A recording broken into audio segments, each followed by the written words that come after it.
Salut, David!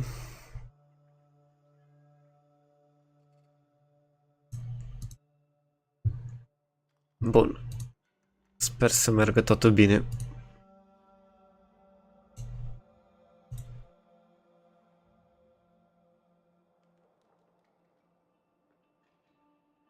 Trebuie să închid niște aplicații aici.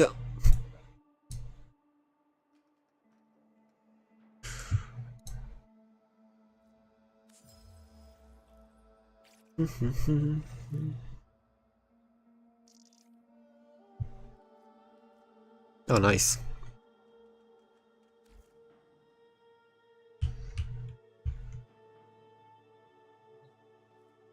Legendary 1 astăzi? Nu. What the fuck? N-am destul XP. Salut, Dani.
Așa.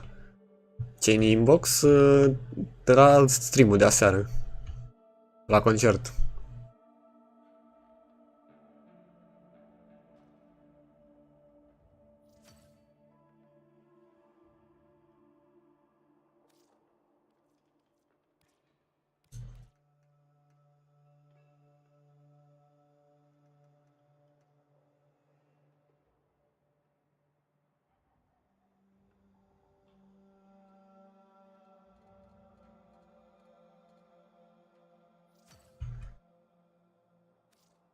Da, o glifă, un portret și o formă. A fost concertul aseară la 2:30.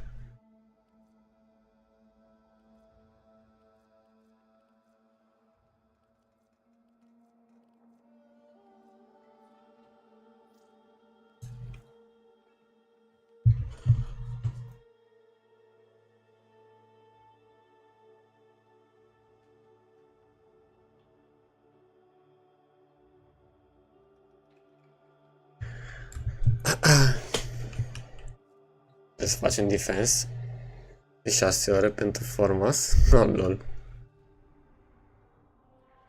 E o idee. I-ați mai s-au resetat astea? Cursele? Într-o oră începe și live-ul la TennoCon.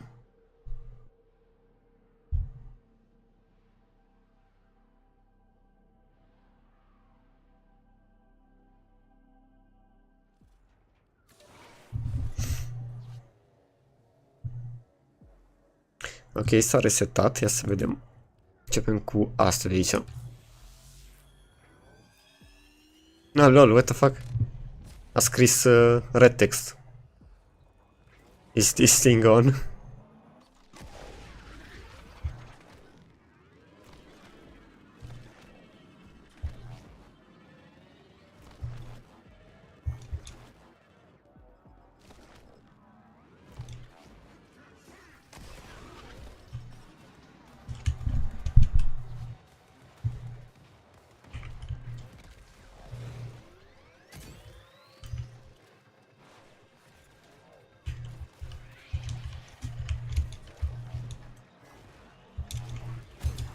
Au.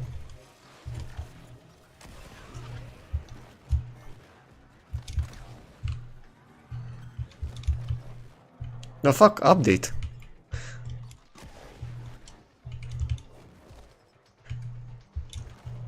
TennoCon is officially here.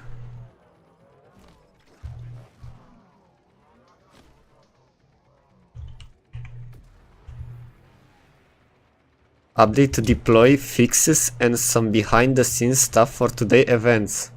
Ok. Behind. Nu cred că dă drumul la relay acum. La era la 11.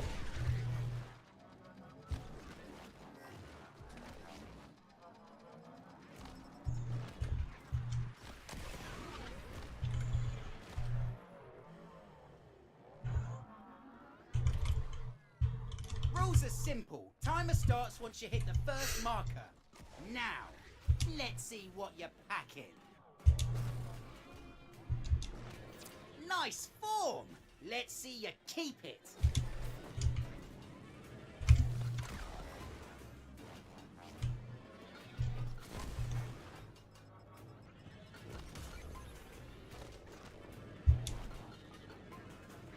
So, Rob.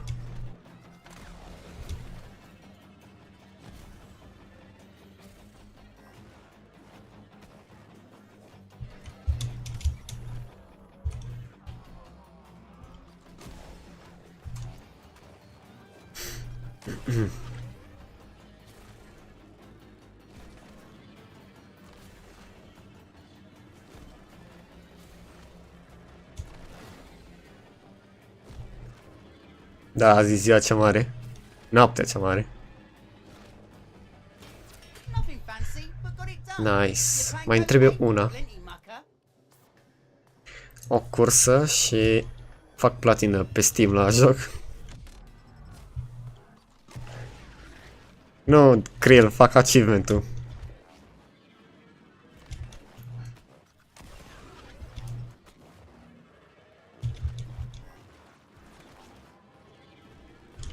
Da. Works like this. Hit the marker, the timer starts. Vapor trail, check. You bomb, and you're done. Ready?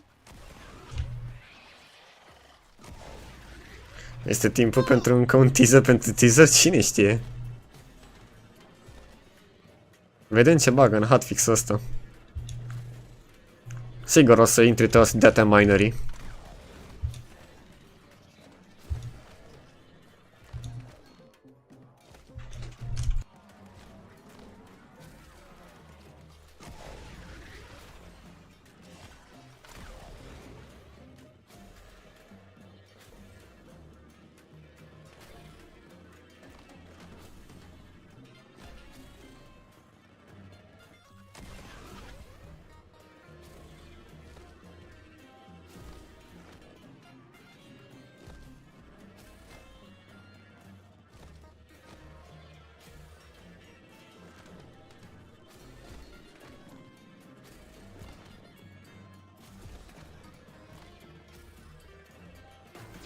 Use a lucky mucker and no mistake.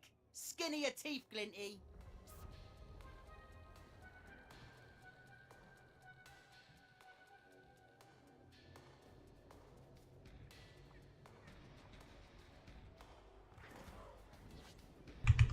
Deci nu e asta. Să fie oare asta?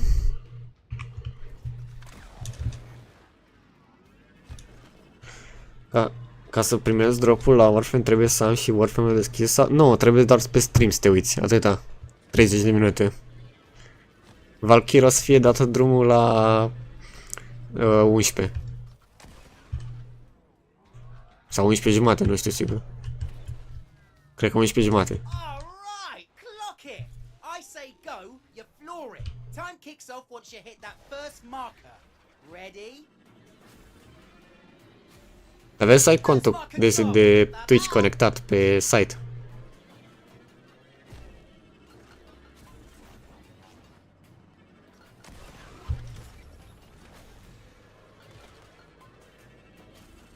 Nu, 24 de ore key drive, ce să faci 1.000.000 de de metri cu key drive-ul, dar l-am făcut cu un glitch. Salut, Ionuț. L-am făcut cu un glitch și mi-a luat vreo 3 ore, cam așa.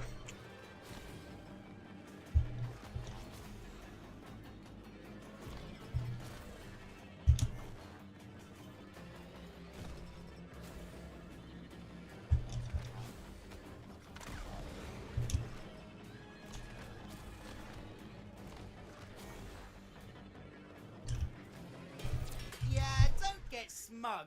You did fine, but check. Uite bine, aștept live-ul să pornească. That one, but I'm still king. Fără glitch? Nu. Fără glitch ar dura cam vreo 10 ore. A zice să te plimbi pe toată harta asta.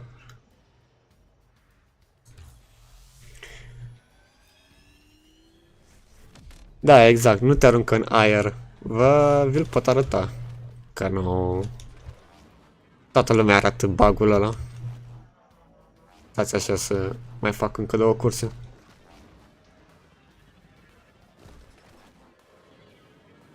Valkyrie Prime o să fie la dropul de la 11:30 încolo.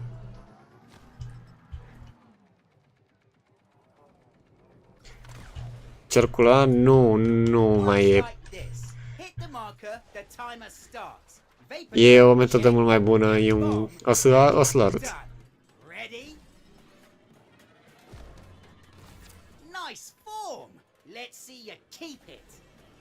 Da, o să fie o armură înainte. Un set de armură.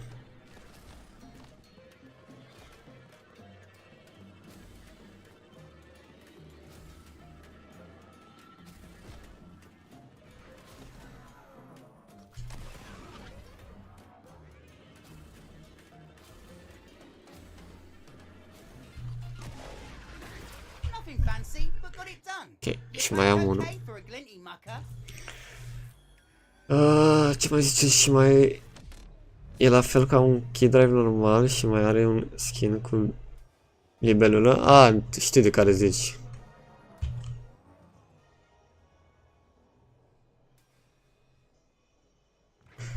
O să dea și cod?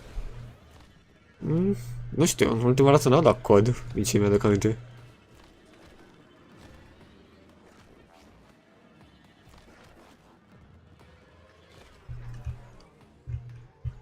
Dacă merită, habar n-am, sincer. Dacă vrei să-i faci XP pentru Master Run, da. Da, key drive-ul... Nu ai ceva ce îl folosești în misiuni.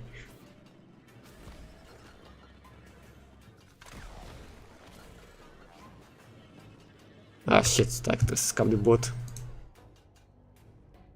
Ceapa ta. Bani.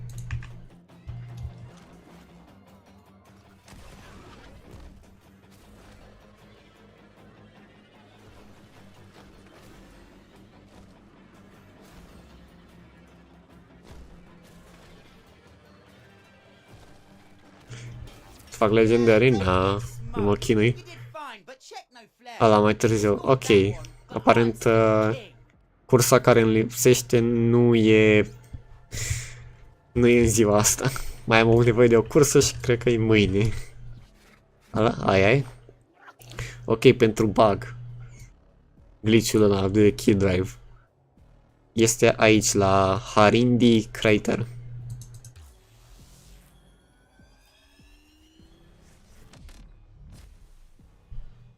Nu știu sincer. Deci în locul ăsta pur și simplu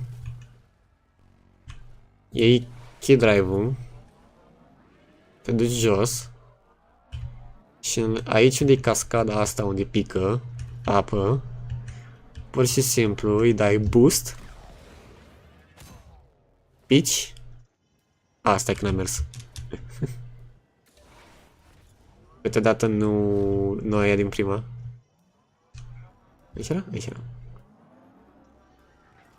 Boost. Și te dă sub hartă. Aștepți puțin până se blochează puțin. Așa. Și scoți placa.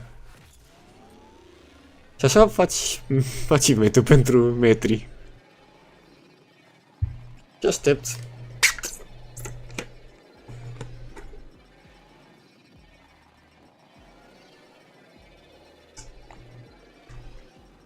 Nu cazi la infinit, cazi până când te resetează înapoi pe pământ. Și repeți. Dacă am clan de români, nu am clanul meu solo.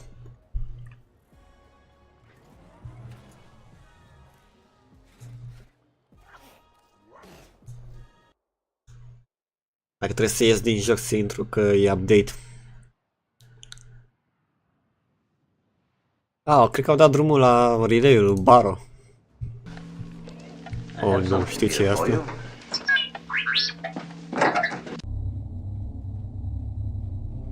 Cerveza cristal.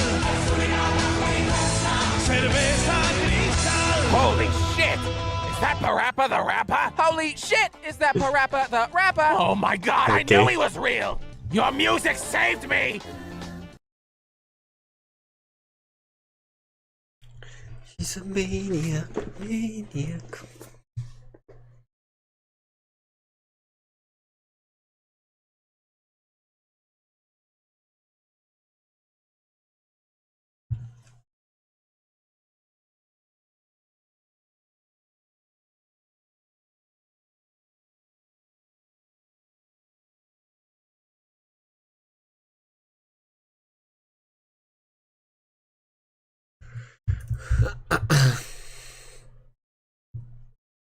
Nu, ăla de TennoCon la 11 o să fie acces pentru toată lumea, iar ăla de Baro este doar pentru aia care au luat biletul. Îți două relay-uri. Unul e cu Baro și unul este cel de la event.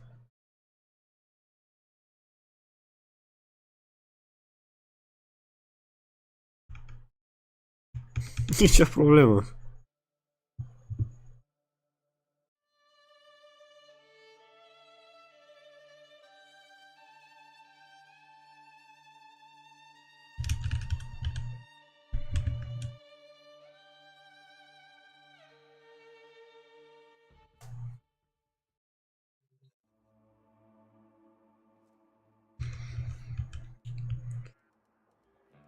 Așa. De ce mă ridic aici? What the fuck? Ciudat.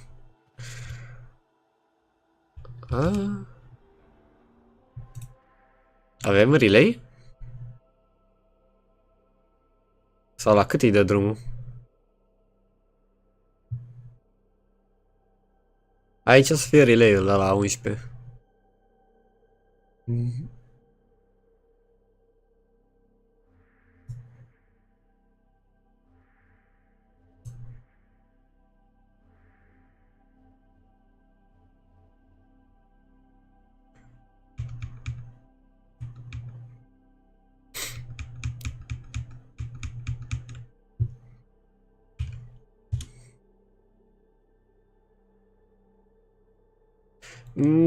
Ciudat că nu cred că e nava Pragasa.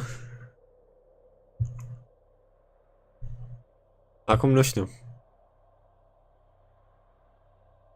Ia să văd și eu patch note-ul, ce au făcut fixuri.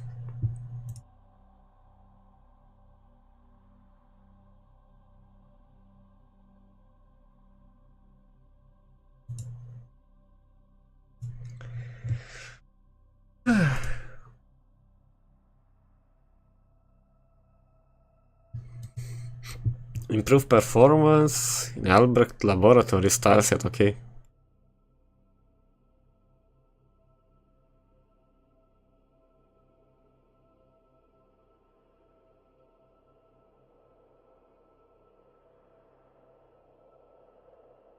Best build pentru Duviri? Adică best build pentru Duviri?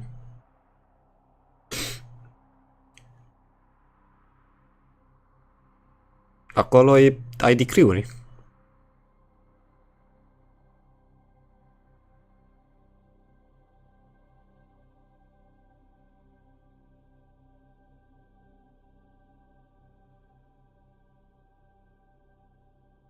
Ce? Adică Tony?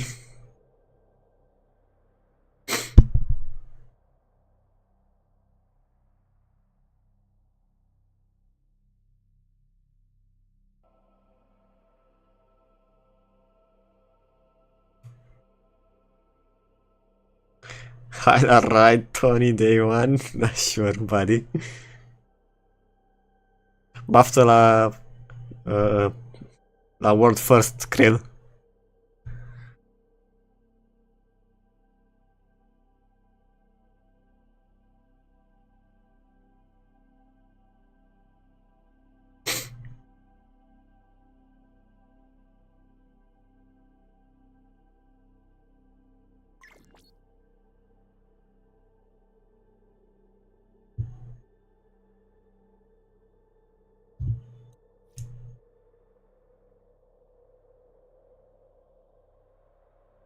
Nu mă joc Cora, Ionuț. Dar poți să mă întrebi și pe stream, nu trebuie să mă întrebi în joc. Nu mă joc Cora, deci nu poți să te ajut. Dar găsești pe YouTube o grămadă.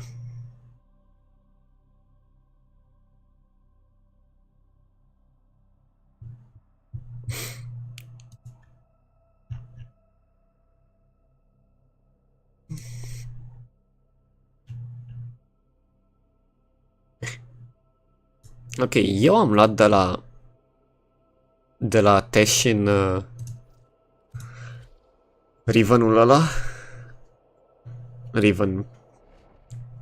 Mă refer la ăla să desfac Rivenul.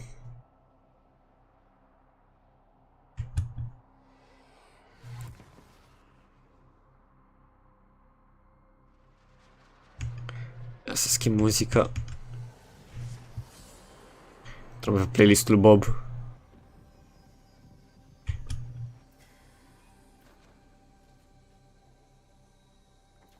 Merge asta.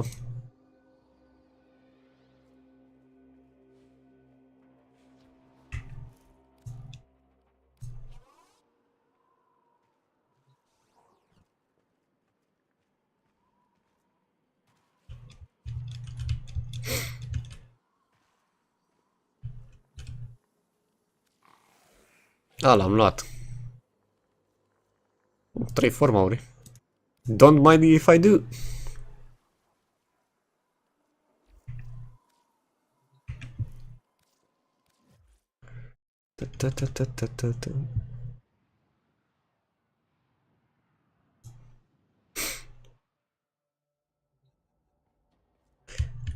Mă, dar ce aici de mă blochează? What the fuck?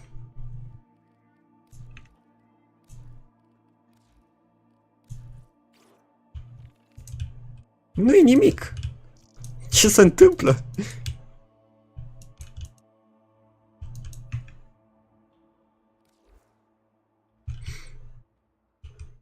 Ok.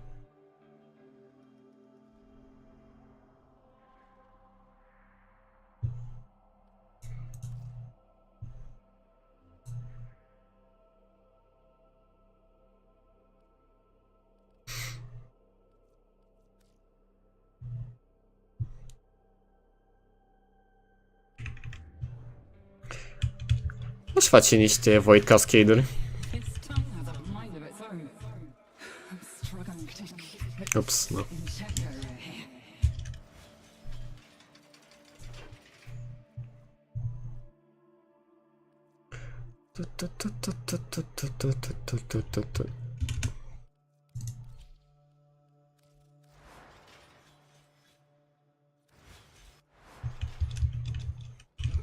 What are you doing that's so important?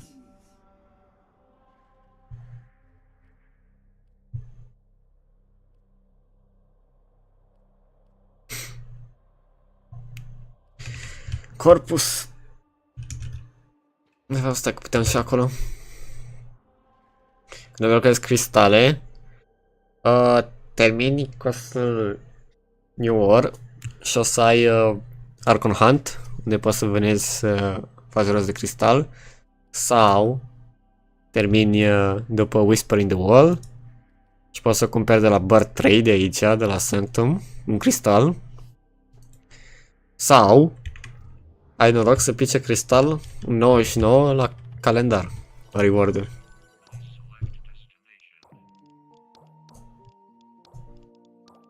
Uite, e un albastru aici.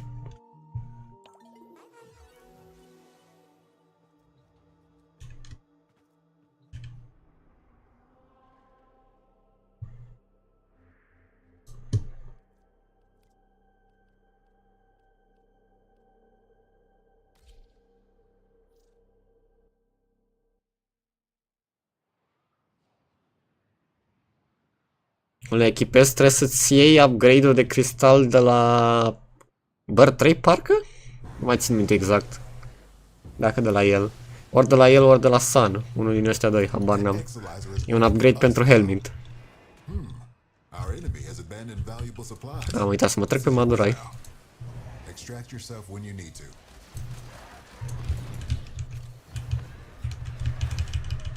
Those void nightmares are hell-bent on one thing. Manifesting more nightmares. Contamination just spiked. Keep your wits about you.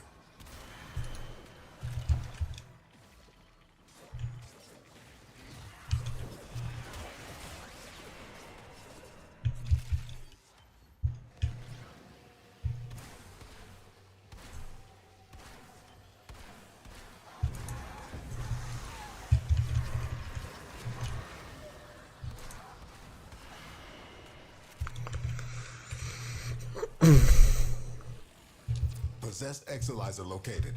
Purge it and make it work for us.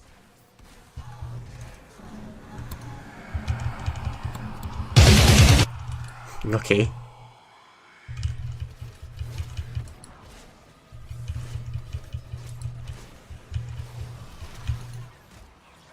Bro, e ăsta la mine.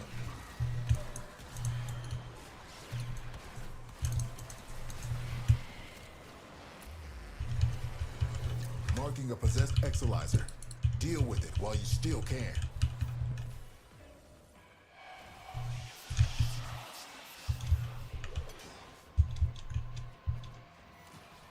Spent Exilizer. Da, Soulframe e la 7 de stream-ul. We're down an Exilizer. Working on backups.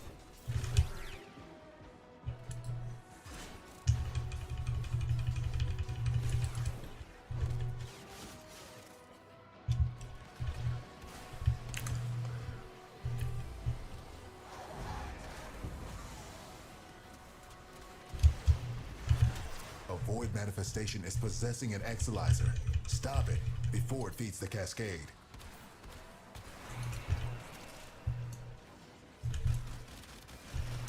Exilizer spent.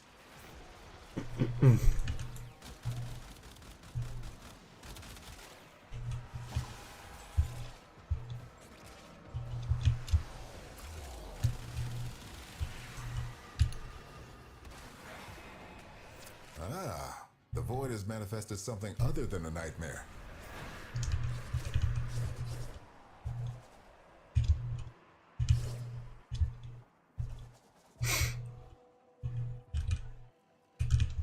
The void cascade just hit a new level of. Ești curios ce o să anunțe la Soulframe. We have no idea what it could Nu manifest. cred că o să anunțe data de lansare, acum nu știu sigur.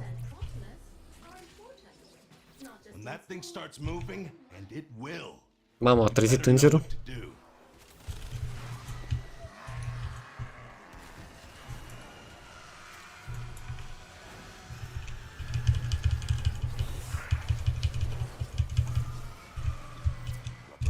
The angel is trying to retreat into the void so it can heal.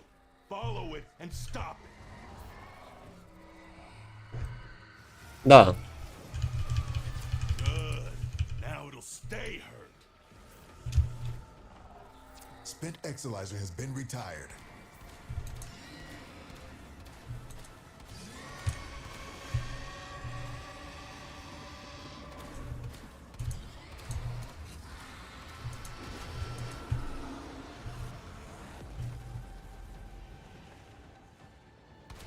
Nu cred că e nimic de necramec. Contamination spreading. You can't hurt it while those dimensional orbs are out. Use your void body to absorb them. Exilizer spent.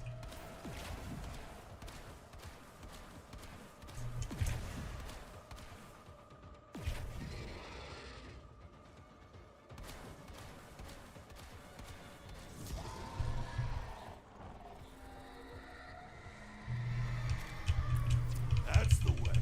Break it down, body and soul.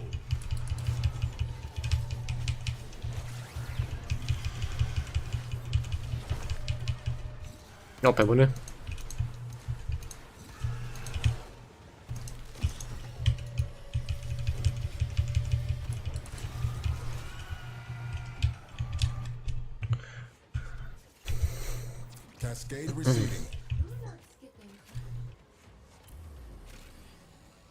Dar trebuie să ai drops dacă faci la TennoCon? Nu cred. Nu sunt dropuri... Nu mai sunt dropuri. Erau glife înainte.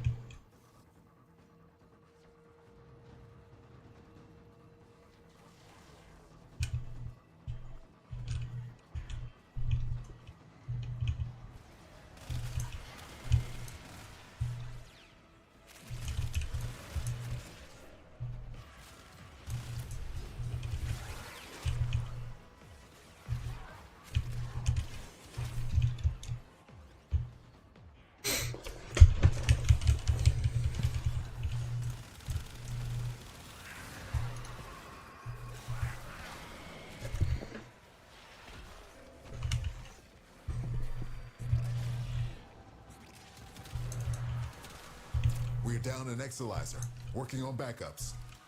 See what you make of this.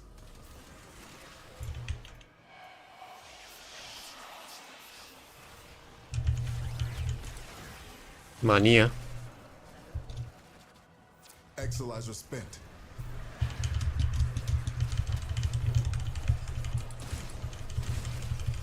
RIP.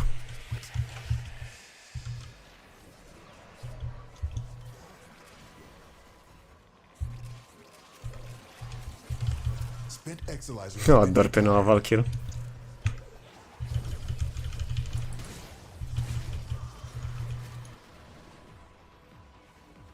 Contamination levels going in the wrong direction.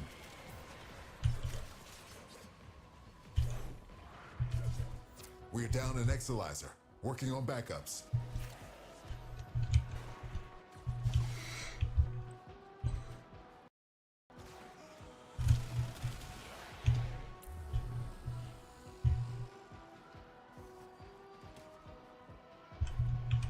Mi-am aici.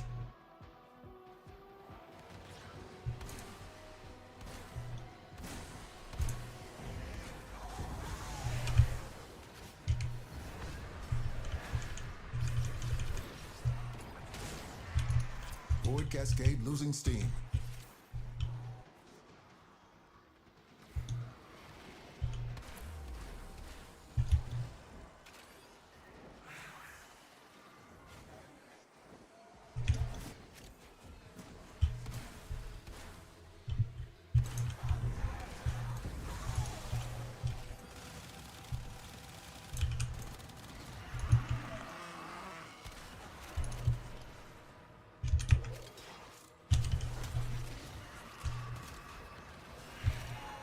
Ok.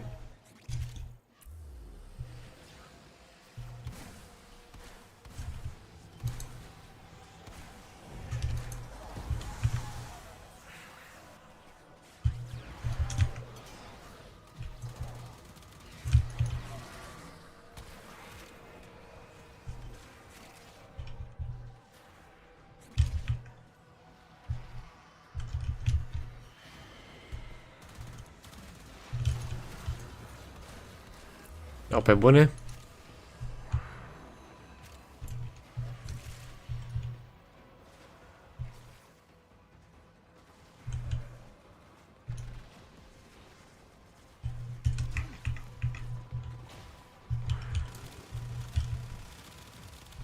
Exalizer spent. Our enemy's folly is your gain. Spent Exalizer has been retired.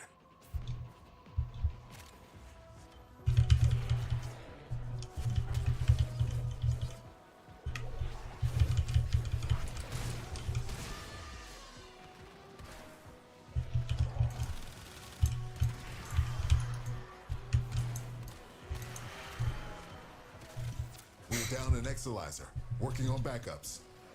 Cascade intensifying. Da, dar nu o să fie cine știe ce la început. Ești curios la aproape de sfârșit la panelul de narrativ, story, ce vorbesc. Exalizer spent.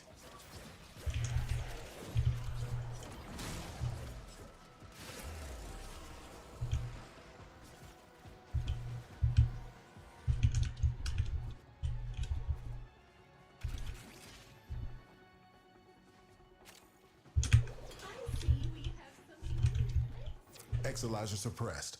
Purge it before it makes the contamination worse. Now the exolyzer's purged. Any casualties you inflict within its field will bring the contamination level down.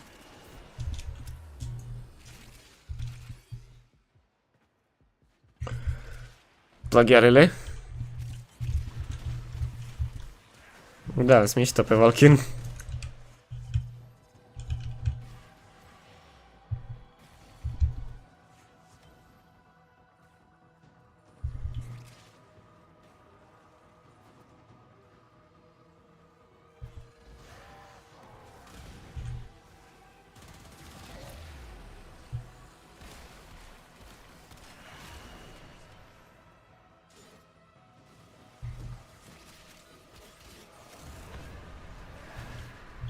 Spent exolyzer has been retired.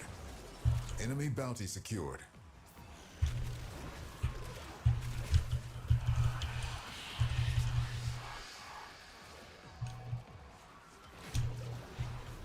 Oh, We're down an exolyzer. Working on backups. Torment. Nu mai e. Ok.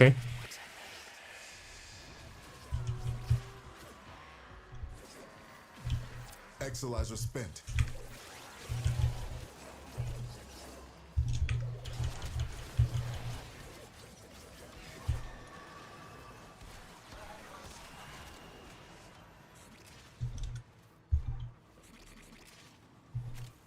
Cascade is approaching critical levels. Your time is running out. Oh shit.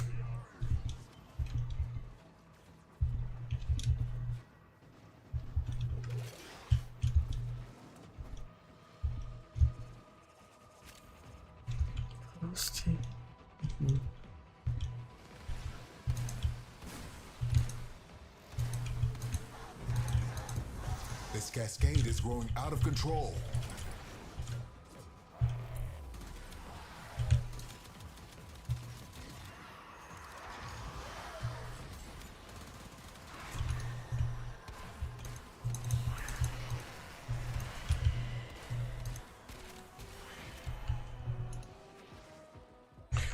Saved.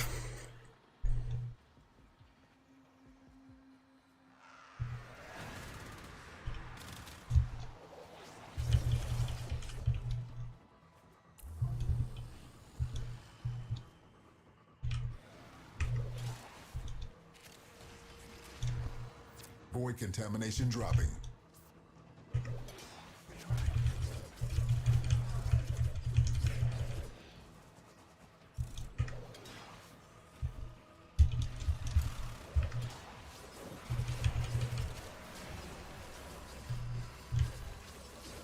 Cortex.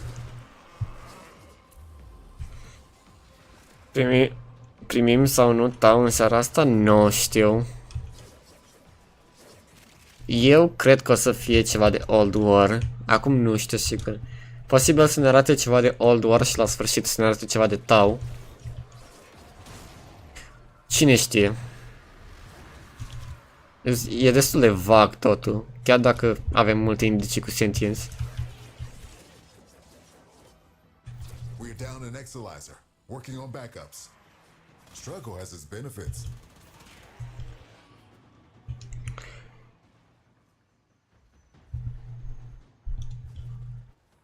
Spent exolyzer has been retired. Cascade Nu era Excalibur Umbra la sfârșit, era Excalibur Prime.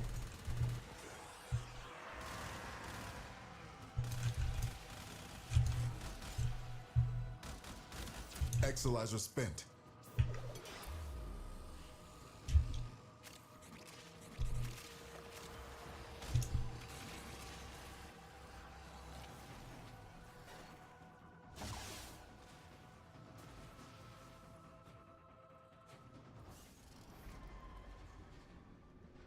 Dar ar fi interesant să bage și în quest. Că, na, ultima dată când a fost pomenit a fost un Jade Shadow. Will serve you well.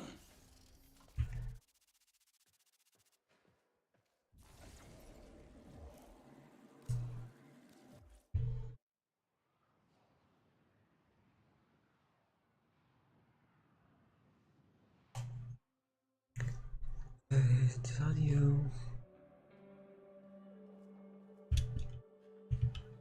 Do you ever wonder how many laws we're breaking just by being together? Government laws, religious laws. Ce avem la relicuri? I love you. Mamă, cât exterminator un survival. Ar merge un survival.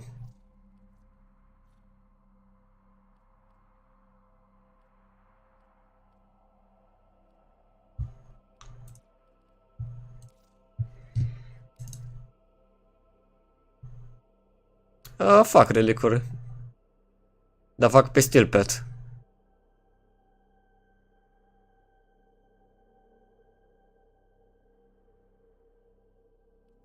E ok? Ok.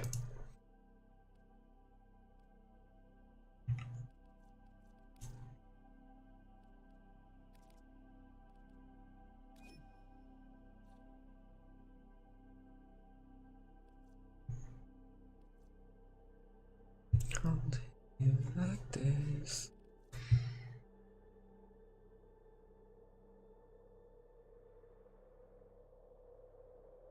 Ce-am dat invite?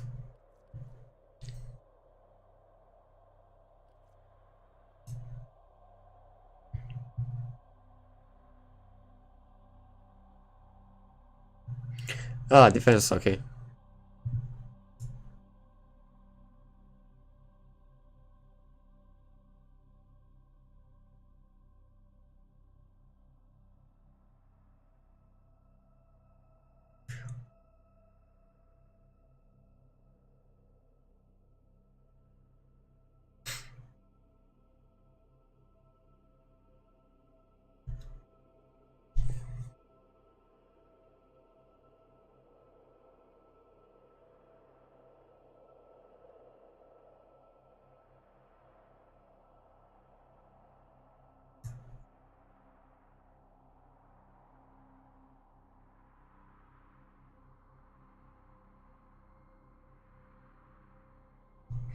Nice.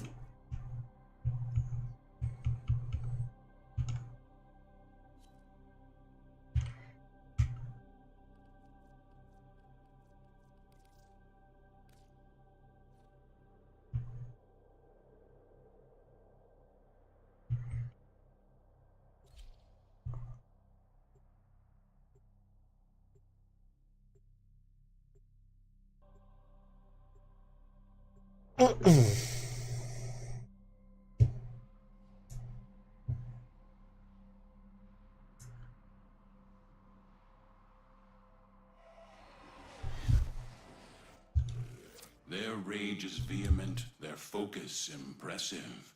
Give them all warriors' death. Watch out. I'm Bine, detecting e așa. fissures nearby. Do you have a matching relic? They have just shut down all systems. I'm sending life support capsules your way. You're near a fissure.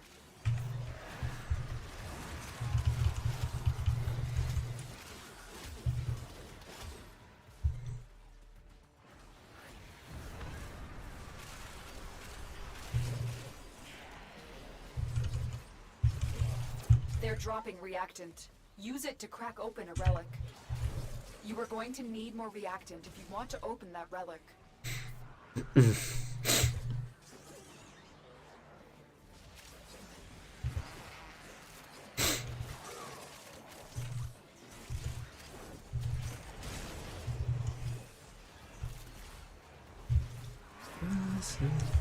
Thanks for the memories.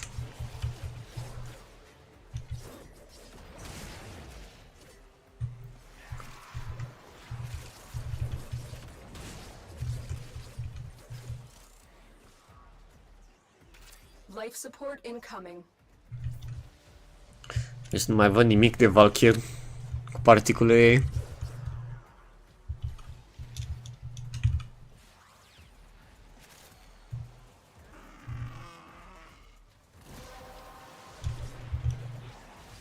You have collected enough reactant to open your relic.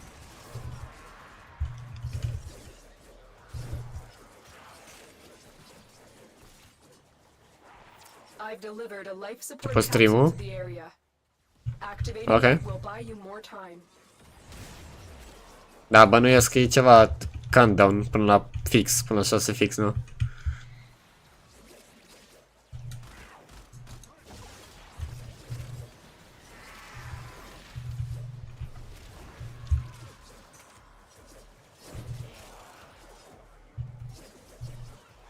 Ok.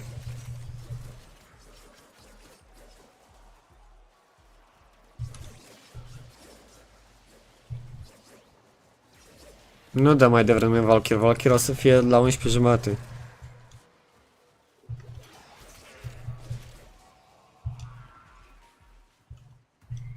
Cât stăm? Stăm... Nu știu, cât o fi. Până iese unul.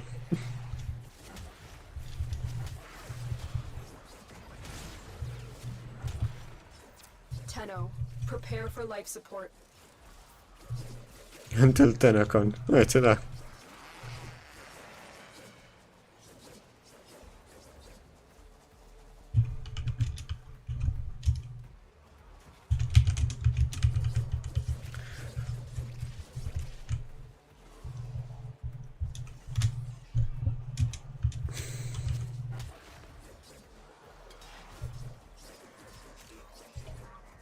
Bine, la noi e atât. Now available.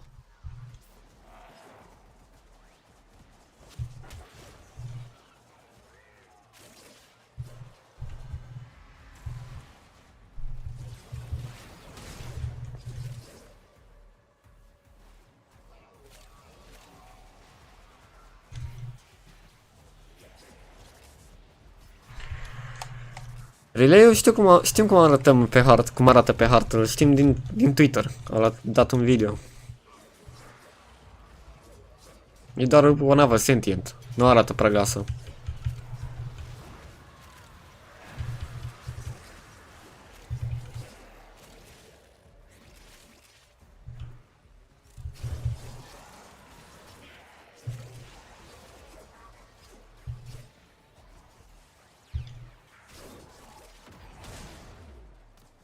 Nu o să bage nici un update în august.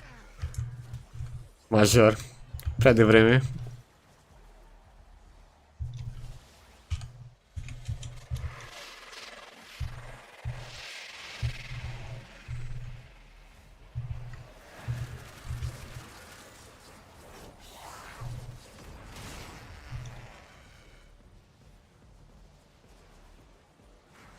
Harvest Granon, your sacred tokens shall remain secure from the grasp of the idol.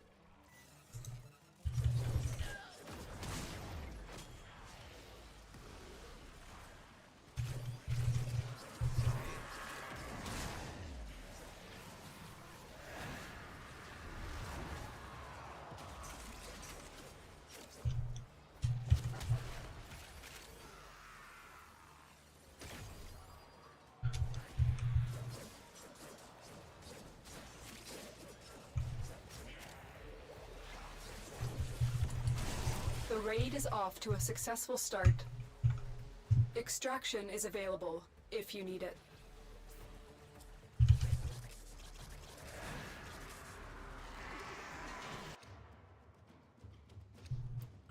Oh, Wisp. Rubica.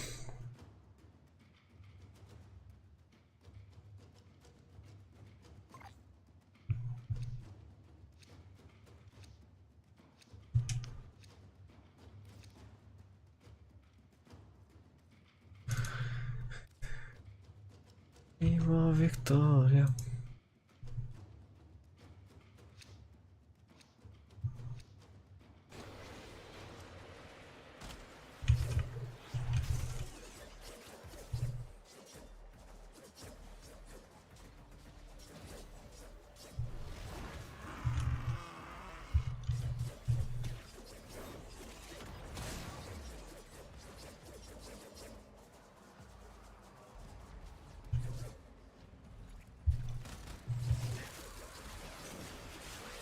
Life support has been replenished.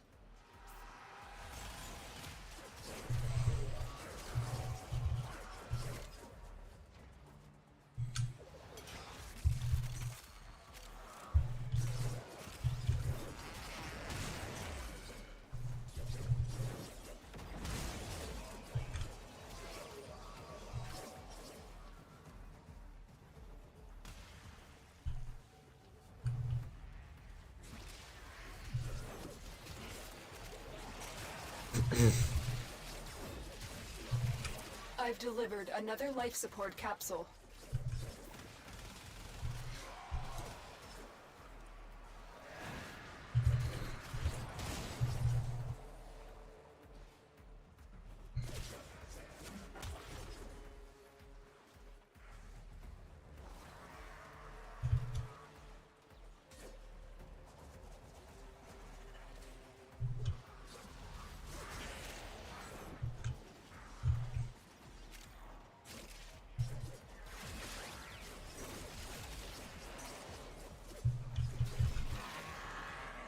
Ia uite ce-mi place melodia asta.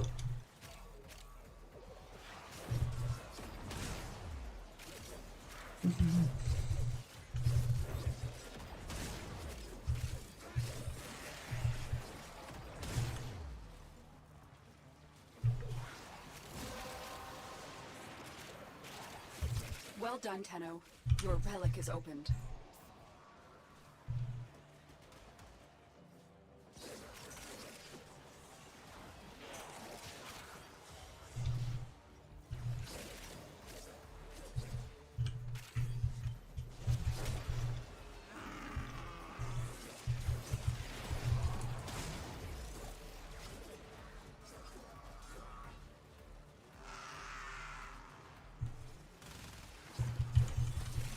Nu, nu mai am energie. Additional life support has arrived.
Aoleu, sper să rezist căldurii până la 11:30, când începe.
Mi-a dat silence, lol.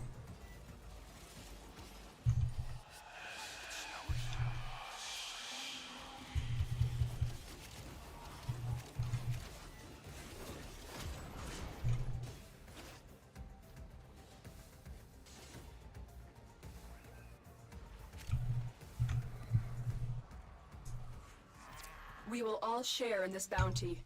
Hold out as long as you can.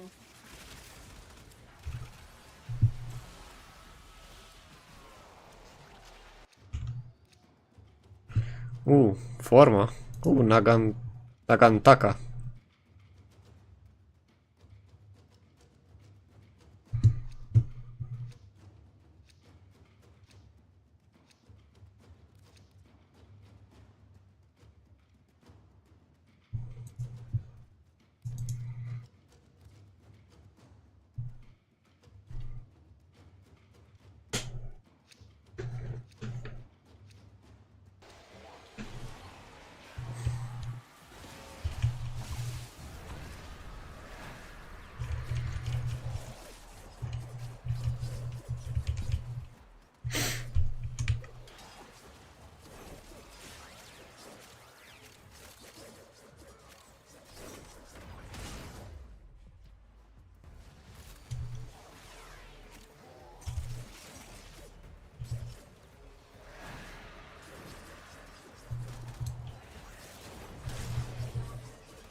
Au.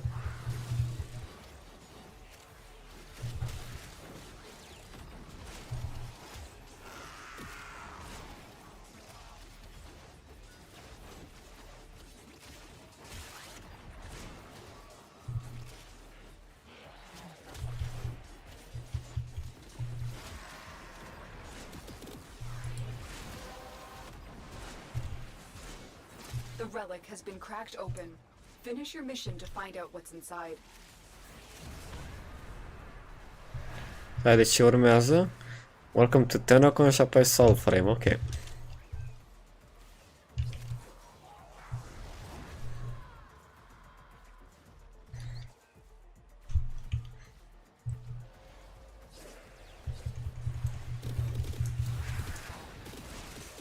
Aș putea când începe live-ul să mă duc să-mi fac de mâncare până începe Warframe.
Ieșim după asta.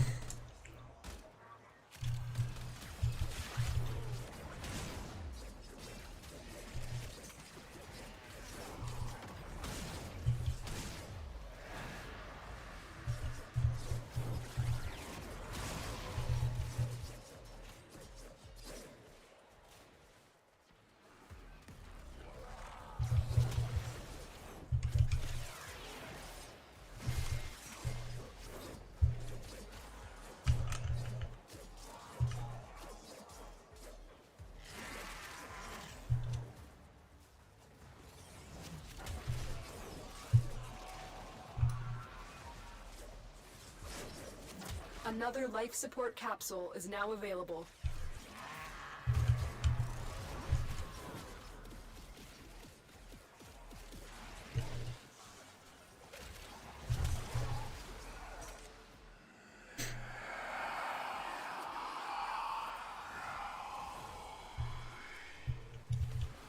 Mamă, și-a spawn aici sus pe mine.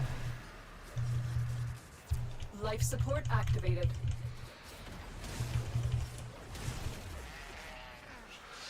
Opt Steel Essence, holy!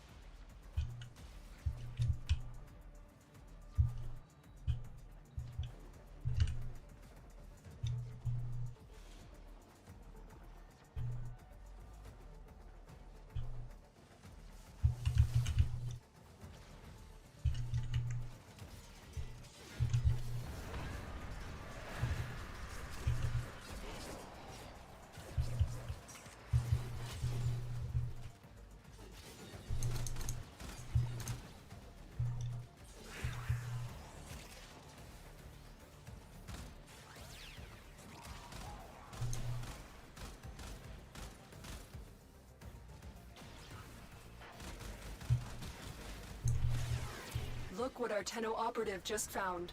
They could not do this without you. Bun.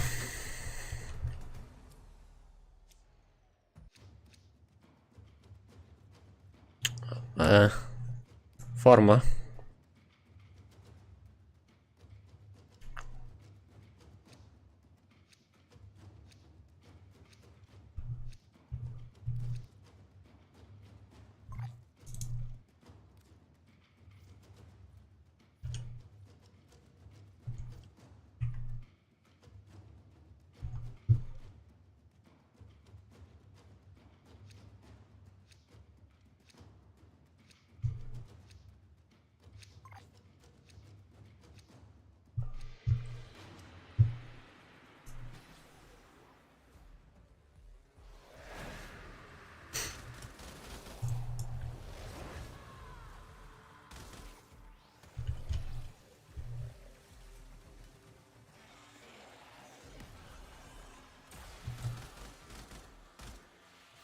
I've delivered another life support capsule.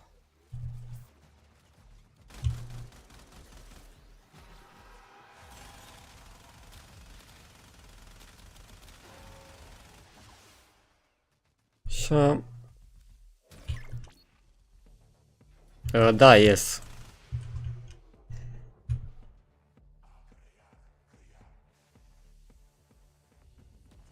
Mă duc să-mi fac ceva de mâncare până începe TennoCon la Warframe. They fought well. Good deaths all.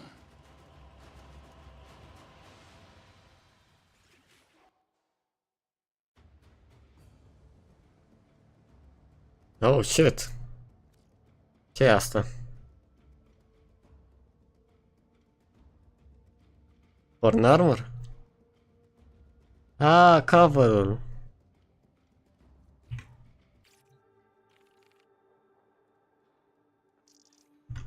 Ok, ia să pun jocul pe mute și să pornesc audio la stream.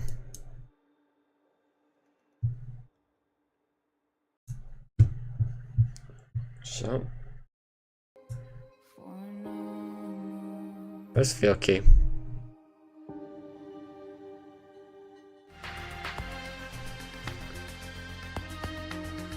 Bun. Mă duc să-mi fac ceva de mâncare și revin.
Hello, TennoCon. Hello. You were all looking so beautiful and ravishing after our Tenno concert last night, I must say. Good to see you. I will say, I'm honestly not usually alone up here. It's kind of daunting. Has anyone seen Reb? Has anyone seen Reb, though? Reb, are you anywhere?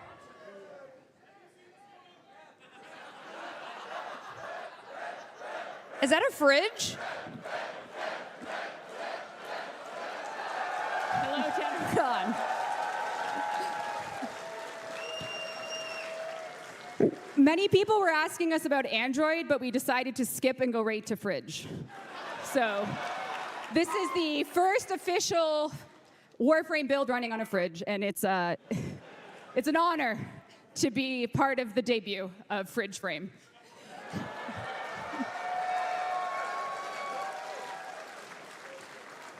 Hi, Rev. Hey, Meg. Just making your way up here.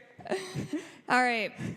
It's 10 years of TennoCon. We did the math yesterday, and it's not a baby. And again, it's crazy to think that 2016, we were here. We only had that tiny space over there, like maybe a third of this ballroom to do Tenno Live 2016. Opened it up a little more for Plains of Eidolon in 2017, which was big for us. And was anyone here for the 2017 one? Okay, who is this your first TennoCon? Wow. Wow. And it's not your last, right? Yeah, there we go. There we go. Honestly, to have grown this event with you, we could not do this event without you. You support us, and hopefully you feel that we support you because you are just an incredible community. Everyone that I've talked to that this is their first TennoCon experience, that's kind of the number one thing they say, is that this community, the online community who I know are watching, the physical community here, you guys are incredible and you truly are the best, so thank you. So, not to do a history lesson at TennoCon, but I do think it's important because it is our 10th event, and like Megan said, we used to have just enough chairs for that side of the room, and that's it. But I wanted to do a brief history of all things TennoCon because it has been 10 years of this event, which is quite insane to many members of the team and the community. And I think just giving a little bit of context on how far we've come is important. The first build we ever had for Warframe was in March of 2012, which, if you're doing a calendar check, that is when the Xbox 360 and the PlayStation 3 were the leading console. So we have been trying to do this since that day, 13 years ago. Wait, maybe 12, 13? 13. Oh, shit, okay. And not a baby, not a baby. Yeah, okay. No, is a baby? I don't know. It's not a baby. What is it? I don't know. But that's outrageous in the minds of everyone that's either been at DE in the past, that's here now. This has been the reason that we specialize our crafts and put these events together so that we can continue doing all things Warframe.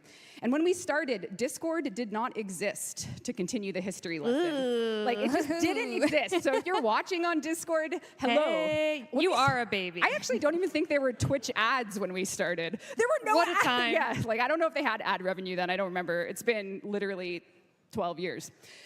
So I don't know. And then, just at a time when we were I think the foul word is like live service, game service. We are that, but like out of desperation and that, keeping our lights on, honestly. Yeah, truly. So it's a very different world now. We're still alive in it, and everything that you see tonight is because there are people around the world that work on these games, Soulframe, Warframe, and you play them, and you care, and you show up. And it will never make sense to us that we can continue doing this, but we appreciate it so much, and we just want to make your day awesome. Whether you're at home, we want you to have an awesome day here at our 10th TennoCon, and we have worked very hard. The team has worked very hard, everyone, to make this a very special day for everyone. So we hope that you enjoy, everything we're going to tell you today, because there's a lot. And the history, we love you. I think that's the end of the history lesson. Yeah. Okay. All right. History lesson over. Pop quiz. You, how many years ago? No, when did we start the game making it? 12, close enough. Claire, we'll take it. You passed. You passed. All right. See me after class. I'm joking. I'll be in the fridge. Find her in the fridge. All right, let's get into a little bit of housekeeping, shall we? For those who want access to a ASL and closed captioning stream, we do have that available at twitch.tv/Warframe transcription. Our team is right there, front of the stage, looking beautiful, looking ravishing. Oh, there she is. They were also doing the Tenno concert last night, and I got to watch them jam out to that. So they are a talented bunch over there. And as well, 10 years of TennoCon, every single year, because of you all, we are able to do charity organizations and give back to many, many organizations. This year, we are partnering with 2 of them. We're going to tell you about the first right now. The first is the Canadian Mental Health Association. And we actually have a very special video that was provided by CMHA, and I'd love to take a look at that now. In a world that measures worth by income, we measure it by humanity. Supportive housing means a future for people left behind. This is more than just a construction site. It is hope, potential, safety, warmth, and a place to call home. It is here that the Canadian Mental Health Association of Thames Valley Addiction and Mental Health Services has committed to building the first of 2 supportive housing buildings in London, Ontario. The goal is to safely house 115 people. Digital Extreme's donation of $100,000 literally will turn the lights on 2 permanent supportive housing units, 2 homes. At CMHA Thames Valley Addiction and Mental Health Services, every move we make is guided by our vision to provide critical mental health and addiction services, education, and advocacy to ignite hope and support change for all. By working together to provide the right tools and support, Londoners can reach their potential and thrive. On behalf of CMHA Thames Valley Addiction and Mental Health Services, we thank the team at Digital Extremes for this incredible donation. And we thank all of you, the Tenno attendees, and congratulations on the 10-year anniversary of TennoCon.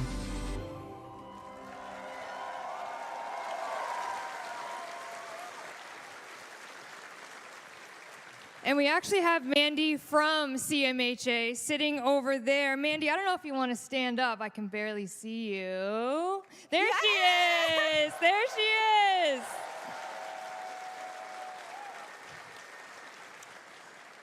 So Mandy said it perfectly in the video, but thanks to you here in London, Ontario, from the $100,000 donation that we're able to do because of you, we are going to build 2 homes for 2 families and support them through all of their, issues that they may have and just help them have a better life. So thank you for coming to our city and making our city better just by supporting us. So thank you for that. Așa, gata. Am întors. Salut! Scuze, am fost să fac de mâncare. În câte ore arată Warframe News? We do have La a 11:30. charity organization this year, and that is Make-A-Wish, which some of you may be familiar with. Yes? Acum la 7 o să fie So Soulframe. last year we connected with James Conlon through Make-A-Wish, and he made his E ok, voice volumul? acting debut. Who remembers? Who remembers Ollie?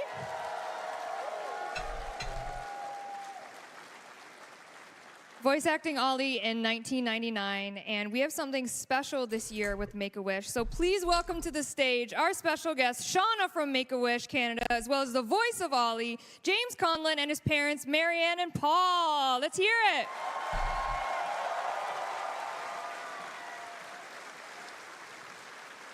Ollie, Ollie, Ollie, Ollie, Ollie, there he is. Oh, ăsta. Come on up, my Front friends. stage man. Front and center. There we go. I'm going to give the mic over to the wonderful Shauna from Make-A-Wish first. Everyone say hi. Thank you so much, Megan.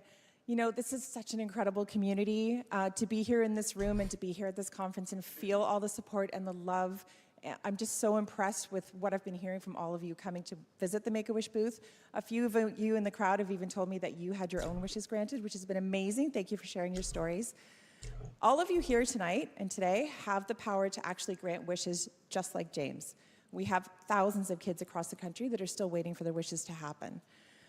When a child is diagnosed with a critical illness, everything changes. Suddenly those kids are faced with difficult treatments, with painful treatments. It's a scary time. They spend long hours in a hospital room. They miss birthday parties, they miss school trips, they miss vacations, they miss play dates.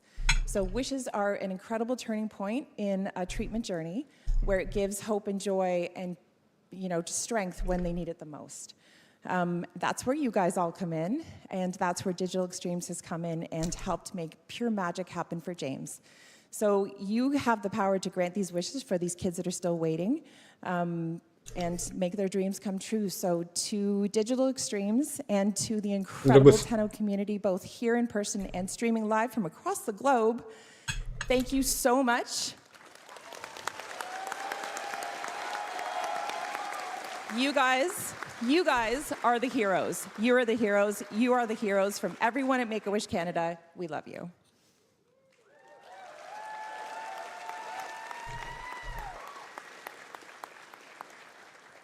Did you see how she did that with no notes? No, I threw it. Last year, through the generosity of Make-A-Wish and the incredible team at Digital Extremes, our son James had his dream come true. He became a voice actor. A început? Nu era la 8? Ah, ok. Capa. Am înțeles. He was welcomed with open arms, toured the DE office, met amazing voice talent, stepped into the recording booth and voiced Predicția? a Nu character și au luat created anul just trecut? for him by Ronnie and Corey.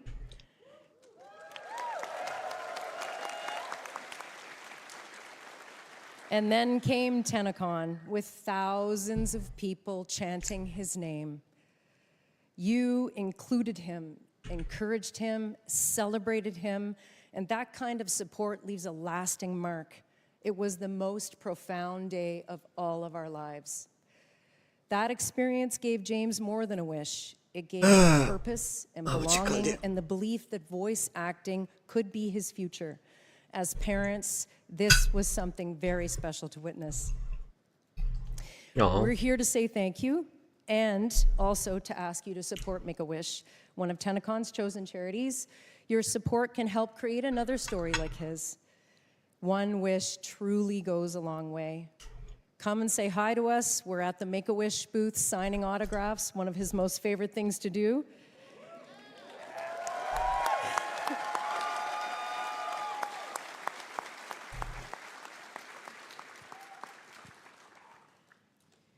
You can't handle the heat.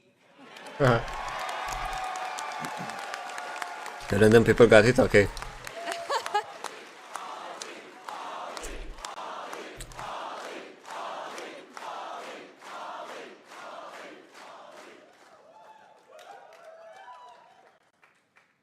Thank you, Make-A-Wish, Kevin Lim, everyone at DE, especially Corey and Ronnie, for making my life.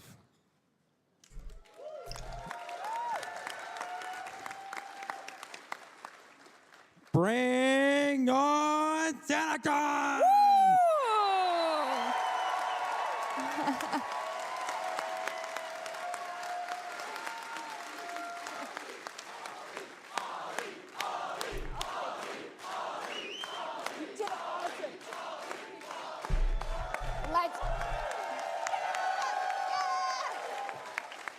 Great job. Thank you. Oh my God, thank you. Asta a fost drăguț. Autographs in the Make-A-Wish booth today. As well, you can purchase Ollie floofs. They are for sale with our merch, and the net proceeds do go to Make-A-Wish. So if you'd like to donate through that way, you can get yourself a amazing Ollie floof at the merch store. So thank you for welcoming them onto the stage with us. Thank you, guys.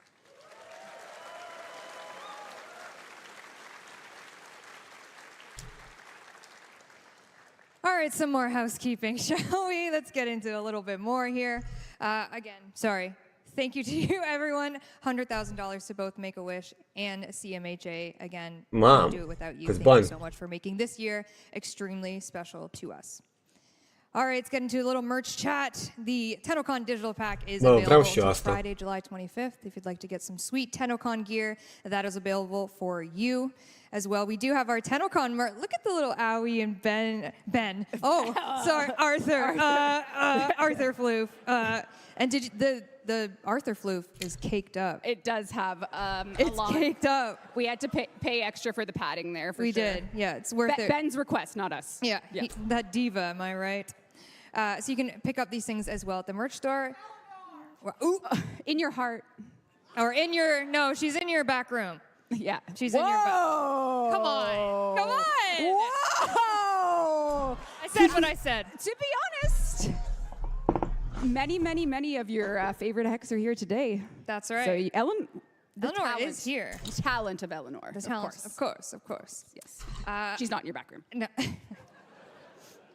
As well, the TennoCon digital pack is still available. It's available until Friday, July 25th at 11 a.m. Eastern Time. So if you want to get into the Barrow Relay, the special VIP one, he is live now in-game for all of our digital ticket holders. You're live? He has everything he's ever sold. He is here until Saturday, July 26th at 11 a.m. And yes, you can get a kick at the can at Void Surplus in this special barrel. So if you haven't gotten that Signa yet, I haven't. Oh, you did. Brandon. You that was a dev tricked me. As well, the Twitch drops for today for watching TennoCon, which you That one currently really are low. online. Hello, welcome. The Natavire armor set for 30 minutes for while watching TennoCon, and then Valkyr Prime for watching Tenno Live. And I know I mentioned this yesterday, but everyone who is physically here will be receiving an email with the code for all of the Twitch drops. And if you want to double dip, I don't know, get Warframe on your phone. Or your fridge. Or your fridge, if you bought your fridge with you. Fridge frame one. Oh, that's Care-i the faza next cu frigiderul? one. We will Ce-am have Gift of ratat? Lotus alerts after the stream. Classic ones, we have your potatoes. We also have your Umbra Forma blueprint. I think these are also included in the email, so if you want to double dip, I'm not going to yell at you. You can do what you need. You would, because you're Valkyr. That's right. Yeah. And we do have an in-game relay experience that will be going live at 4 p.m. Eastern Time. This is going to find a sentient ship in your star chart, perhaps? I don't know anything about that, but if just be in game. That's it. Or if you're here, be here. Either one. You can do it. Yeah, you're gonna want to be in game for this and in this relay while Tenno Live is happening, and that's all I'll say about that. Very special show. Very special show. Speaking of very special. Oh. Yeah, I know. Pe bune. Valkyrie Heirloom, she is coming this Monday, July 21st on all platforms. And again, a shout out to community artist Purdy for this concept. Incredible. You've fed the people with this design of Valkyrie Heirloom. Do we love Valkyrie Heirloom? Woo! Yes. Reb, you have a pool noodle with you. I don't know if anyone's clocked the pool noodle. Could there be a reason? For years, the players have demanded dog days get expanded with pool noodles. No way. What the fuck? And somehow, one of the last changes before TennoCon going in for today's hotfix was a pool noodle fix. So. A pool noodle fix. And it's aptly named the Noodletron. The Noodletron. You will be able to get the Noodletron as a melee skin and whack your friends with it. And Kevin Lim, you may have this wonderful pool noodle. Kevin Lim is being blessed. Bombastine needs it.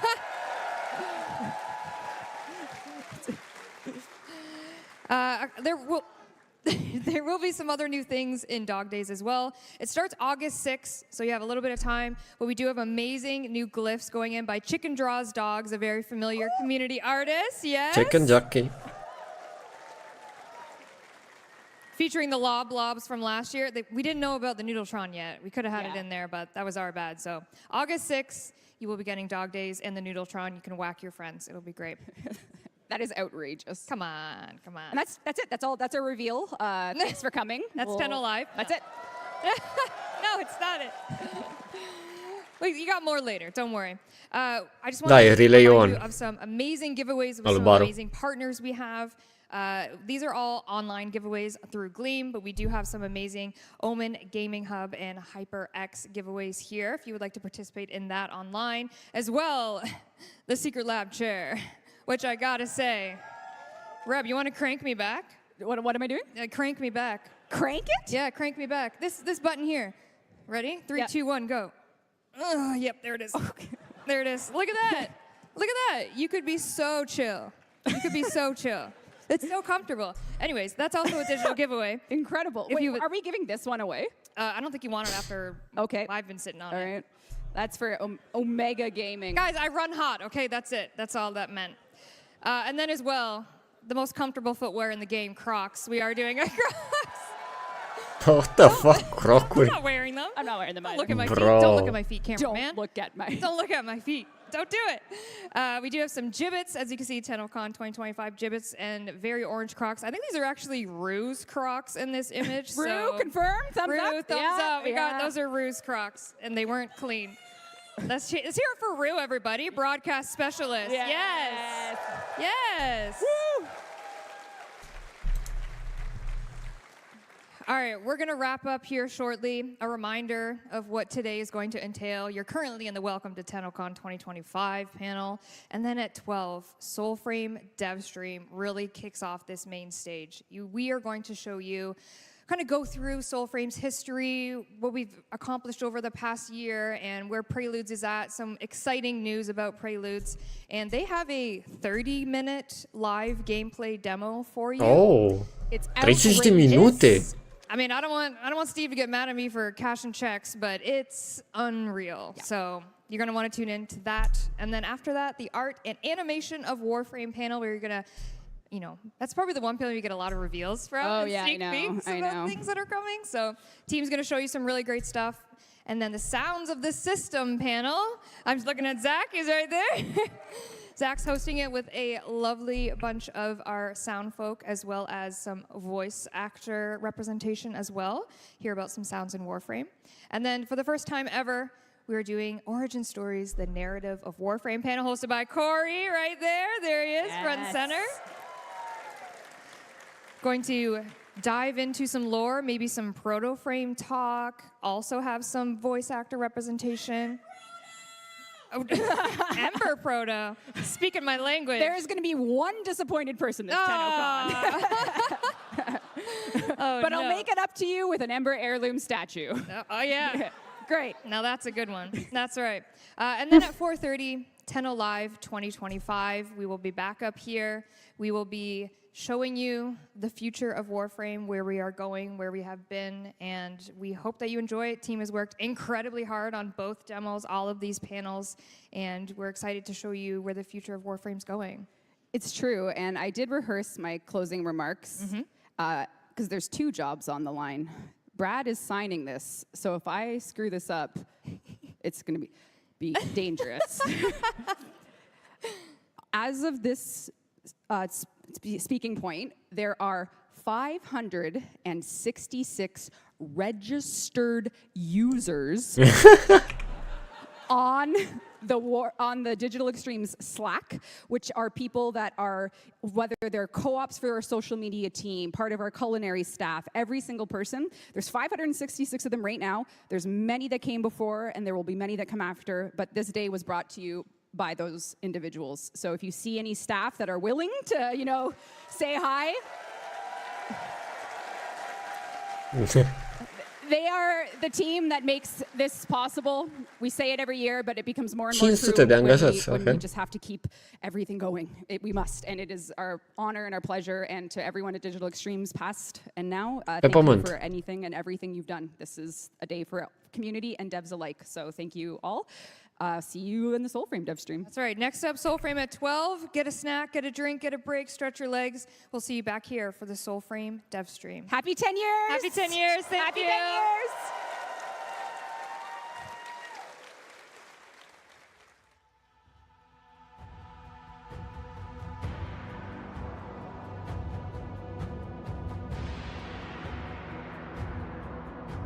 Ok. Acum... În jumătate de oră e Warframe.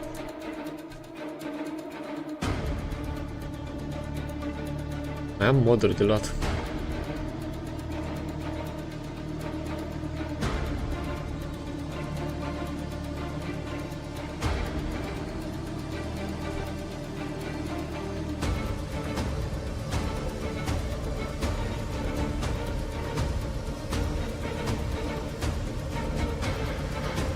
Că ajunge cât am luat.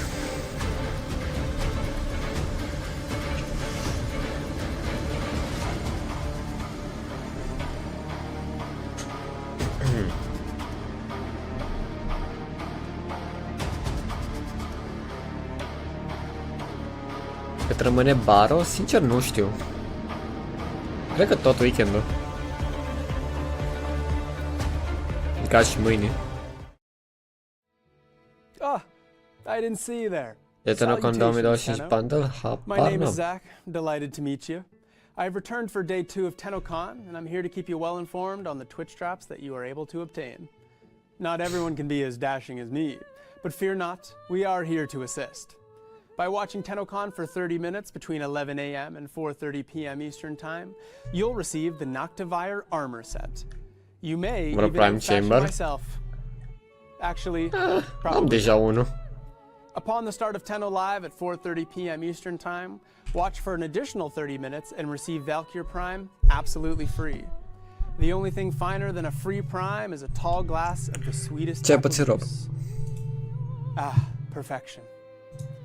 Often I receive inquiries regarding said Twitch drops, and no, placing an exclamation mark in front of a random word does nothing. 25 de euro să pot să văd pe bar. Nu știa. What the fuck? Nu știai?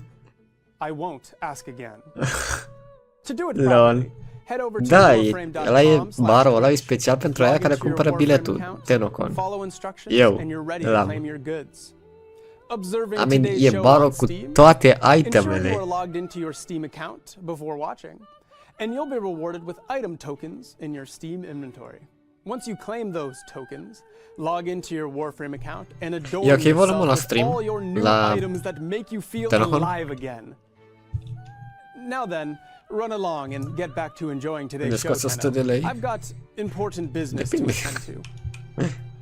Dacă ai job, îi scoți. Dacă n-ai... Părinți, cred. Ok, să nu te mersi.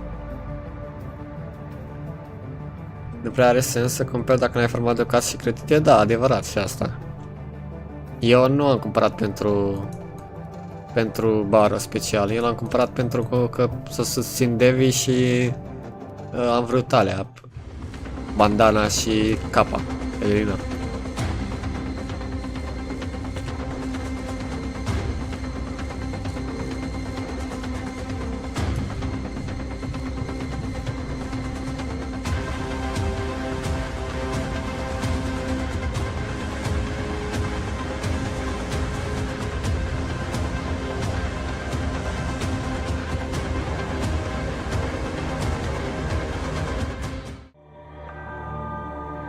Se vede ok în stânga TennoCon acolo cât timp mă joc până când începe ceva important? Sau să mai măresc?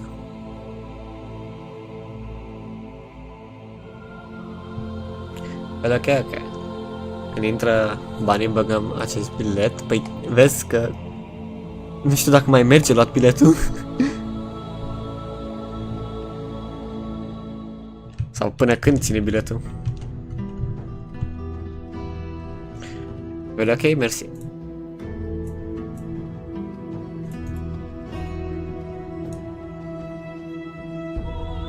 Sunetă puțin prea tare, ok. Rezolv. Mai bine?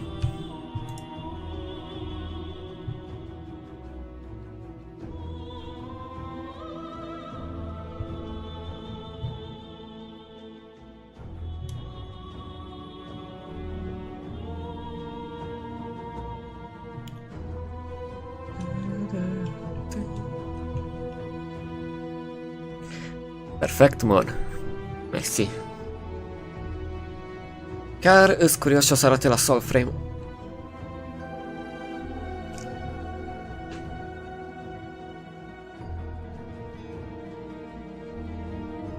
cred că va fi mereu bundle, dar când va fi TennoCon va merge să mergi la el doar. Nu știu.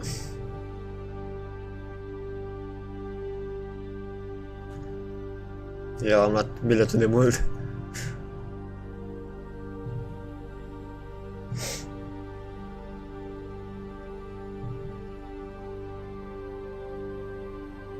Aș putea face și un bingo.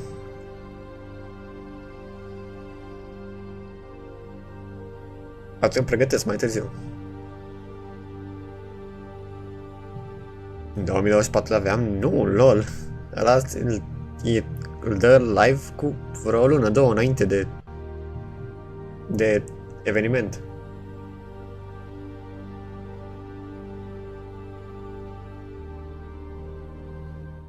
Un singur an nu am luat bilet. Atâta. With only 4 compact discs, you can get all of internet at your fingertips. Create your very own Stuff Space page, a space to put your stuff. Virtual message for you. Feeling overwhelmed? Don't worry. Here to help you is our virtual assistant Drippy for all of your KOL needs. No need for waterworks. Drippy is here to help. Că folosesc reclamele astea, lol. KOL. Get connected. Stay connected.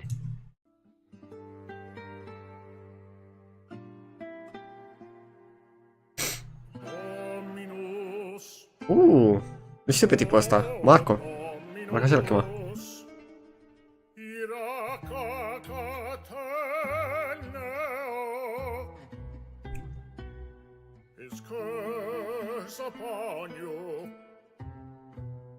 Vrei să farmăm pentru mai de seară, iau și eu pas? Nu, că nu, i-am deja cam tot ce-mi trebuie de la Baro.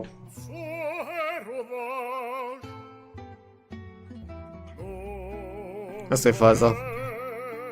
Încerc să nu solicit prea mult în joc, că fac în același timp live și pe YouTube și pe Twitch. Și e foarte cald în cameră. Oh, stalker. Și cam deja începe să mai sacadeze.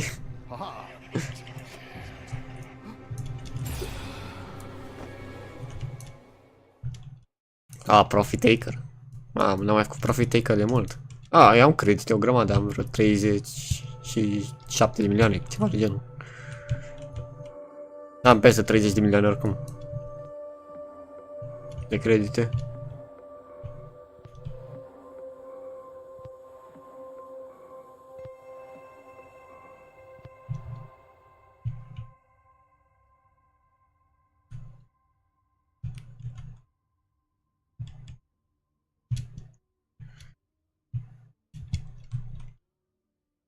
Speedrun.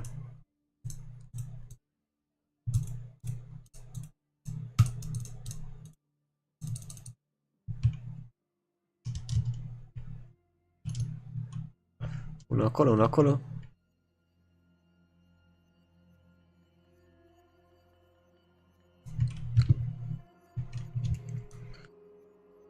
Nice.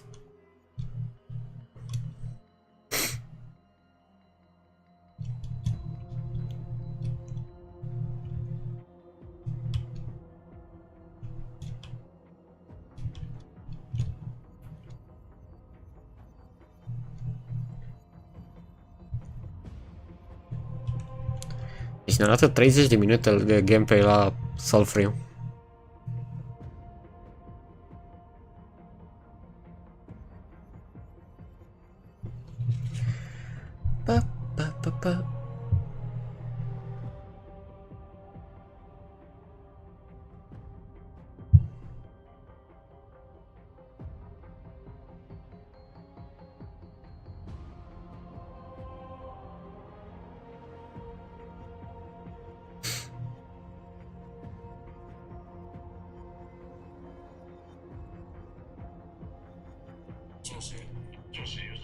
Oops.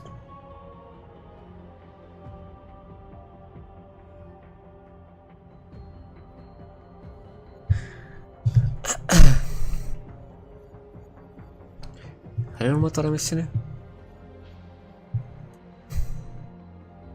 Spy.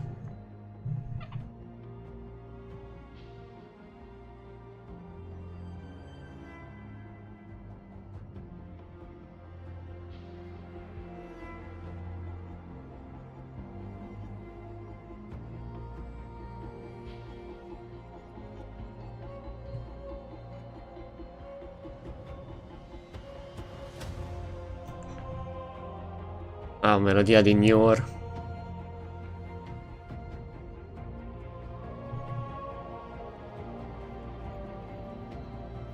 Dani german, ok.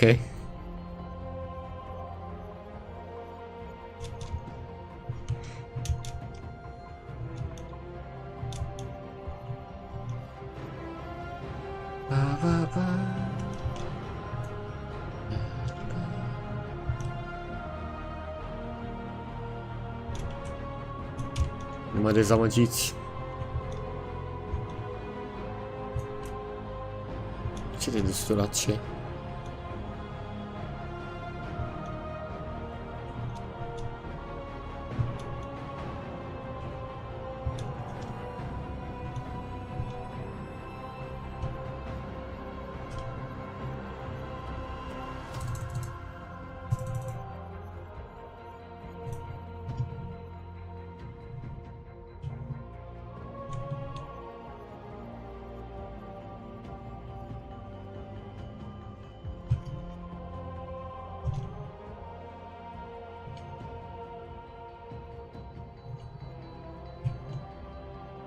Nu da faila, te rog.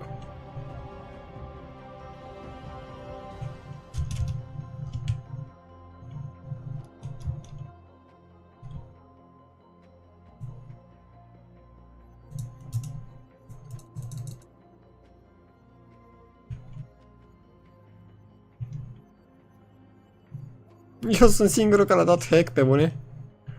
Oh my god.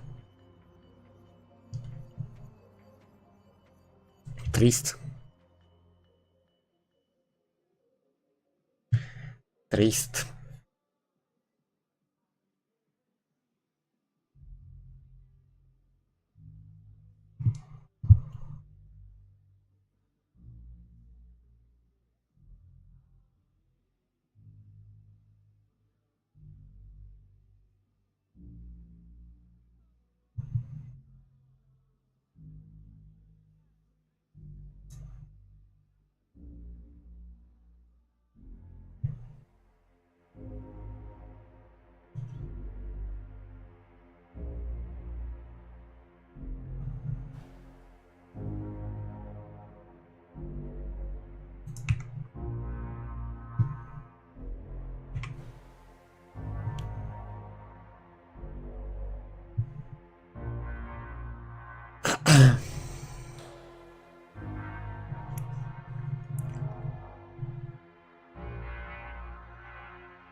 Da, iar ca asta.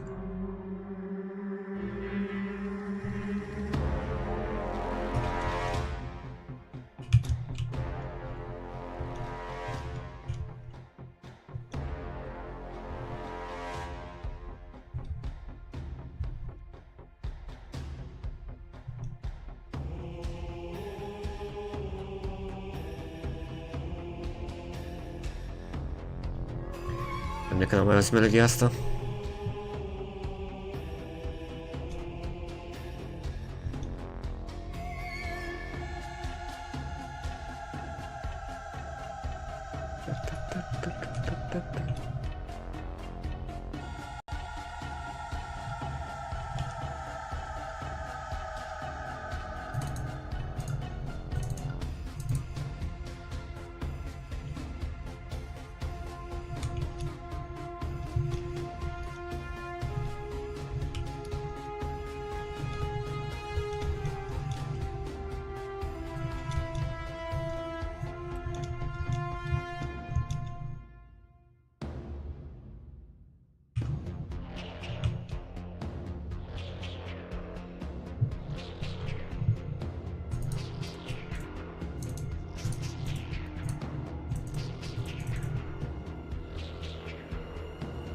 Gata.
Bun.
Credite. Oh my god, fix de ce n-aveam nevoie.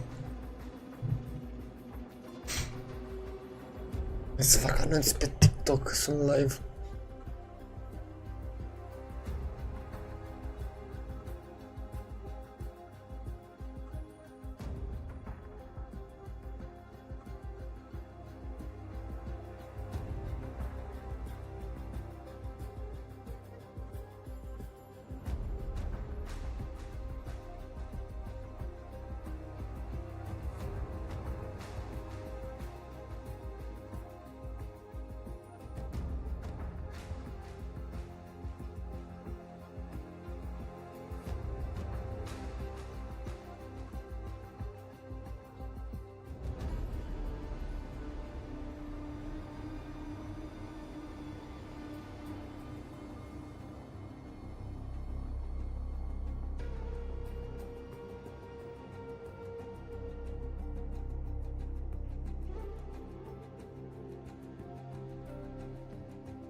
Bun.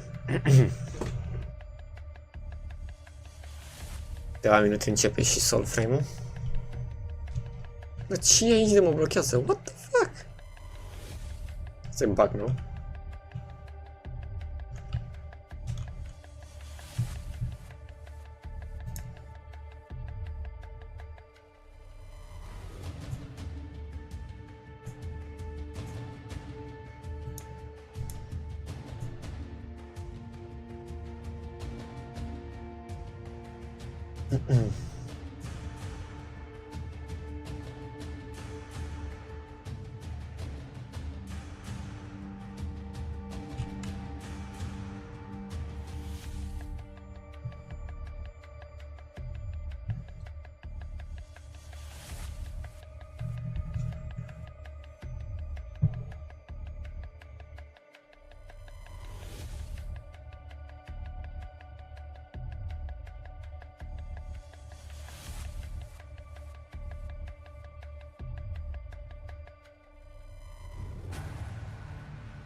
Cum eram blocat acolo, what the fuck?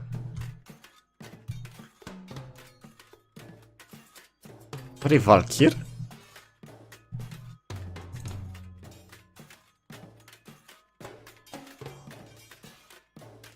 Da, mă schimb în culerul. No, ei, Valkyr era buguit, ok. Oare am luat cristalul de la Sanctum?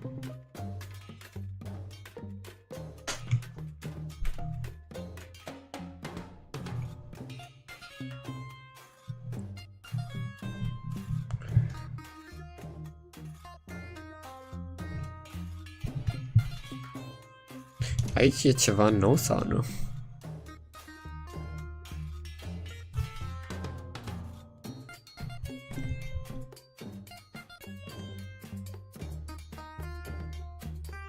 Nu pare să fie nimic nou.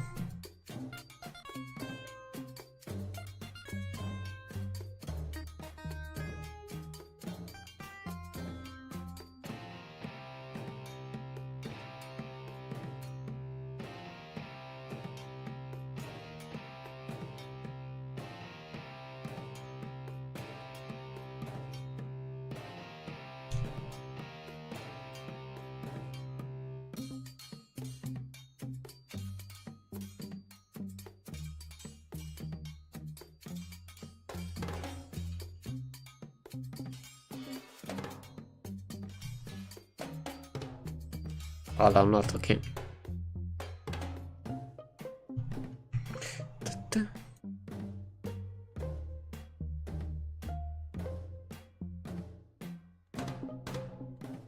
Că 9 minute.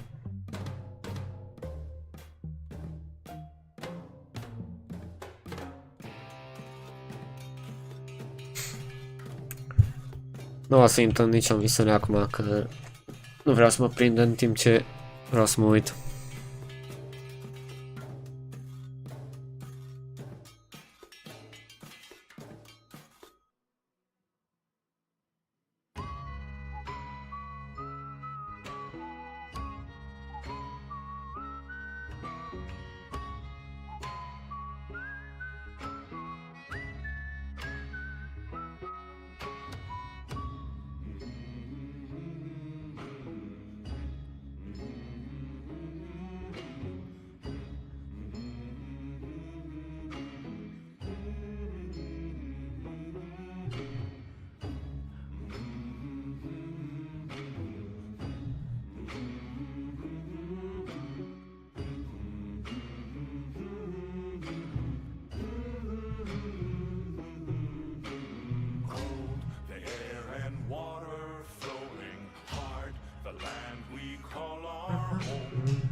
Feel the weight of what we owe.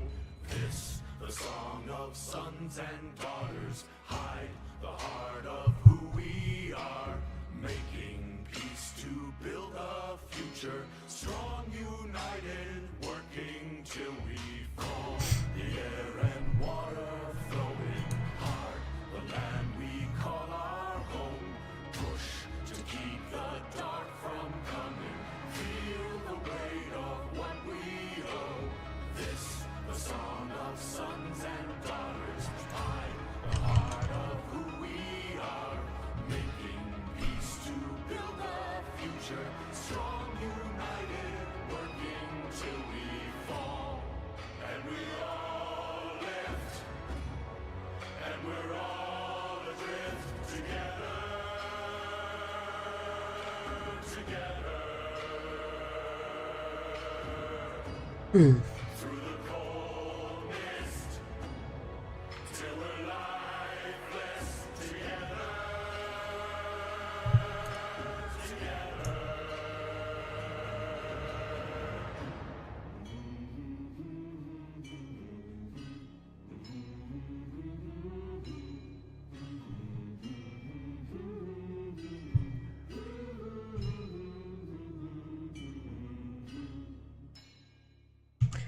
Încă 5 minute.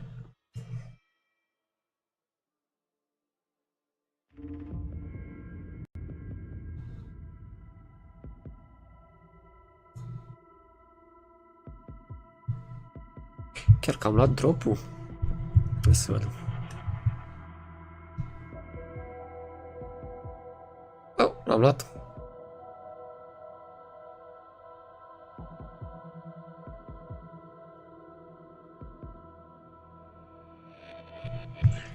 Să dau claim.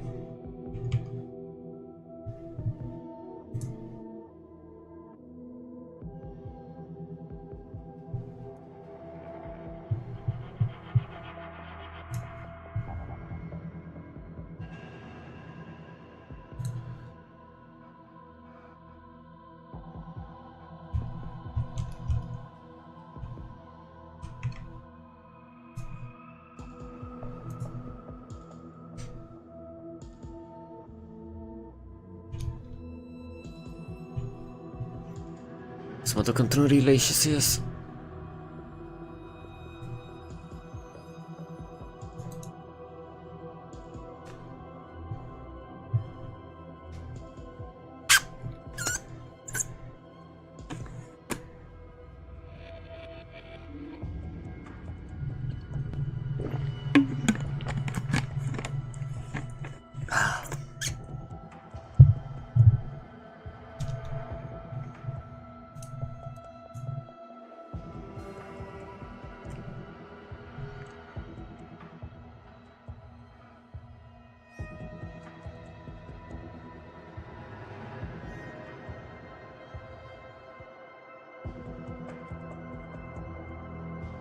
Ei, setul de armură.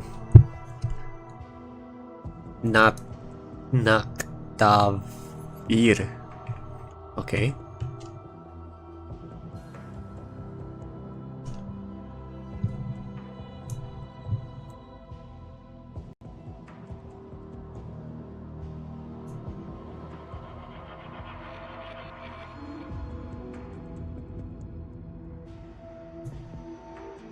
Oh. Such is clear. Once the latest in sentient defensive technology, now an embellishment for any Warframe. What the fuck?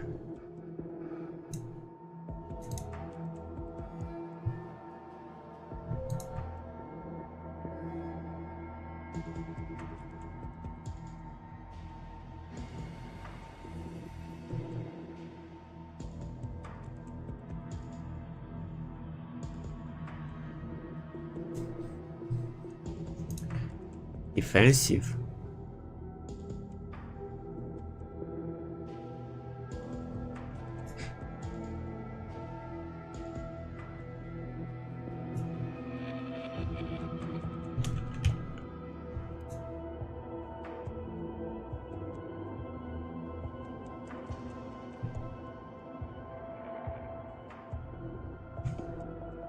Ok, începe stream-ul.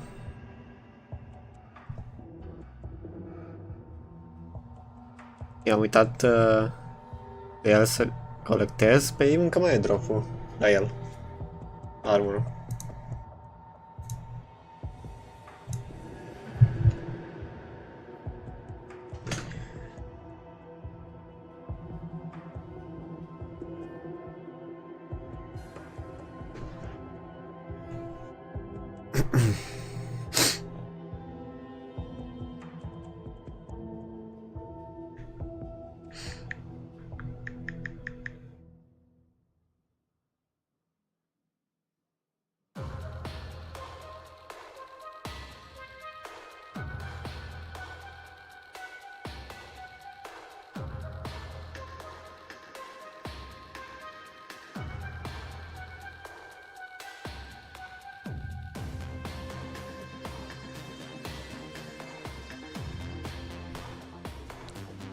Într-un minut.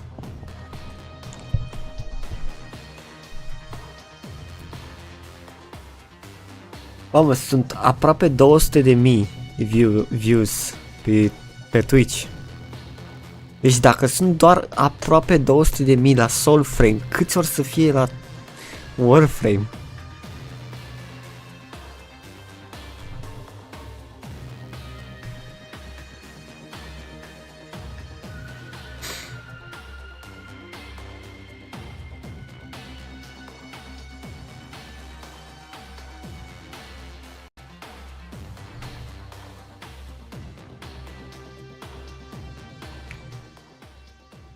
No, începe.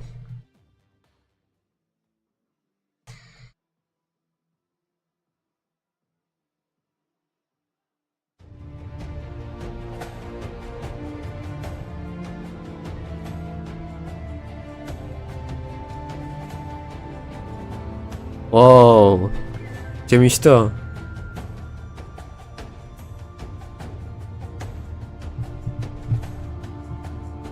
Yes, fuck. Așa.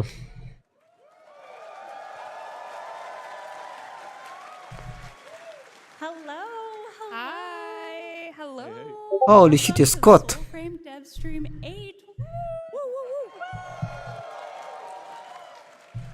We are live from the TennoCon main stage, and we are so excited to spend the next 50-ish minutes with all of you. We are here to flap, and we are here to flop it. And you will know what that means by the end of this stream, I promise. Flap. We're going to be walking you through what the heck we've been up to since this time last year, and where we're headed next. We've got a live demo to show you. Woohoo! And it's, what, 2 minutes long? It's a 30-minute demo. Yeah, what are you guys thinking over there doing? 32-minute demo? 30 minutes of So please, we gotta speed it up. gameplay. Gameplay. Live gameplay. But first, But we're going to stall until we but show first, that. let us introduce ourselves. And I'm gonna start with that fine Ce drăguț e asta? Hey, I'm George. I'm the audio director. Woo! I'm Scott, and I'm the lead designer. Yeah. I'm Sydney, and I'm the narrative designer. Oh. And dressed as Verminia from the game. Dressed as Verminia. Enchanté. Oh, Verminia. Allons-y. I don't know. I'm Sarah. I am your community manager. And next to me... Hi, I'm Megan. I'm your community director. Hi. I'm just here for Bromius, that's all. I'm just here for the big bear. Aren't we all? Hi, everyone. Thank you for coming. I'm Jeff, the creative director.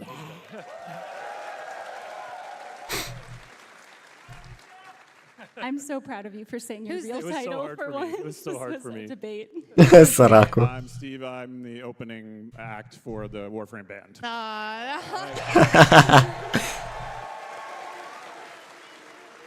Can't win them all. Where is this man? Have you He seen has this been man? found. I'm in heaven. I'm in heaven. Aww. Okay, guys.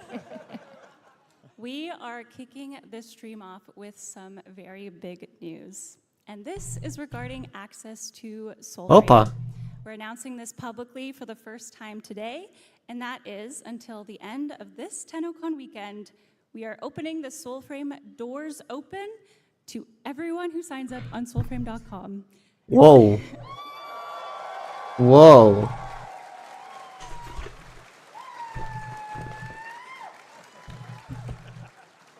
So yes, if you have ever signed up for soulframe.com, whether that was 1 year ago or today, you are automatically in as of right now. Some of you may have already noticed. You've already got notifications. I think it went out.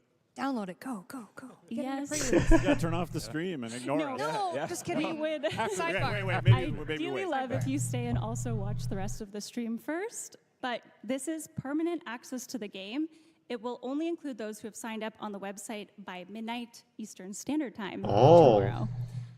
At which time we will return to close invite-only access. That's right. Yeah. Come help build the game, everyone. We need you. We want you. Yes, please come break it. Come build Preludes with Amazing. us. Thank you. Definitely.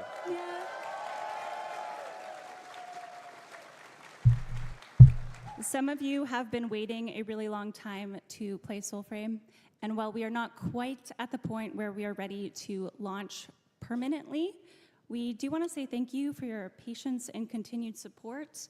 And if you're itching to play Soulframe Preludes as it is at today, again, Preludes is our pre-alpha state of the game, come on in.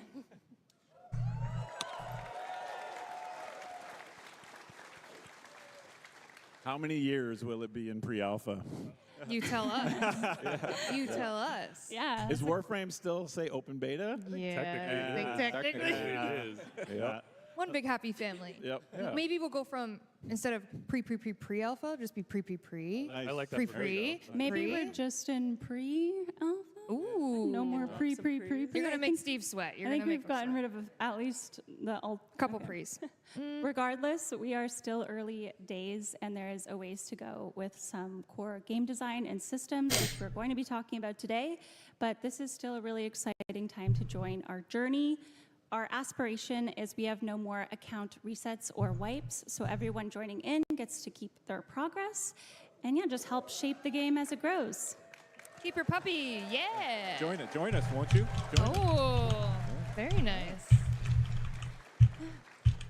Okay, so for those that haven't tuned in since last year and are still paying attention and not downloading Soulframe right now at home, we have progressed quite a bit. We've built upon our gameplay, combat, and some of our core game design. So we are going to quickly walk through what has progressed. Thank you, that's why you're here. Before we get into our live, never-before-seen gameplay. So, since last TennoCon, we have been cooking. Oh. We've also been swimming. Isn't that right, George? Cue the video. Oh.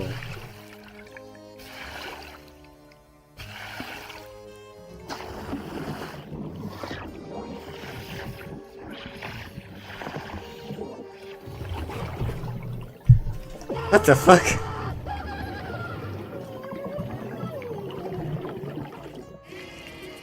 Suonate dei mostri. Bro, lei è un aspirator.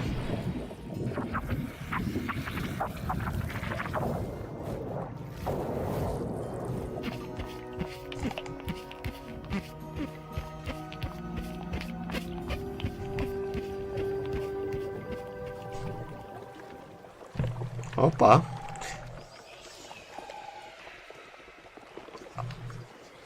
Deci așa sunt făcute. Lol. So yeah, that was our sound team in a pool. Yeah, that was. Yeah, two of our principal sound designers. Are they okay? They're okay. They survived it. They survived I it. love that Jeff is working while wrapped in a towel for some reason. Yeah. It just cracks He me couldn't up. put pants back on. You're just like, no, I'm good. It was a towel. hot day. Yeah, so that's fair. Jeff and Willem, and they're two of our principal sound designers on the team. And, you know, we needed some water sounds for the corrupted areas in the game. And why not, you know, go out and record in a pool and get the real thing. You know, we always like to customize our sounds, record unique stuff instead of using library. It's kind of like, it's kind of like cooking instead of, pre-cooked meal. It's like you get to add all of the individual ingredients that make it truly unique. And so we always try to do that. So, and who doesn't want to go swimming, right? Yeah. I love that, the sound of Warframe, right? It's just incredible. Absolutely. Yeah, it's just such a part of the experience, and we're carrying that through into the love of making Soulframe. Totally. Yeah, dedicated audio team, and we're gonna make it sound awesome. So. Okay. Now on to slightly less silly measures. Combat. Combat has come a long way. Fights are feeling smoother, more grounded, and more reactive. Movement and stagger has been overhauled with less skipping and sliding. Smite has been introduced, which is a critical Which improves stagger the system. souls of your enemies. More Those grounded have seen movement. rework, and we continue to make strides in our leveling systems. We definitely prioritized combat throughout this year. Yeah, it was a big push by the team. Coming from Warframe, which is a hyper fast game, we have kind of popcorn enemies. It took a lot of work on the design side to get that kind of combat feeling right, and also on the content side. Enemies in Warframe don't have to react to you the way they need to react to a slower paced game. So there was just a ton of new animation systems that came in to kind of enhance that acting and that reaction. And I know the design team put a lot of... Yeah, the design team spent a lot of time really breaking it down, like frame by frame, making sure the combat feels connected and grounded and solid. They went through a lot of iteration on making sure when you swing your sword that makes contact and the effects go the right way and the AI goes. Yep. Yeah, there's a lot of legacy bugs that we had that were not addressed, and when we have a slower pace of combat, those things are more evident. Mm-hmm. So, yeah. The new player experience now begins with a packed choice. Envoys can align with Spirit, Courage, or Grace, which also connects to one of our new factions. Our she-wolf Orengal has her own fable, and that is how you acquire your very own puppy. Obviously a very high priority. Who here has a puppy? Yes. Yes. Puppies. Look at all the puppies. There's some puppies. Oh. Time-limited content has been added, with the most recent being the Festival of the Circade. Sydney, this was a spooky event. I was very scared. It was scary. It took place in the haunted crypt of the Jotar clan. We know the Fire King Fen Jotar. He's one of our ancestors. And this one we had to track down the Circade. There was lots of puzzles and things to find. The whole community had to work together. We expected it to take 2 weeks. It took 2 hours. You guys did it overnight. Wow, incredible. So next time is going to be really hard. Ooh, get ready. With that. Midrath has been expanded. Our map can slowly be unveiled now by world trees throughout. You can also leave messages for fellow envoys on said trees. And for those of you who think I'm not watching those, I am. Please always be polite and respectful in game. New enemies have been lurking about like the spooky mendicant king, but my personal favorite is Willow Wings, our flying plant. That was actually named by our community via a Discord poll. Shout out Discord. Exclamation mark, Discord. Discord and chat to join our Discord. And whatever chat you are watching, it should work on Twitch. New packs and weapons have been added to our game, including the new magic caster type weapon you're going to see Gwellin today. This really was a new playstyle added, essentially. Yeah, as much work as we put into refining the combat, We're not going to show it. Yeah, we're not going to show it. We're going to show you how we expanded combat choice. And actually, in the demo that we have to get to really soon because we're running out of time, you're going to see a bit more of a mix of range and close combat with the addition of sidearms. So We get a lot of questions about, are we going to get this type of weapon, or are we going to get these other types of weapons? And the answer is yes. This is going to be a game with a huge array of weapons and play styles. So in the demo, you're going to see a kind of more of a caster-focused range style. But there is now sidearms, so you'll be able to kind of get up close and sweaty if you want to. Yeah. Yep. We also introduced new armor sets, and armor itself grants defense stats tied to 3 types.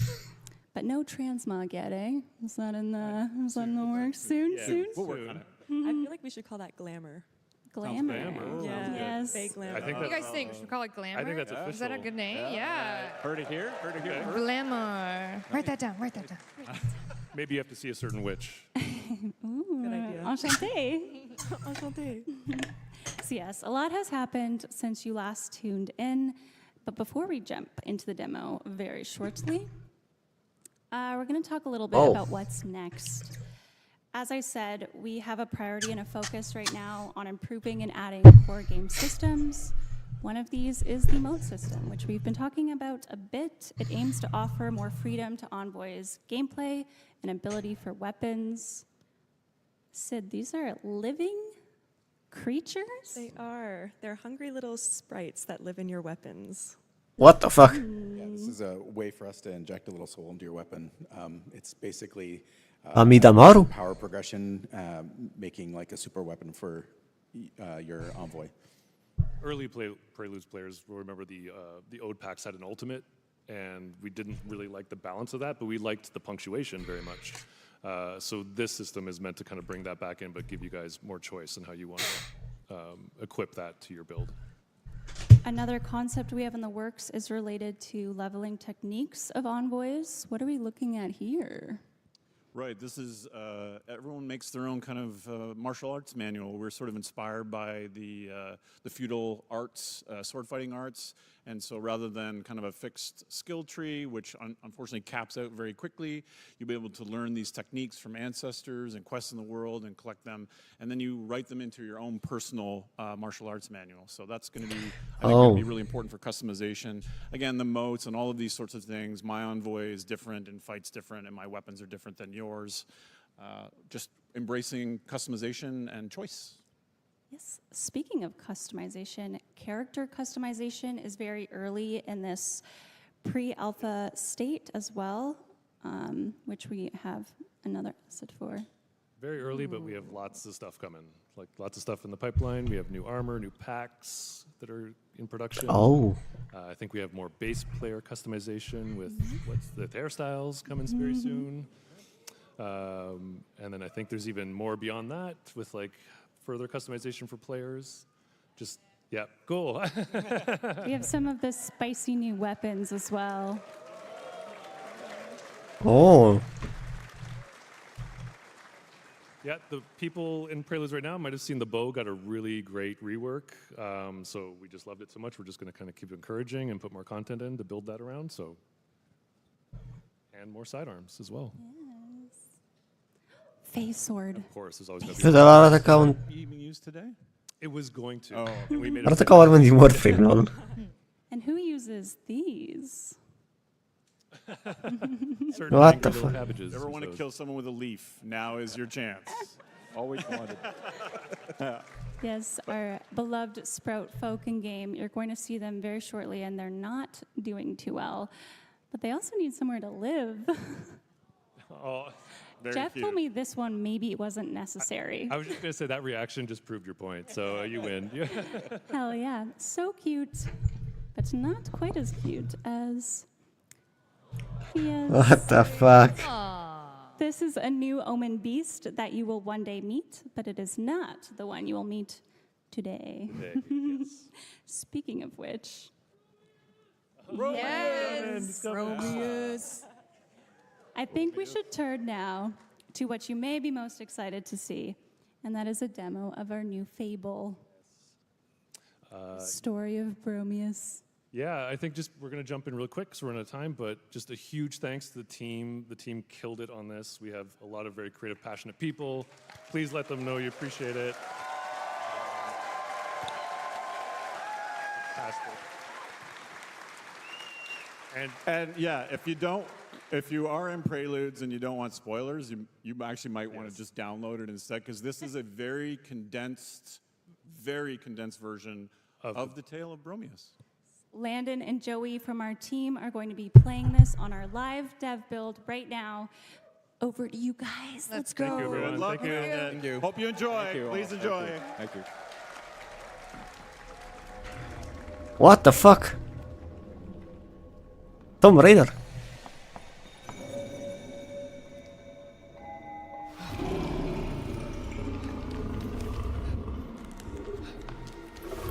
Bro, a fost rapid, e urs. Nu, ursul din cămară.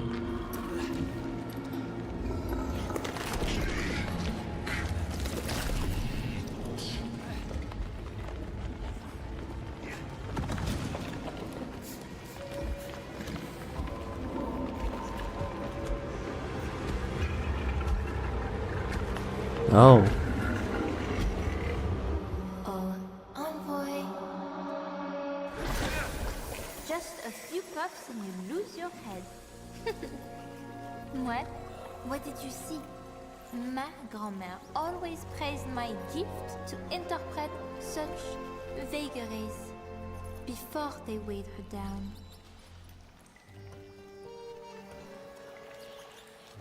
Yes. Oh, deci nu vorbește caracterul nostru până la urmă? Unknown. Untamed. Ugly. What? Such visions do not lie.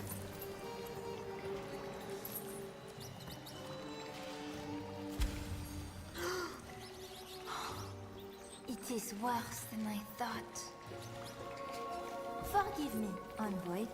This sap dream is no oracle of your many inadequacies, but a vision Place of a accentul ei. violent future. Sounds delicious, no? Allons-y. To Weapon Wood.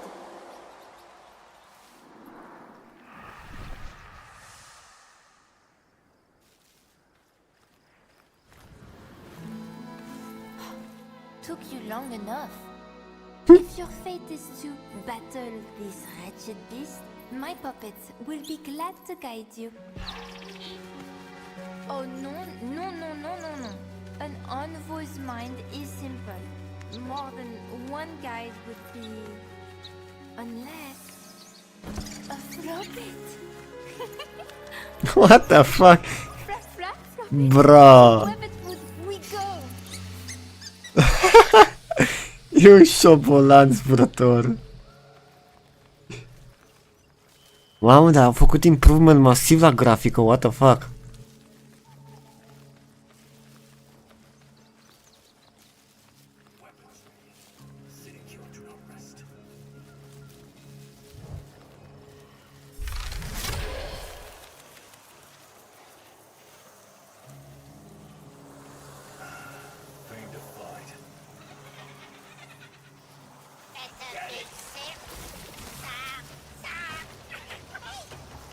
Sproutsfolk, they are cursed. Even more than usual. LOL.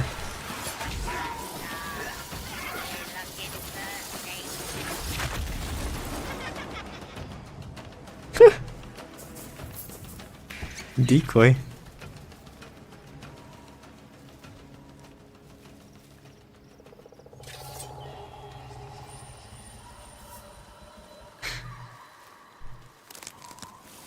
Wish, stuck, silent now, but for the wind.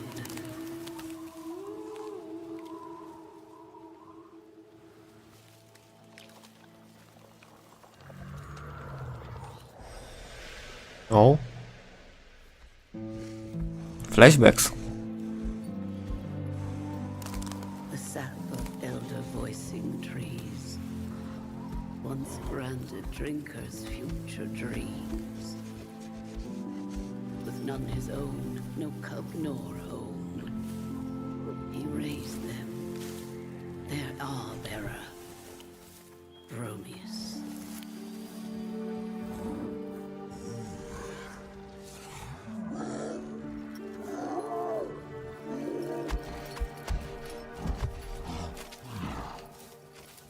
Plantează copacii.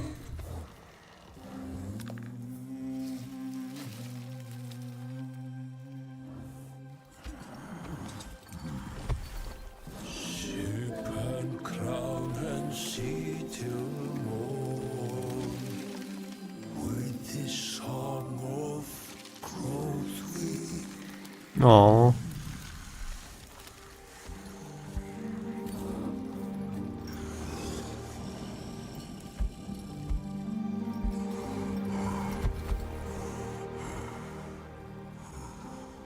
Why won't you grow?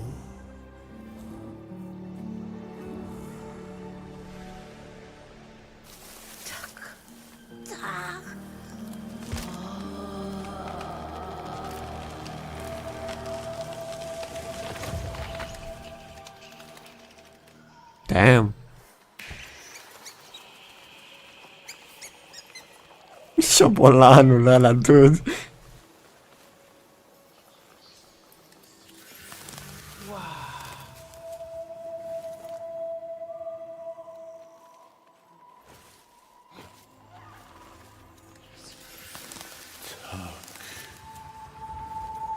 Oh, melodia! Cred că noi o să ajutăm să crească copacul.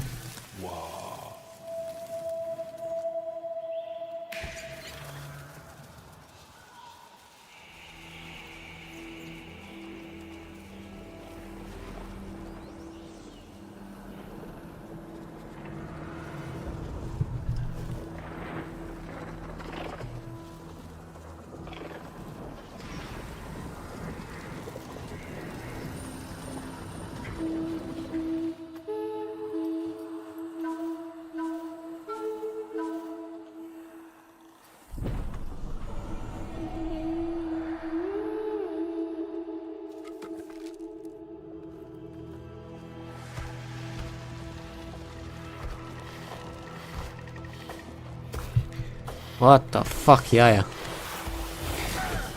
Îmi puteți ști puzzle-urile din Legend of Zelda în care trebuia să găsesc melodia sau... Da, da, da.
Jocul oricum e inspirat mult din Zelda și Princess Mononoke.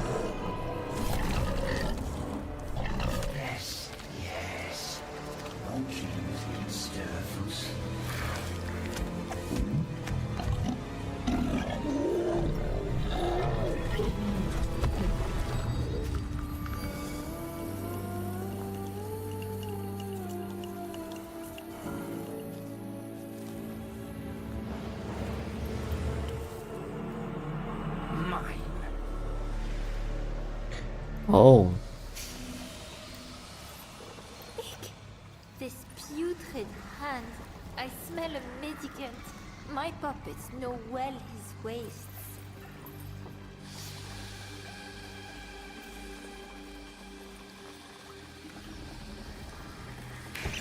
Mă, dar arată bine.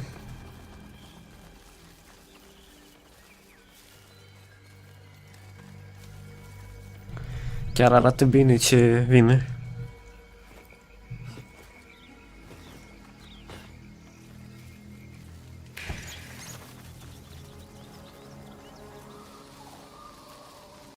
Such wretched odor. Oh, my poor nose. This Odin sludge seeps deep, you know, rousing bodies best left buried. We are close.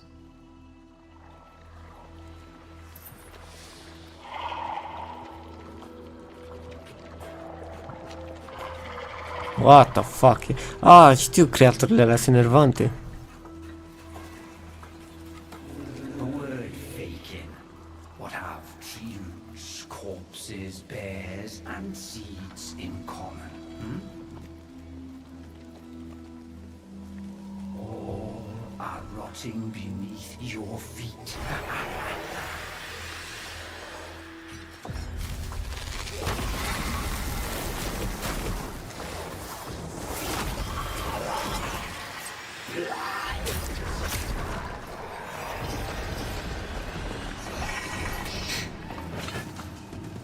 Combatul e mult mai... nu mai alune și ce văd, e mult mai finisat.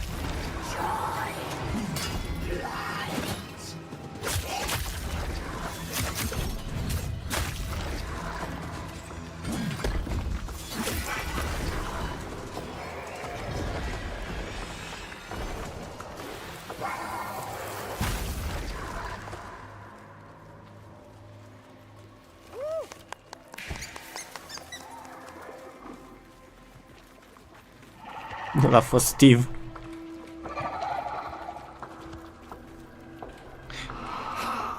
My wastelings! A loss! Ah!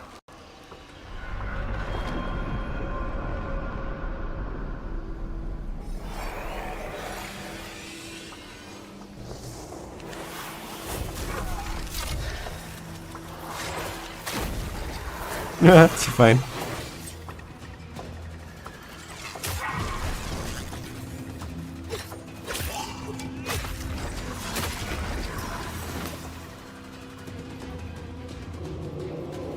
All will come, Mendicant, in time. Mendicant Wraith, leave our seed to the living. You misspeak, witch. Words have power. He lives now, my precious seed. Reborn, Mendicant.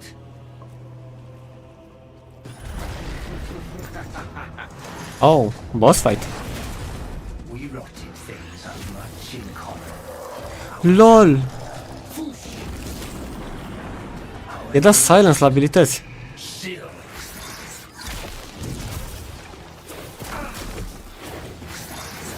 Surrender.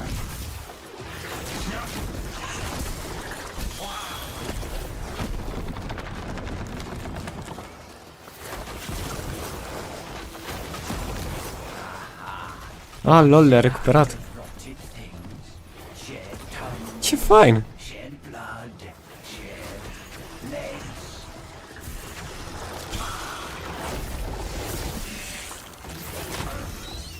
Ah, ce mișto e boss-ul.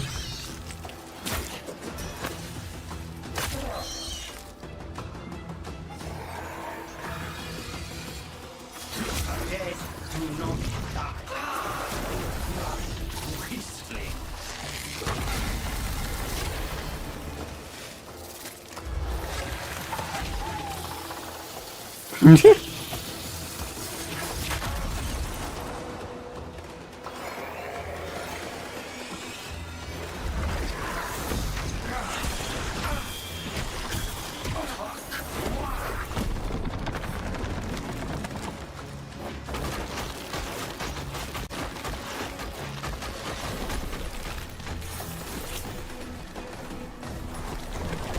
Another fall.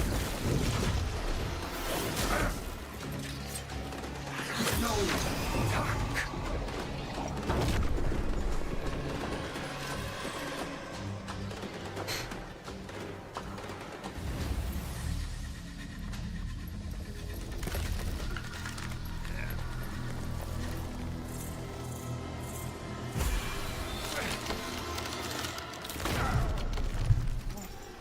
Sămânța. Roots from which you've grown, voicing seed, take us home.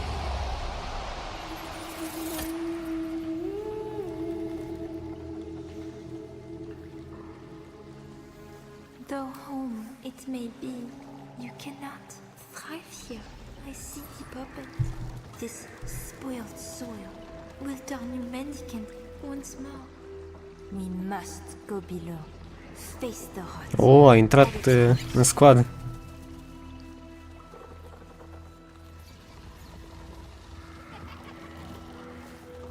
Hello.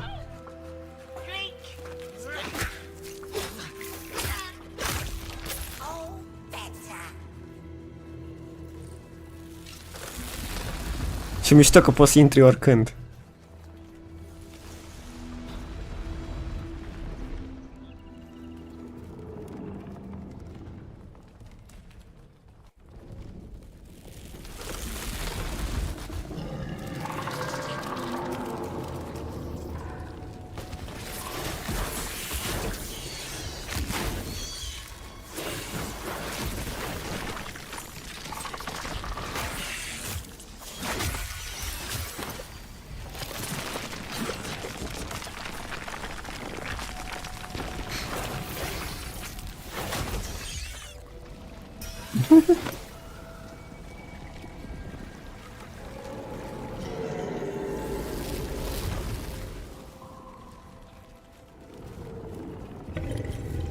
Mamă, ia ce mișto arată locul.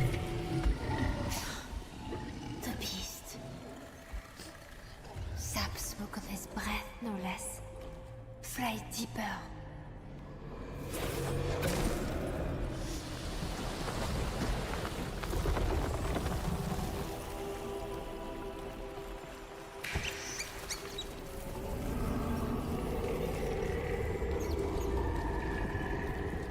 Dude, locul arată super. Sper să fie random generated dungeon în locul ăsta.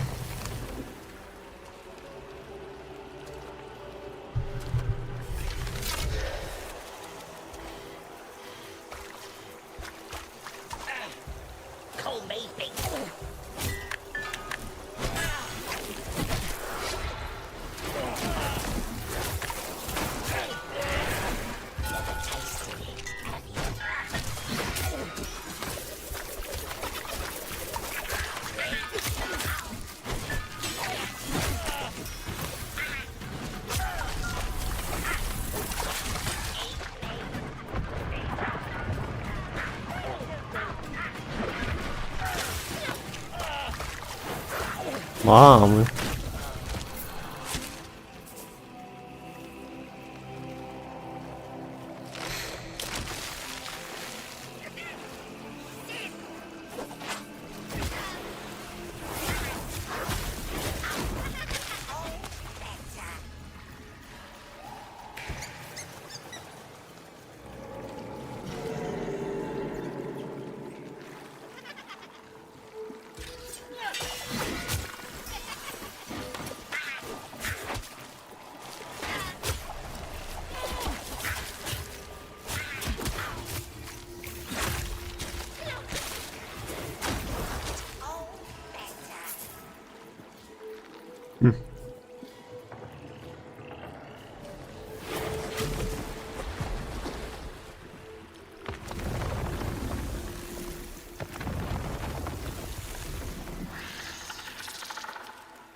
Lol.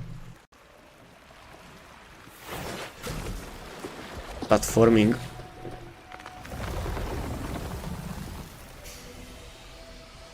Better, barely. But our little seed needs the finest of soil. Allez, allez!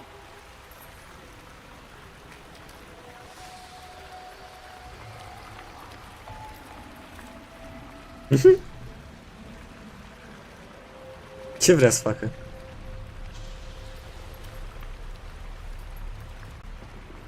A, pleacă.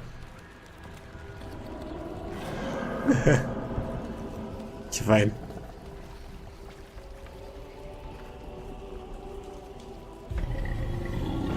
What the fuck?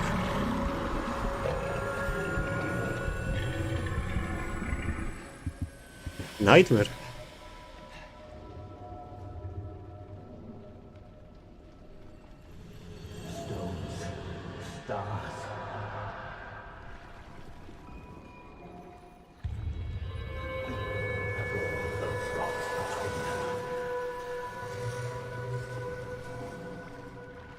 They bite like ship's birds, bore like worms.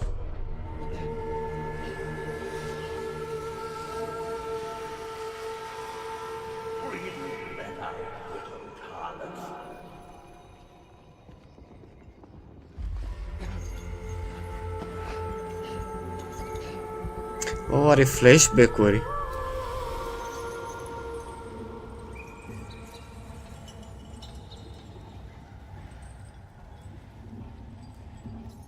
LOL.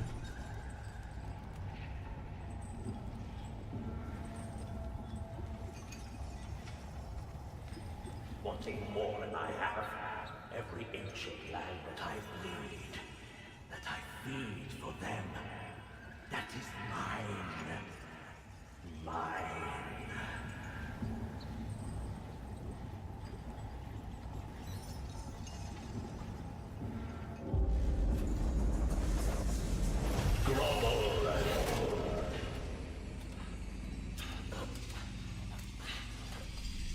You gruel, too feckless to kiss your lord's feet, but he brings you peace, bloody sanity to your knotted woods and piss. The fuck e aia? When he stands in your presence.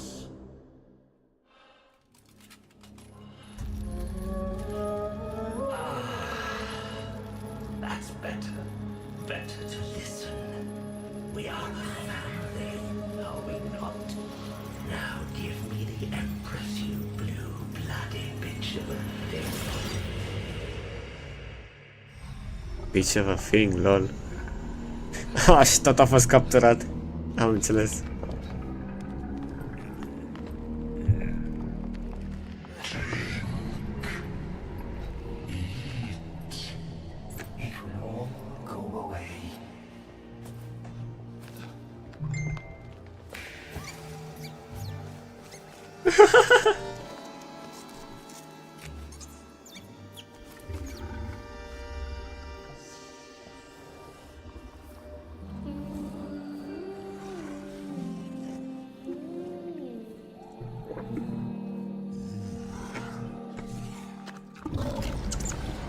No.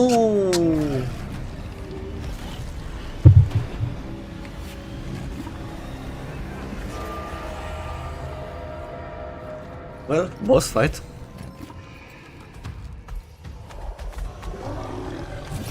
Mamă, cum arată. Holy, mecanici. Mecanici. Astea atacuri. This is some God of War type shit.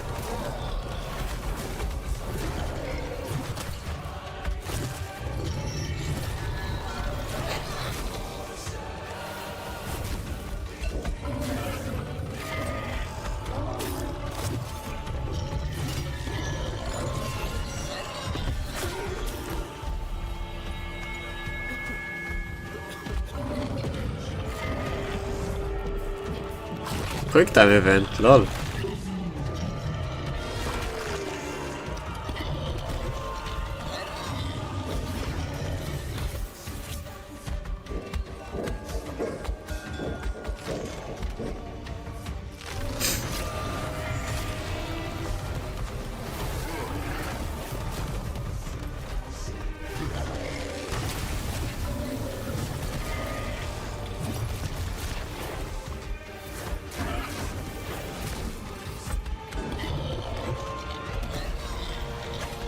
Mișto muzică.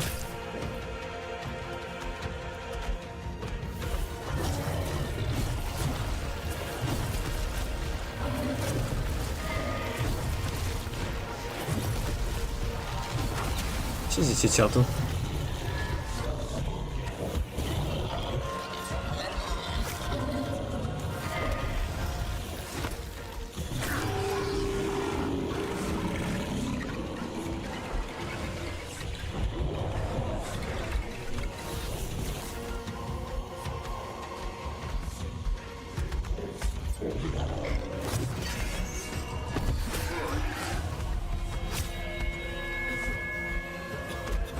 De fapt, ăsta e Warframe. E al doilea lor joc. Tony, vezi că poți să-ți faci cont și ai acces permanent la el. Dar numai astăzi poți să-ți faci accesul permanent.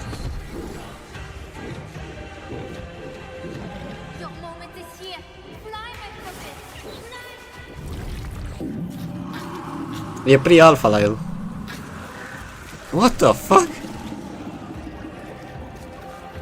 Bro! Cinema!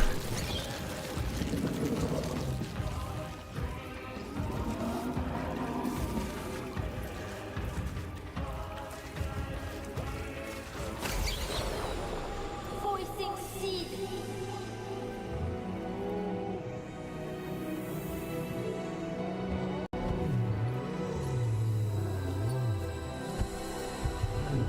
No.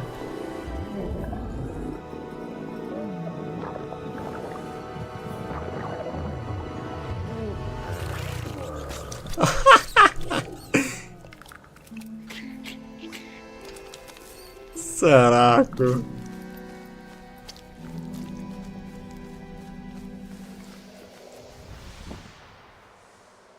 No, nu mă uit la Destiny.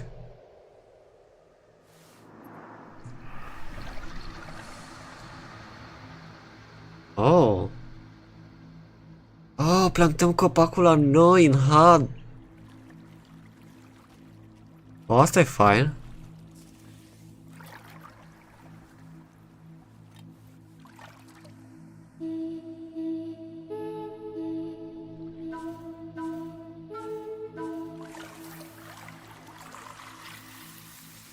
Seasons change as we spring up and red. Come drink from us that will repay our Oh. Grant exile and turn you nurture. We bear seeds for you that show the future. Sip and prudent be our voice. For what comes next, there is no choice. With the song of growth, we start again. Seed. Everywhere, the seed. Speaks of people that live your come shepherds hear Aw. your voice and lead. God for us a great victory.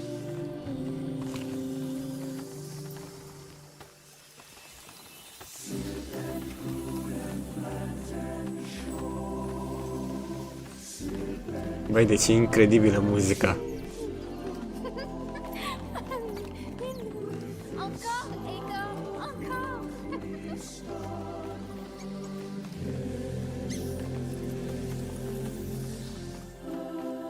Cum reușesc, frate?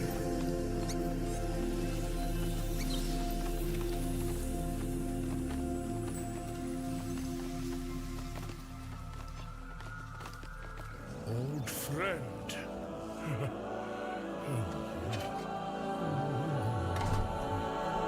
Old friend?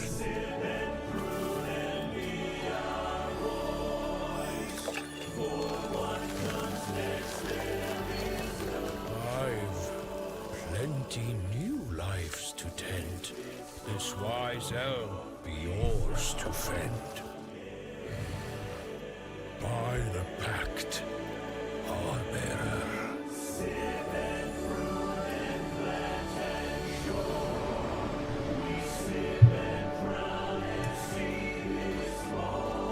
Oh.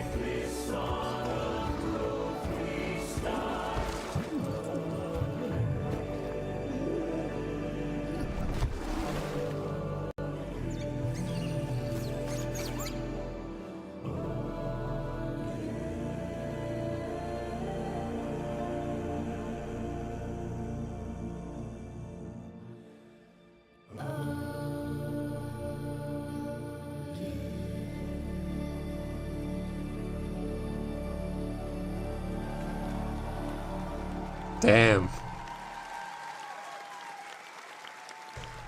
Tu, dacă continuă să bagi așa, holy shit.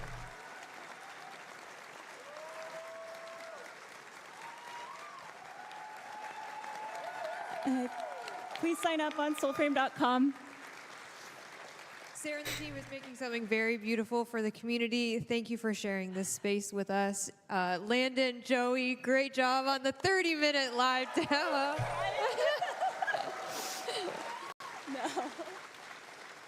Steve, guys, any parting words for our players? You promised no tears. You did that. That's my guy. It's my bromius. Like, gotta Not a save my dry makeup. eye. Sorry. Please sign up by the end of this weekend if you want to join us and help shape this community. Thank you so much. Thank you for your support. Thank you so We much. love you. Watching. Join us. Wow.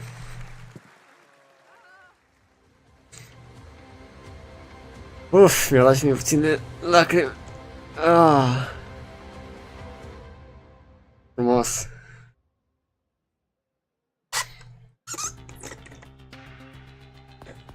Și urmează Art and Animation.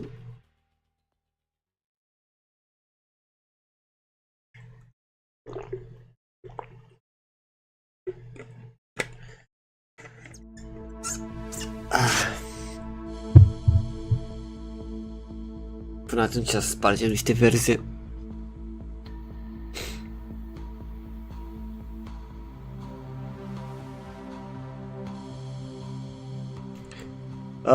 Cine își face cont sau și-a făcut cont înainte pe Warframe are acces permanent la pre-alpha. Asta e faza.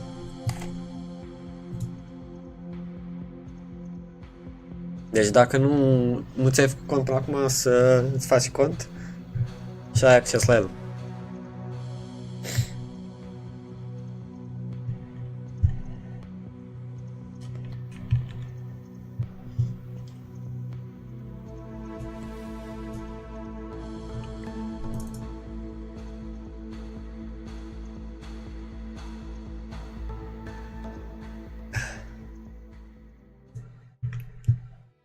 Ah, I didn't see you there. Salutations, Tenno. My name is Zach. Delighted to meet you. I've returned for day 2 of TennoCon, and I'm here to keep you well informed on the Twitch drops that you are able to obtain. Not everyone can be as dashing as me, but fear not, we are here to assist. By watching TennoCon for 30 minutes between 11 a.m. and 4:30 p.m. Eastern Time, you'll receive the Noctivire armor set. You may even outfashion myself. Actually, probably not. Upon the start of Tenno Live at 4:30 p.m. Eastern Time, watch for an additional 30 minutes and receive Valkyr Prime absolutely free. The only thing finer than a free Prime is a tall glass of the sweetest apple juice. Ah, perfection. Often I receive inquiries regarding said Twitch drops, and no, placing an exclamation mark in front of a random word does nothing. Stop doing that Clem100_destroyer69. I won't ask again. To do it properly, head over to warframe.com/twitch, log into your Warframe account, follow instructions, and you're ready to claim your goods. Observing today's show on Steam? Ensure you are logged into your Steam account before watching, and you'll be rewarded with item tokens in your Steam inventory. Once you claim those tokens, log into your Warframe account and adorn yourself with all your new items that make you feel alive again. Now then, run along and get back to enjoying today's show, Tenno. I've got important business to attend to.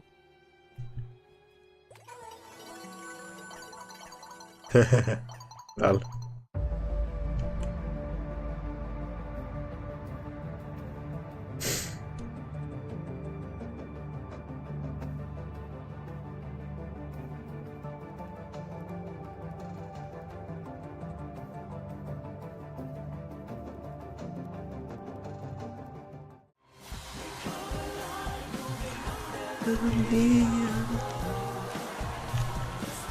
Ce mișto a fost concertul.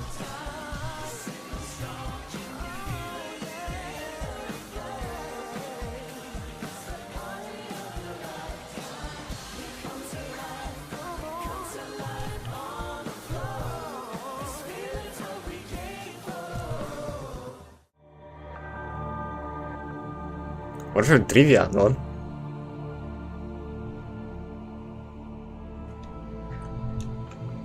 Which Warframe had the codename Iron Frame in development? Good question.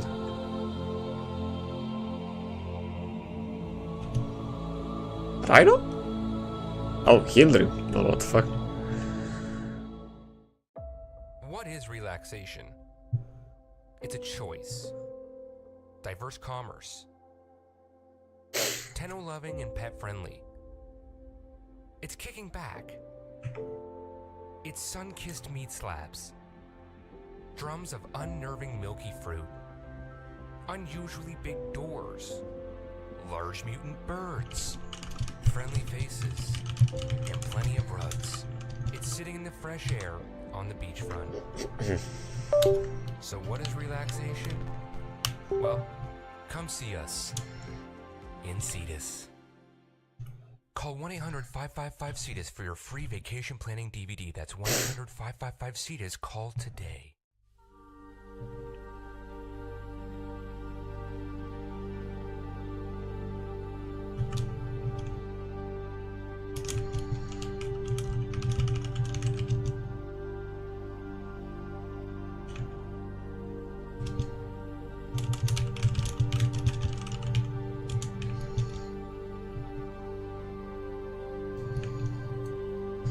Îmi place cum anunță în joc cum vine următorul panel.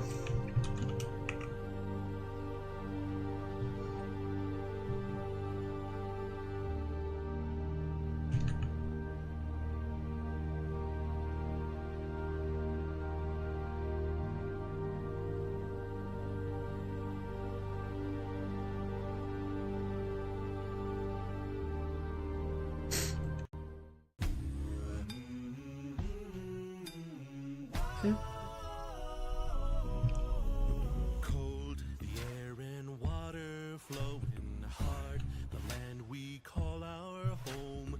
Push to keep the dark from coming. Feel the weight of what we owe. This, the song of sons and daughters, hide the heart of who we are.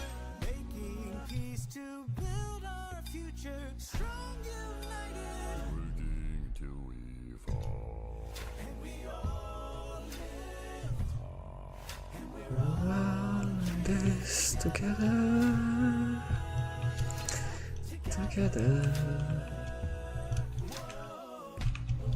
through the cold Yes. till we're lifeless together. Oh yeah, forma.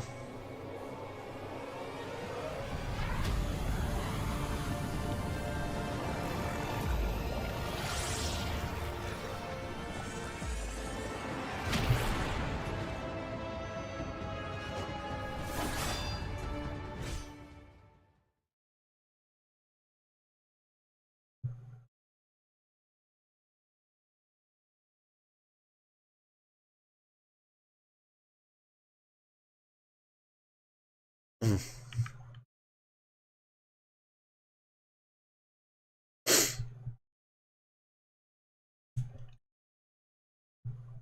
Trei minute începe și următorul panel.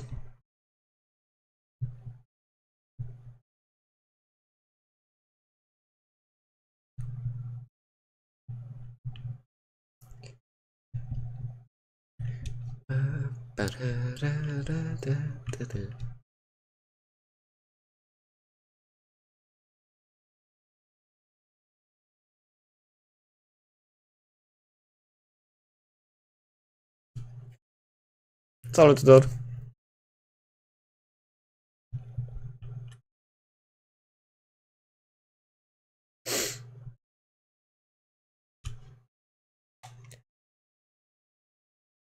Ah.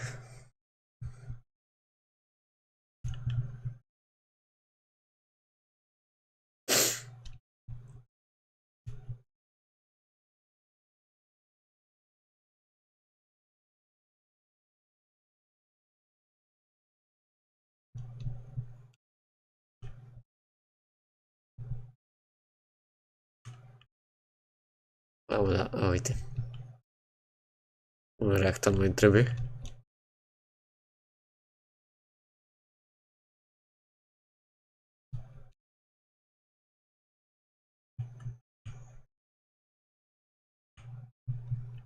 Ce faci, cum ești?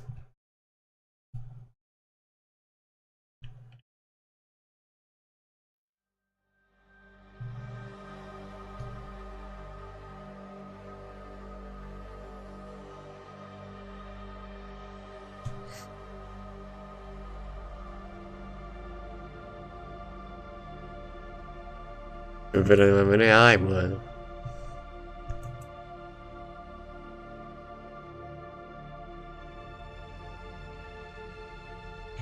Ia să schimb. Așa.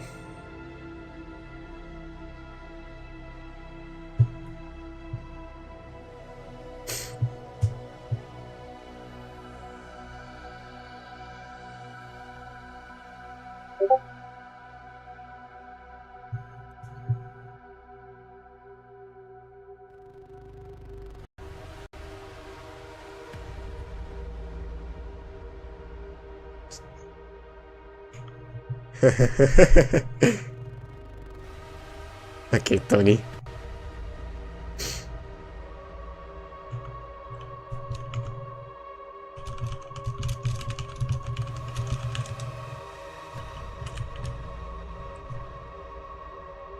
Da, la mine s-a auzit Discord-ul.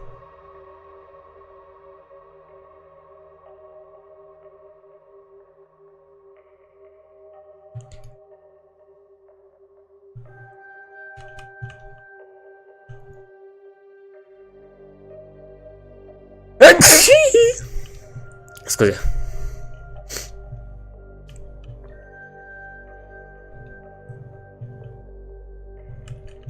Mersi.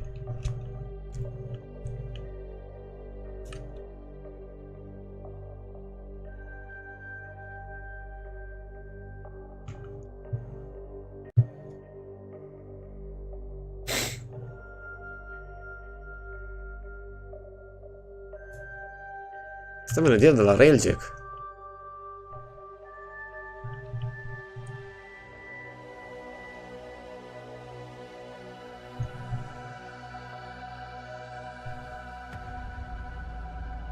Michael Jackson is that you, Mrs. Purides.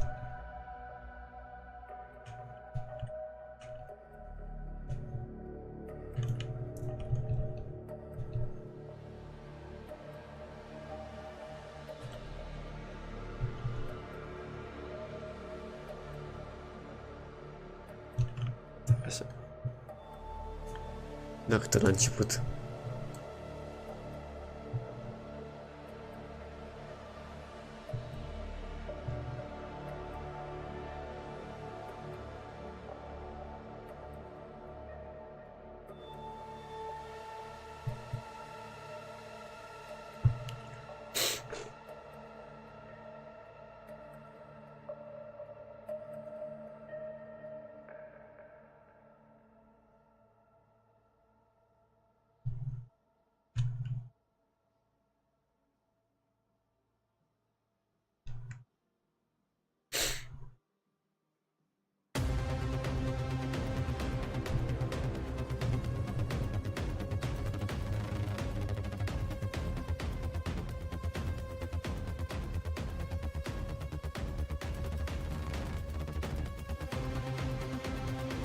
Ortos.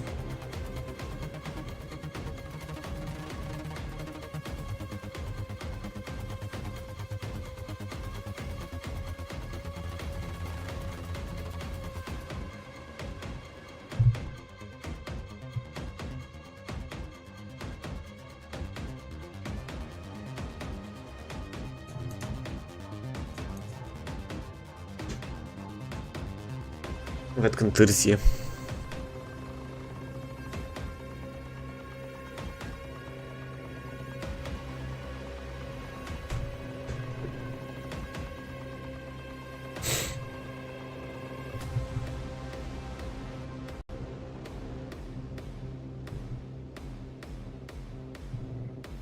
Cătălată Wings.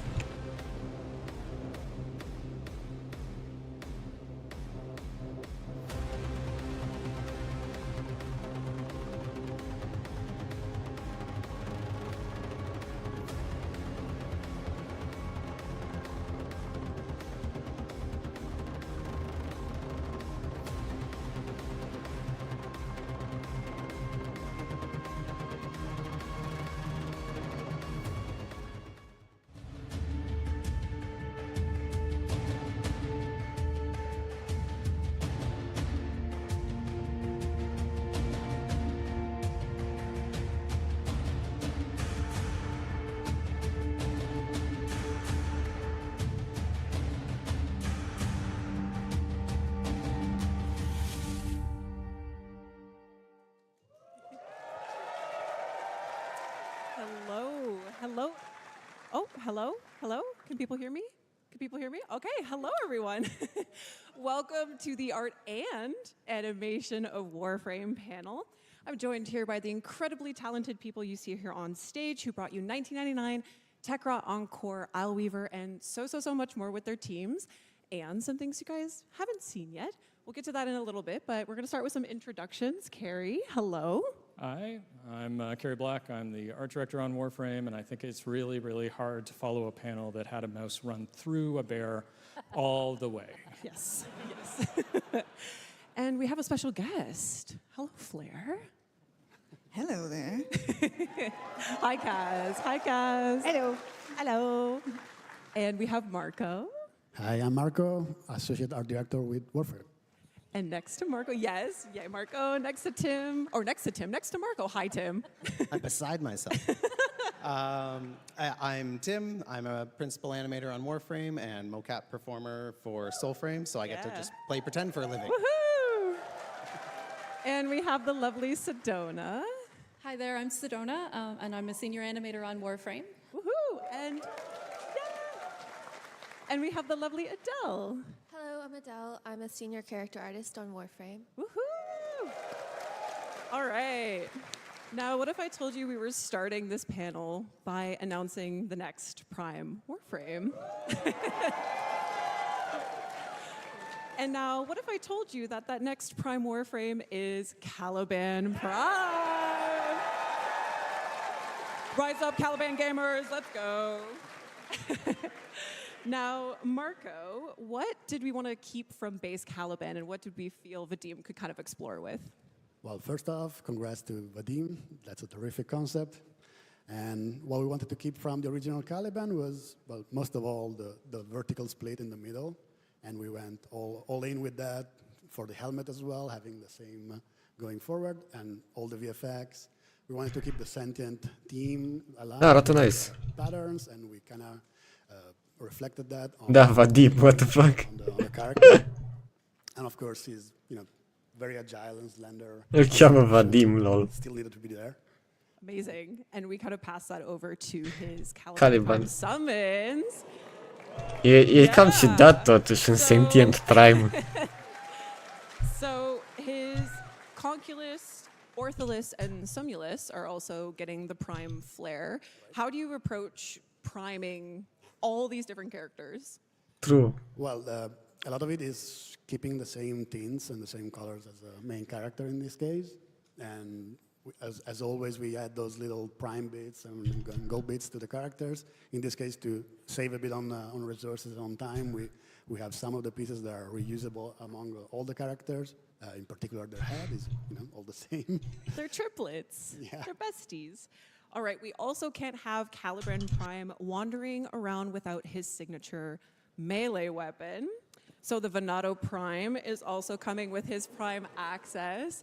And Kaz, the Venato already has a really fairly extreme look to it. How do you push that design even further? Well, we obviously wanted to keep that weird elbow in there. And it also rotates at the end. So we chose to emphasize that little rotating function at the end. And then the blade as well, that cool vertical blade. So unique for a scythe. Absolutely. And now we haven't had a Prime sniper rifle come out in a while. And so guess what? You're getting one. The Vidaria Prime sniper rifle. And I know, Kaz, that Vadim was particularly excited about this. So how did Vadim, marry Caliban Prime into this rifle? Well, first of all, he's been pitching a sentient sniper rifle to me for quite a while now. So we finally found a cool place to put it in. And I mean, it just so happened that he was also concepting the character. So he brought some of those elements in, like you've got the golden rib cage kind of area on it. And if you look closely, there's a cute little sentient eye. Aw, look at that little guy. Yay, Vadim, you got your Prime sniper rifle. All right, now that we've gotten a little glimpse into our future, we're gonna go to the past, to 1999, and more specifically Armă nouă pentru omorât Eidolon. And Tim, a lot of mocap went into this quest. Actually, quite a bit. I'm curious how many hours and sessions Yeah, so every time we do a mocap session, all the data gets recorded into a folder with that date on it. So we went and counted up the folders we had, and we had 14 folders. So that means 14 mocap shoots. Probably an average of about 2 hours per shoot, but we do mix in Soulframe and Warframe in the same shoot. So it's very rough estimate, probably about 20 hours of working in the mocap studio on this. Incredible. Well, we've got a video here that shows you just a fraction of those 20 hours. Let's take a look. Not again! Lol.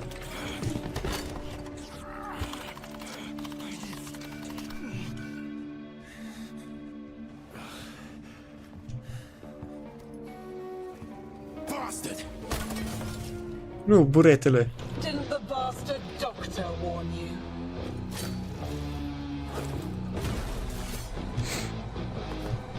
Ce mișto.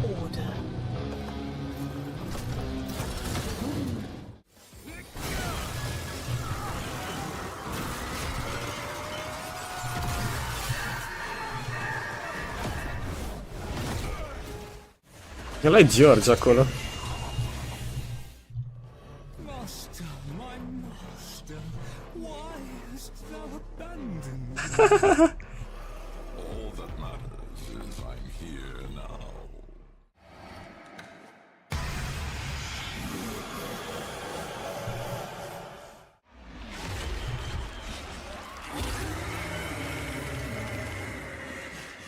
Ce mișto.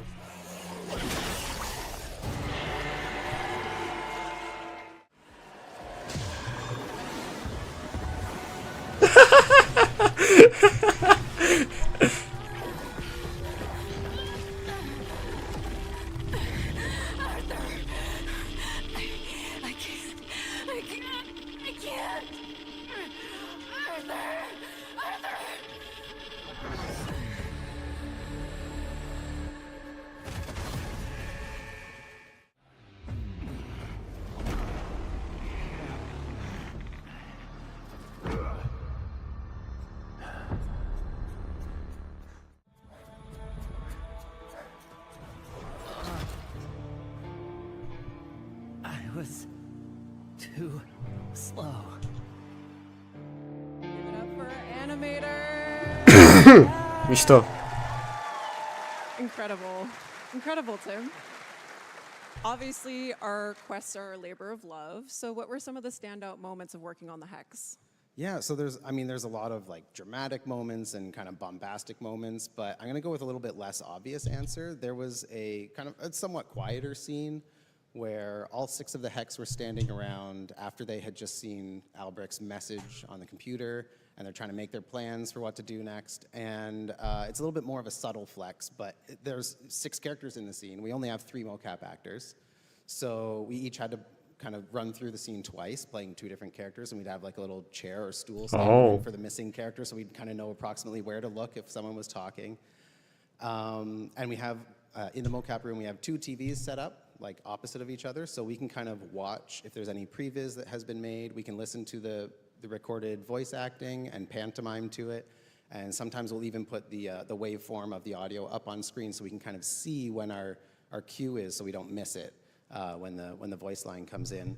And it was over 2 minutes, and it all went to one animator. Alex animated all of that. And she got all their individual personalities in there, and yeah, Incredible. difficult but very well done. Incredible work. And now, Adele, you worked on Eleanor's character model. What was it like watching her come to life in the quest? It was really great seeing how animation utilized all the extra Oh. time that was put into her for instance, the tongue. We weren't sure if there was going to be enough time for it to be rigged, but I made it anyways. Yeah. And then they just used it so amazingly to bring so much life to that character. And I love how cute and just adorable she is in the kissing scene. So She really is. We made time for tongue, y'all. Yippee. All right, that actually perfectly segues into our next video. Believe it or not, the kissing scenes for the New Year's Eve kisses were actually mocapped. Whoa. Well, okay. Okay, hold on. Whoa. You'll see. So we're gonna take a look at Eleanor's and Amir's. Now, Tim, you and Elise had to get pretty creative around mocapping this, which we'll see right now. Yes. So first, before you do anything like this, you have to talk to each other and be comfortable, like know what you're comfortable doing. And we thought at first maybe we could try mocapping the hug. They're all supposed to be a hug and then a kiss. And we thought, well, we could maybe hug and then we'll just fake the kiss because it's animation. Mocap is never the final product. There's always a ton of manual animation that gets done after the fact. So we were confident we could just add that in and make it look believable. But it turns out that like, hey buddy, good to see you again, because we're good buddies, is not the type of hug that we needed. And so we were like, we can get into it a lot more if we stand beside each other, kind of just look out of the corner of our eye and react to each other. And so that's what we did, and we just kind of, afterwards in animation, merged it together, got the physical contacts working and stuff like that. And you did share a really lovely story about Amir's smooch scene. Yeah, so Amir, he's so he has to psych himself up a little bit. And then when he does, finally, he's like, okay, I'm gonna do it. He maybe overdoes it a little bit, and so he very dramatically whips off his glasses and does a little twirl and everything. He's a bit extra. And so we thought, well, that one's not too steamy. We can actually mocap that one. And then it turned out, oh no, we still couldn't because we don't know how to dance. So whenever there's dancing in Warframe, I don't do the mocap. As you know, Danny Octavia boy band Sokolowski. So we don't know how to dance, and we were like, I'm not really sure how to do this without getting tangled up. But fortunately, there was a third animator in the room, Jason, who had just recently been married, and he was like, I got you. We learned a couple of fancy moves for the wedding so that we could dance. And he's like, I'll give you a quick little lesson. And so he taught us how to not get tangled up so that we could do a little spin. And so very happy, very approximate anniversary, Jason. And thanks for the tips. Congratulations, Jason. Thank you for the dance moves. Now, for some of us who were successful in our Kim conversations, the romance continued in the back room. Now, Carrie, this looks very different from what we know the back rooms now. This was an early concept. How did it Oh. to this point? Well, at What beginning, the it was actually fuck? going to be in the city, and it would have an old tailor shop at the front because Warframe, fashion frame, kind of sort of fit. And then you'd have your sci-fi mad scientist room in the back. But then as narrative happened, we needed to get it into the mall so that everything was going to wind up working. And then we went with a 90s loft conversion instead. So. And we did. And we have a video here. We're going to take a look at how the back rooms came together from start to finish. In a moment.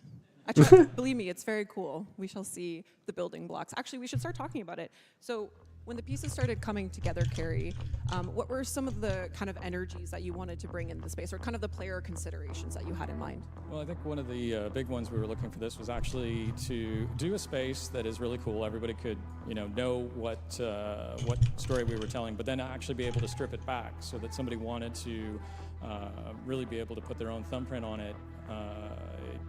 Not all the way back to a simple box, but as close as you could, and still have the other version be able to tell the story. So it was kind of consciously making sure that with all the decisions, there was the ability to pull them back and still have the floors, walls, and ceilings stay up. Absolutely. And I learned something really interesting about the helmet room, where actually when I was doing research, Carrie, I'm quoting you here, I'm sorry, but it was inspired, the chair that you sit in the helmet room was inspired by, and I quote, a creepy dentist chair, which feels appropriate for the room with lips on the wall. Absolutely. Marco really drove a lot of that with I think it was Corey and a couple of other people, And if you've ever had traumatic dental surgery when you're in your teens, you can all sit in that moment, right? So. Thank you, Carrie. I'm here for it, yep. And let's give a round of applause to our environment artists, programmers, level designers, lighting, material, and textures. These guys bring these worlds together. All right, now outside of the back room, roam the Skuldra. And we see here some of Minky's work, which was foundational to that faction. So, Carrie, can you tell us from Minky's work here what was kind of pulled in to create that faction? Well, I think it's amazing how many foundational things actually are. So, the Ephron, which was a big, how is it going to work? How are they going to be able to take on Infested when they're mere humans from 1999 and similar? So there's that. And then the playfulness that Minky had in his work was kind of key. So, Here you have bubble-wrapped enemies, and we're a third-person shooter. And, you know, it's not quite as on the nose as we are right at that moment, but that came through the whole way. And I think that playfulness was a nice way to get this thing started. Absolutely. And then we see Michael brought it all together here with the final concepts. And Marco, when building up the Skaldra faction, what was the most important kind of features to help distinguish between one another? Well, leaning in a bit on the different silhouette changes. So you have one character that has a huge head or a huge top, and one with a big skirt, and try to help it with some of the emissive elements. You know, that helps as well with the harsh sliding condition, try to make them more readable in every condition. And then you have game design and behavior as well going into that. So if you have a character running at you with two glowing sides, you can like know what's going on. Yeah, you can kind of expect what's coming next. But speaking of, so the Skaldra move and attack in some really dynamic ways, which we're going to see here in this video. And Sedona, what were some of the kind of goals the team had for the Skaldra in relation to other enemy animations in Warframe? Yeah, so just to preface, I have been working on enemies since the Murmur alongside Scott Johnson, and the Murmur were like crazy hard, and because we didn't have anything to work off of. And so when we got over to the Skaldra, one of the things we said is we need to not go that crazy again. We should use some of the 10 years of existing gameplay animation to try and make our lives a little easier. So working with that, we started making just like focusing on the idols and maybe a couple locomotion changes, but then the personalities of them got like crazier and crazier, and so we did end up making more work for ourselves in the end, but like I think they ended up coming out super charming. Absolutely. And speaking of charming, I know speaking to Scott as well, obviously very talented animator, and he carried so much of that over into the H09 Fervon tank animations, and we're going to take a look at those as well. And Sedona, I know you have a particular affinity for the tank. Yes, watching Scott work with like vehicles in general, like he's usually the vehicle guy, and we have a term that we use when we're giving notes, and one of the things is like give it a little Scott wiggle or Scott shake, because he adds it to everything. And so he of course added it to like the Skaldra, and he added it to the tank. And when we were having anim reviews, like everyone was sitting there going, this is so cute. And I still agree with that. Like it's a very charming boss. And but yeah, talking to Scott, he said one of the things is he's like, I'm not working on a battle sim. I'm working on a weird sci-fi game. I'm going to have fun with this, and I'm so glad he did, because I think he came out great. Absolutely. I never thought I'd call a tank endearing and charming, but here we are. We also can't talk about the Skaldra without talking about Miss Major Nessie Rusalka. And yeah. Well, now, Carrie, how does one begin to even ideate such a bold, standout character? I'm going to be completely honest. This one you largely leave to Rebecca and Liger, because, you know, me asking for a V-neck that is quite that V is a very difficult thing for me to ask for. So they drove a lot on that one, and then of course the iconic performance and the great sculpt by Scars and everybody else. It really came together. Absolutely. I heard the word bravado was thrown around a lot in her design, and I think the V-neck speaks to that especially. And her big claw arm, which was inspired by, as I understand it, it would be the Orkin, yeah. It would be the Orkin. Bit of a nod that this is, you know, at the base of that. Absolutely. And again, shout out again to Michael Skyers for the incredible character model, Rusalka here, as we know and love her. Yeah, absolutely.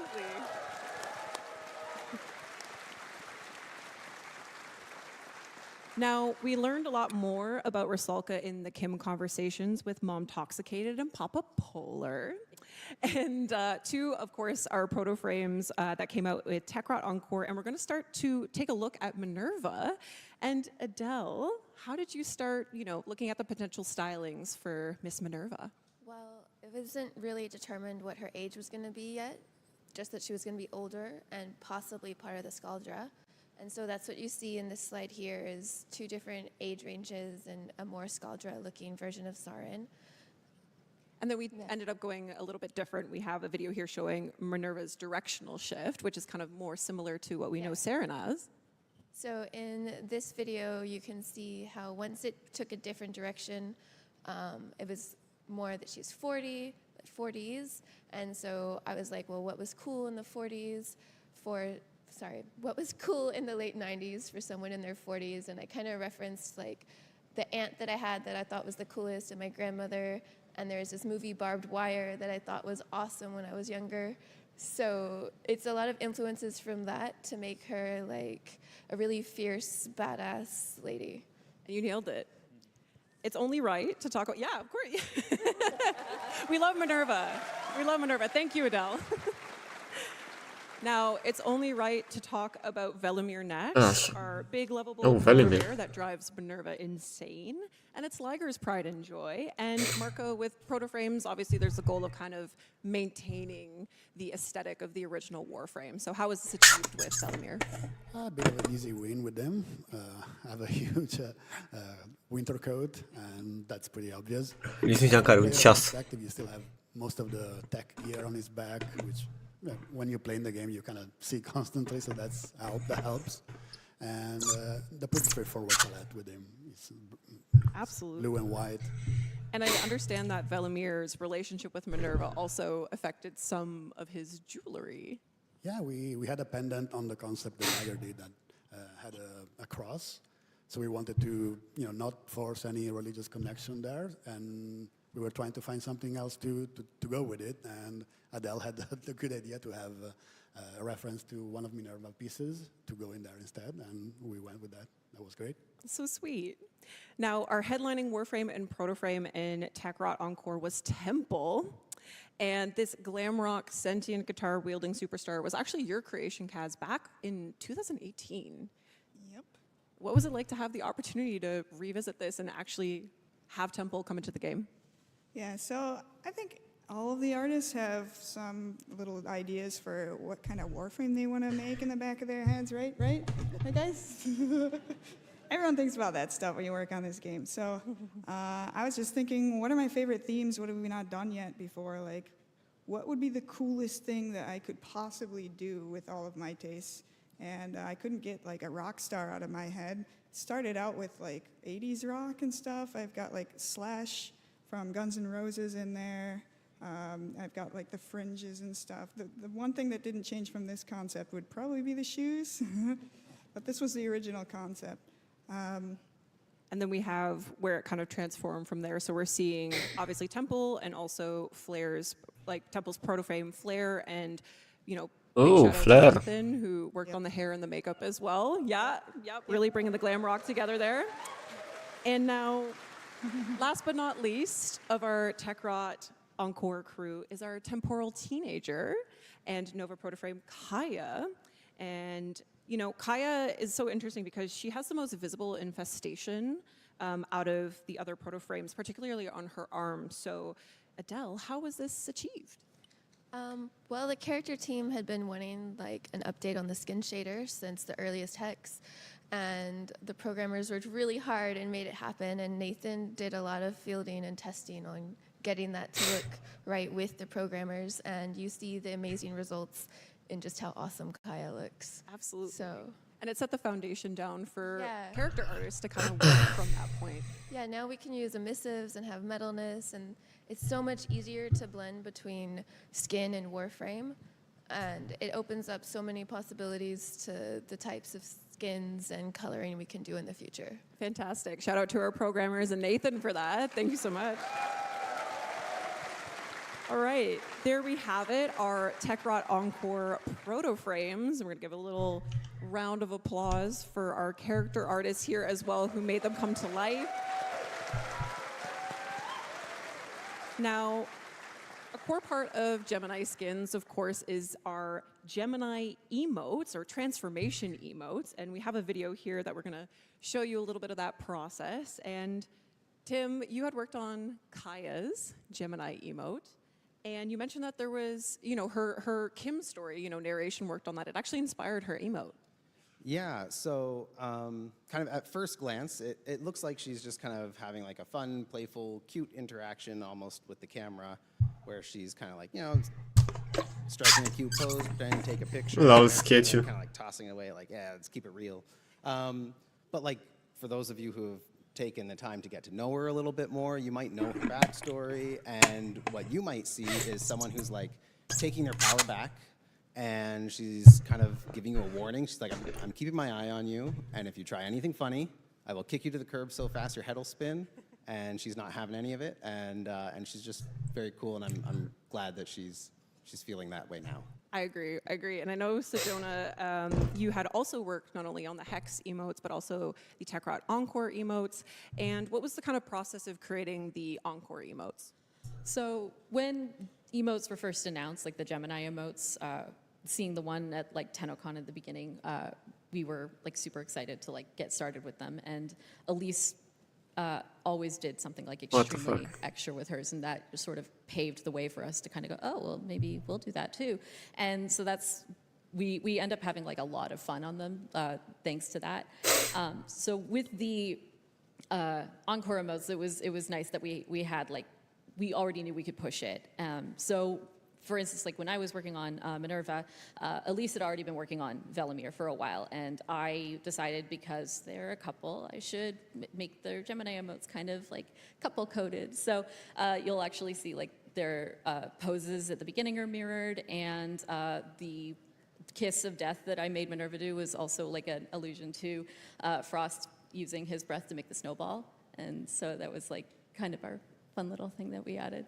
It's like they're pretending that they like each other again. That's so sweet.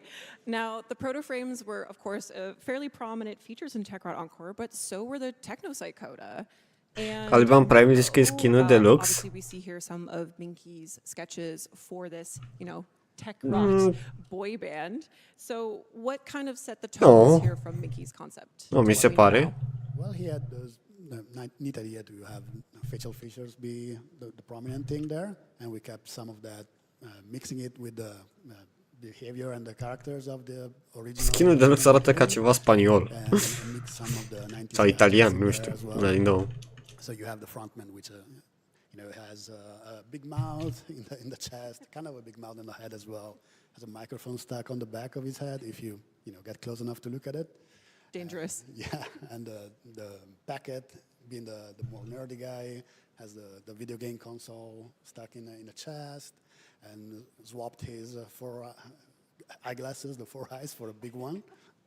Fabulous. And then, of course, from Minky's fantastic work, we had our character artists bring them to life. So thank you to our character artists for our beloved boy band online. We love them dearly.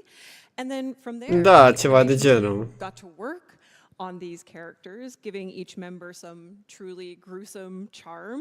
We're going to have a look at them here now. Sedona, they obviously have such unique personalities. And how did you go about creating such diverse movesets between all characters? So I'm assuming like everyone's started to realize that like we're pretty 50-50 split in regards to when we're using keyframe and when we're using motion capture, and we try to find the path of least resistance in every case. With the boy band, because their setups were so diverse and there were things that just didn't seem really feasible to do, the whole boy band is completely keyframe animated. There's no mocap whatsoever, and just because like they're so absolutely out there, especially Zeke, as you can see. This was Jay Baker who worked on him. Zeke was initially supposed to float, and he wasn't supposed to have so many arms, and Elise requested a few more before being pulled off to go work on cinematics, and so Jay took over and No, după TennoCon. I don't know how he does it. I need to ask. Să fie ăsta, Yeah, he's fantastic. Catalyst. An actual magician. Și reactor. Now, from the Technosite Coda, the Coda weapons were born. And Kaz, which of the Coda weapons did the team have the most fun making? Well, that's easy. All of them are fun. It's always fun to work on infested stuff because they're their own little creatures. They're kind of characters in their own right. Absolutely, and I know you in particular worked on the Coda Motivire, which was kind of this amalgamation of vehicles and different parts. You want to speak a little bit more on that? Yeah, that one's based on a scooter. I had like 2 particular models in mind for it, and I approximated it here and there. And yeah, we wanted to get 3 different damage types visible on it. So we did 3 different heads, and there was a bunch of different ideas about like how we would do that. Like, is it is it going to be a scooter? Is it going to be a blender? Is it going to be a wild washing machine motor, like in the videos when they throw the rock in it and it just goes crazy? I ended up with scooter because I guess I had motorcycles on the mind. Yeah. And then we ended up calling it the pizza cutter eventually. Yes. I like Bloodborne. Ooh. Hey, yeah, there you go. Shout out. Yep. And then, of Bloodborne course, 2. our weapons artist took it all the way and created our fantastic set of our fantastic Coda weapons. Now, we had a little interim moment between Techrot Encore and Isle Weaver, and that was our magical water girl, Ureli Prime. And we have a little behind the scenes of the Ureli Prime trailer that we're going to take a look at now. Oh. And now, okay, Tim, tell us how you guys made this happen. Yeah, so we knew with Ureli we would have to have K driving, so that meant it was going to have to be outdoors. And we knew she had an affiliation with Event Kids, so it was going to have to be the Orb Valis, and the Corpus were going to need to be the enemies. And we knew that she was kawaii, so we had to make it a little bit, anime opening style. We got magical girl transformation, a little bit of like limited 2D animation and like lower frame rates, which was a fun challenge. It's more work to do less frames, believe it or not. Our engine wants to smooth everything out to like 60 frames a second or higher, and we had to kind of like force it to obey our faked lower frame rate. And thank you to the tech anim department who had to re-rig all the cloth for us to be able to hand animate just for specific shots in the cinematic, because in game it's all run with cloth simulation that runs at real time, and so it wouldn't obey our fake lower frame rate, so we had to keyframe it. So of course this happened Kawaii. with the most skirts, fins, little bows and tassels and a bell, and like so many little cloth bits to move around. But they nailed it, and thank you for doing all the extra work so that we could do the trailer that we wanted to make. And yeah, so our direction for this one was kind of like, if you guys remember Grendel and Goss, it was like, go big, but go completely different, which was challenging. But with Grendel and Goss, we did something we'd never done before, which was kind of combine two into one. And so my sort of counterpart in the video marketing side, other Tim Nanasi, he had the pitch of basically, what if every Prime trailer from now on was completely unique and different from all the Prime trailers that preceded it? We kind of already did that with Grendel and Goss. I think Ureli worked based on the comments I've seen. It was pretty different and out there. And I've heard Tim's 10-second elevator pitch for the next one, and I think it's going to be totally Da, and amazing. So. am văzut. Ooh, all right. All right, so after Ureli Prime, we jumped into Isle Weaver, and just a quick note, the next few slides will be showing images and videos of spider-like creatures, but we're going to talk about Araxia. And this spider-themed Warframe had been floating around in the community for a while. And how did we come about, finally making it a reality, Carrie? Well, this is one where, again, like another artist wanted to grab the theme and kind of really ran with it, actually. So Nikita did fabulous work here. Very interesting one to see how it started off with a lot of very, very disturbing reference. And then, the final character is kind of out of the park, really. So. Yeah, that whole thread was a little bit of a jump scare. It was, yeah, absolutely. It was fun to look back on. Yes. And we, of course, have to include the Araxia scuttlers, which we see here. Nikita did a little bit of exploration there on how those could look. And then Nikita brought it all the way home and made her come to life as the Warframe that we know and love today. And a really standout characteristic of Araxia is her Silken Stride ability, where she literally walks on spider legs. And Sedona, I'm just so curious. How? Oh. I don't know.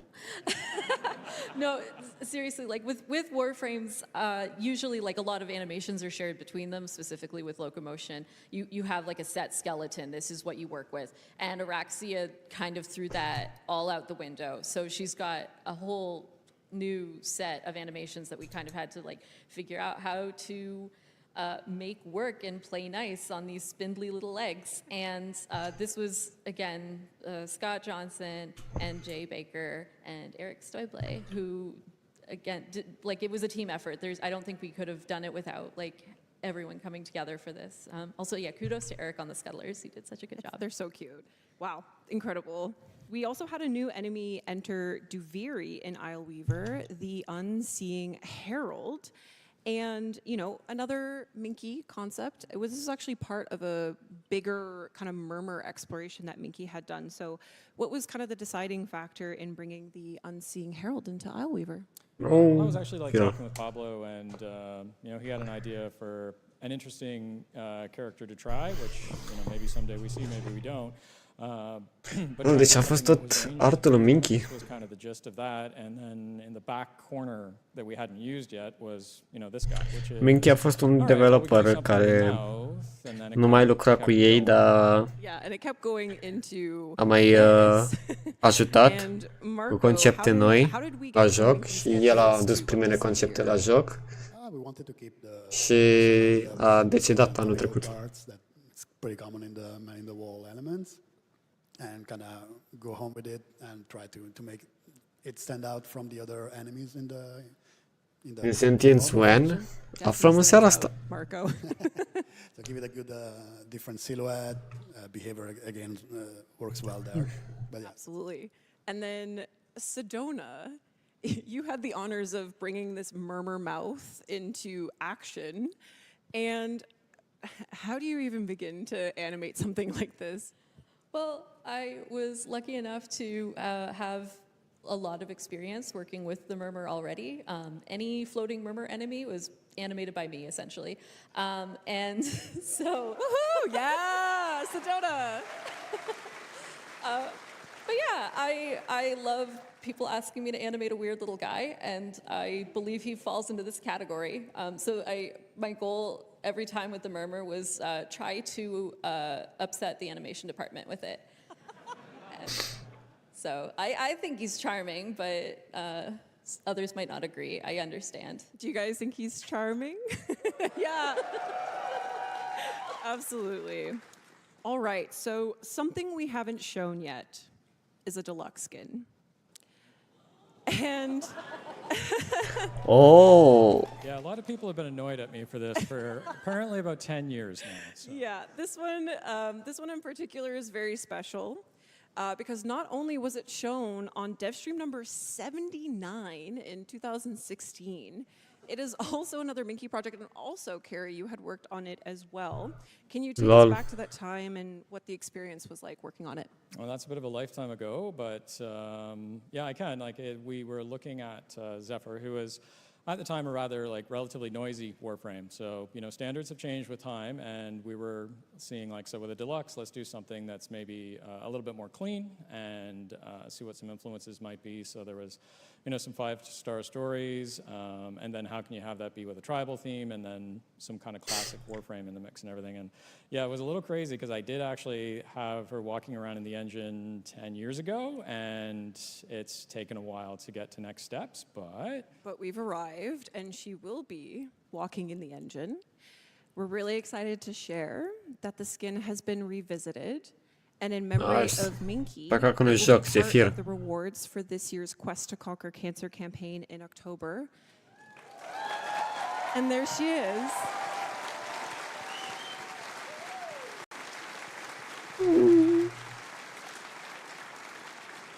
And she's absolutely stunning. We included some of those Conquera elements into her. And what was it like to revisit this Blast from the Past with Alina?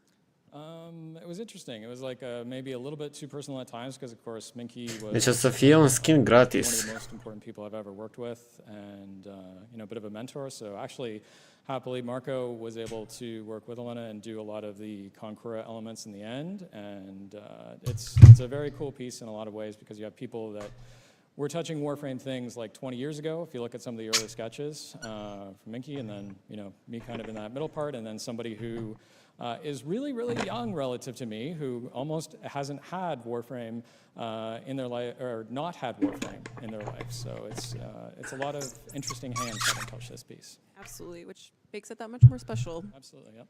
And another thing we haven't shown yet is a new Warframe. Oh. And Minky's influence continues. No way. The Devil Warframe. What the fuck?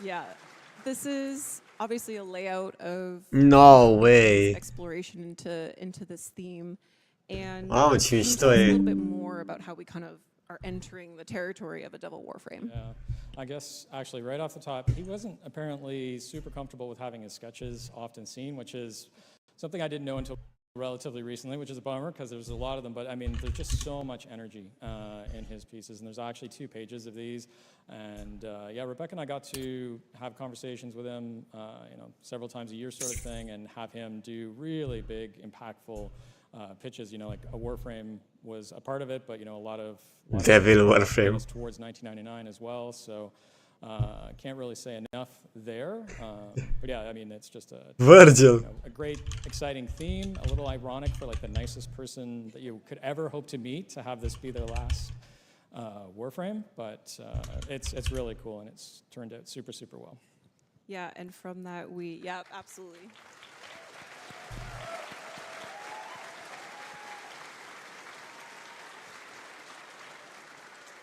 So the team landed on this particular sketch to continue on into this final concept piece.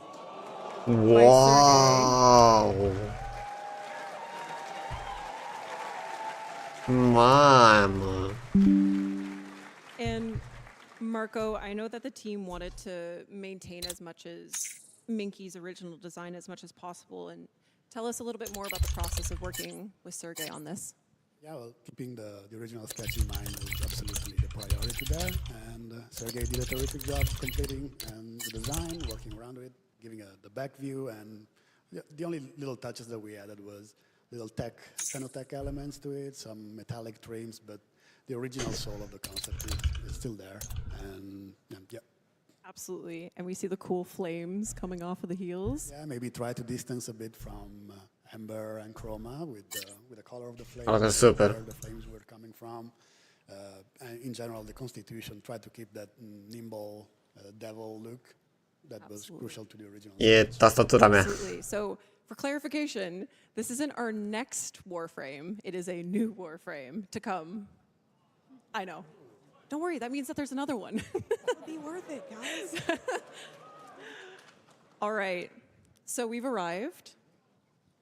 I'm speaking for the community when I thank you all, and obviously everyone on the art and animation team and Warframe team for the magic that you create.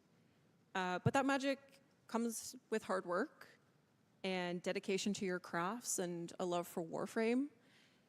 And it should be celebrated. And we're so lucky that we are able to do it here on the TennoCon stage with all of the Tenno here and everyone watching from home. And yeah, thank you so much for sharing your talents with us.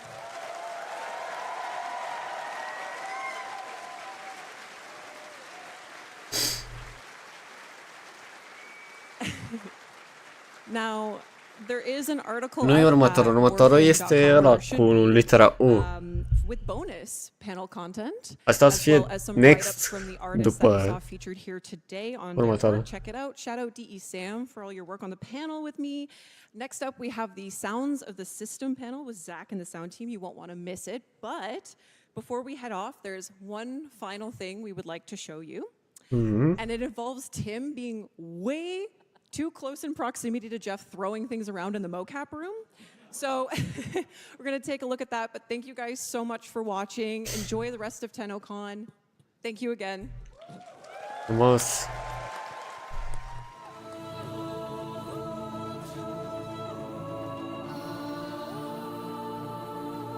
The fuck e asta? Ah, lol. Ah, lol. Excalibur Prime.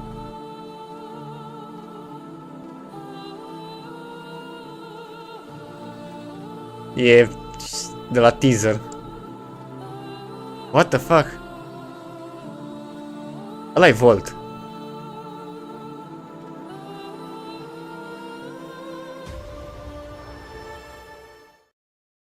Oh, God. Chiar sunt curios ce urmează. Bun, deci de la Acum de la 9 la 10 o să avem sound system și de la 10 la 11 avem narrative.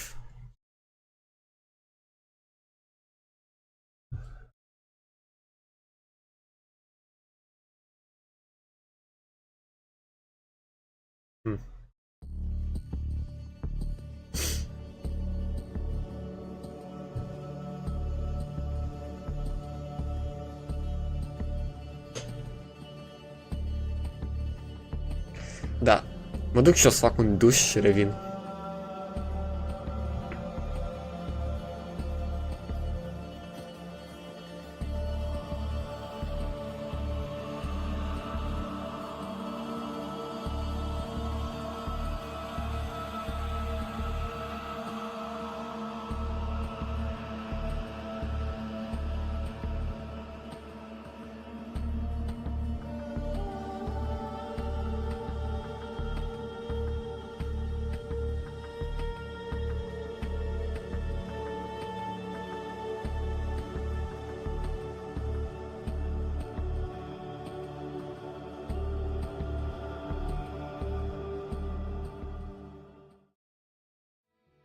Ah, I didn't see you there. Salutations, Tenno. My name is Zach. Delighted to meet you. I've returned for day 2 of TennoCon, and I'm here to keep you well informed on the Twitch drops that you are able to obtain. Not everyone can be as dashing as me, but fear not, we are here to assist. By watching TennoCon for 30 minutes between 11 a.m. and 4:30 p.m. Eastern Time, you'll receive the Noctivire armor set. You may even outfashion myself. Actually, probably not. Upon the start of Tenno Live at 4:30 p.m. Eastern Time, watch for an additional 30 minutes and receive Valkyr Prime absolutely free. The only thing finer than a free Prime is a tall glass of the sweetest apple juice. Ah, perfection. Often I receive inquiries regarding said Twitch drops, and no, placing an exclamation mark in front of a random word does nothing. Stop doing that, Clem10_Destroyer69. I won't ask again. To do it properly, head over to warframe.com/Twitch, log into your Warframe account, follow instructions, and you're ready to claim your goods. Observing today's show on Steam? Ensure you are logged into your Steam account before watching, and you'll be rewarded with item tokens in your Steam inventory. Once you claim those tokens, log into your Warframe account and adorn yourself with all your new items that make you feel alive again.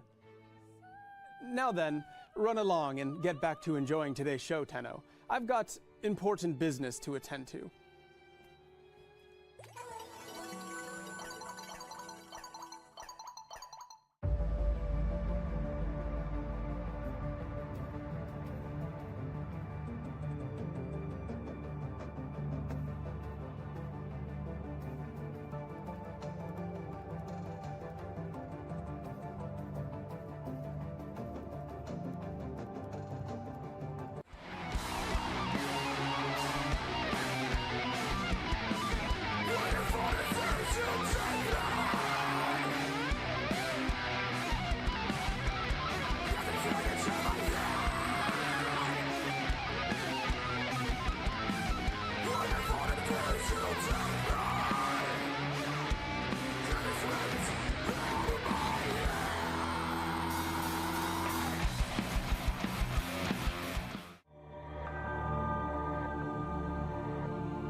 What does it mean to glide?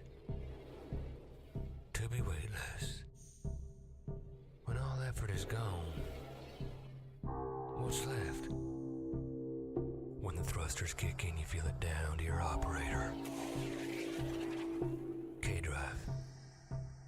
Check, check.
Welcome back to TennoCon 2025, and welcome to this year's Sounds of the System panel. We've got an amazing showcase of all the amazing work that these panelists have been working on in the past year, but before I get started, it's my pleasure to introduce these amazing faces on the couch today.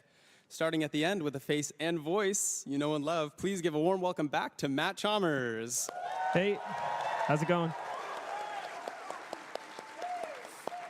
Next up, also a member of our returning cast, a big hello to audio lead for Warframe, Eric Preston. Hey everybody, how's everyone doing? What's up? Can I get a Clem in chat? Can I get a Clem in chat? Spam Clem. It's already there. Clem. Beside him, she's our Atomi cycle riding master of Magnetic Queen. Please give it up for the voice of Aoi, Alpha Takahashi. Konnichiwa! So lovely to see you here today. Thank you for coming. Starting us off with our fresh faces to the couch this year, please welcome sound designer Paul Christoforakos. Hey everyone, excited to be here. To his left, please welcome sound designer Chris Teixeira to this year's panel. Hey everybody. And last but certainly not least, please also welcome Laura Dickens as a sound designer for Warframe. Welcome. Hi, Tenno. Hi. My name is Zach, and I'm a senior community manager, and I will be your auditory pilot for today. And Hello. before we get into it, let me hear you guys. Who was at Tenno concert? Uite bine, ne uităm la TennoCon. Ăla cum e fain. I was also there, and that's why my voice is almost gone. So you'll have to bear with me here. But what Attack a my perfect sound segue into designer. our first topic of today, the music of 1999. Oh. Matt, the last time we chatted, we had only teased some 1999 songs. Now we have over 20 original songs in 3 albums across 1999 and Techrot Encore, the most we've ever done for a single update. Tell us a bit about that process. Where did it all start? Well, it started a couple years ago with See in the Flesh, where we played that in 2023 at TennoCon. And yeah, that just started with Eric being like, hey, we're getting started on this 1999 thing. And you gave me some references, and I started to figure out what that sound would be, and while still sounding like Warframe. And then, yeah, we just did basically every genre after that. Love it. I absolutely loved hearing them at the Tenno concert last night. It was a rager. What was it, your first time at an arena? Tell us about that. Yeah, first time at an arena, first time as a singer on stage. LOL. Yeah, it was weird. Ce mișto, a făcut o treabă super. Yeah, usually my main instrument is drums, so I'm usually just behind, just chilling. I don't have to think about how I'm moving. So yeah, that was a lot of new stuff for me. It was absolutely spectacular. Eric, we travel across so many different vibes in each of the songs, some even lending themselves to a proto-frame. How does each personality form through the songs? Yeah, it's a really fun process, actually. We take a lot of time, like Matt and I will listen to a lot of references, like you said, and usually what it comes down to is just trying to create an interesting, like, diverse playlist of all the tracks. We don't really ever want 2 things to sound the same. You probably notice that across a lot of our updates too, how we're always kind of changing the musical style up. So there's like a real conscious effort there to try and keep things fresh and to try new things. And like, as you know, Warframe, we go to so many cool places in the game that it's a real treat for us to kind of work with that and try to introduce new melodies, new textures, use new instruments just to create a lot of different flavors of ice cream. So 1999 was like a playground for us. Basically, doing our research, I listened to a lot of music through the 90s growing up, so it was a real joy to be able to go through all those tracks and just figure out which ones to share with you guys. So, yeah. As someone born in 1999, I really recognize those 90s songs. Yeah, they really resonated with me. So it took me right back to high school dance. Love it. Of course, music is just one aspect of such a huge update. The sound effects play an equally important role. Laura, how was it designing sound for 1999? Was it different than a typical Warframe update? Yeah, for sure it's different. So I worked on the ambience for 1999, kind of creating the sounds of the environment across 4 different seasons. I also worked on the like Kim system UI sound effects and yeah, various other like gameplay elements for the update. And I would say that the main difference for me is that Noul sorti, mobile defense. that's like a real world reference, right? So you're using the sound of a modern city as a reference. You're using the sound of like technology from a specific time as a reference. So that's like really helpful. But it's also kind of a challenge because you want to be able to convey that to the players. So yeah, I did a lot of like field recording around the city of Toronto across 4 different seasons and in different weather. I went out to like High Park really late at night once and ran into a coyote and was like, oh, I shouldn't do this.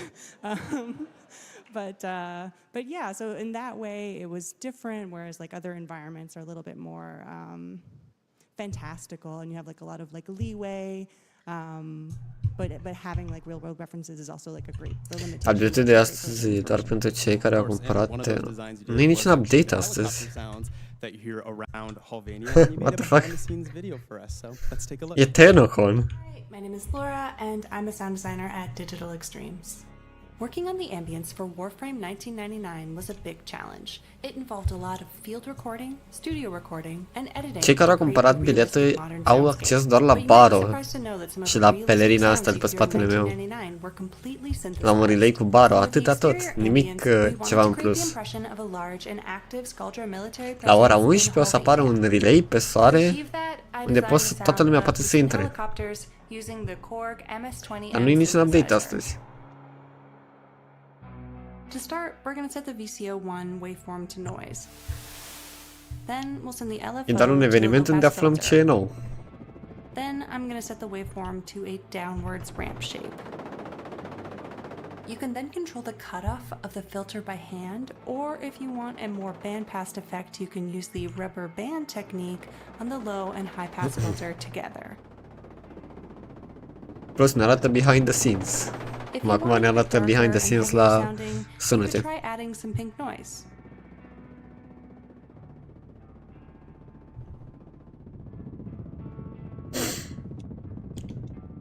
In Reaper, I also added and automated an EQ, comb filter, distortion, and a chorus to add some more movement to the sound.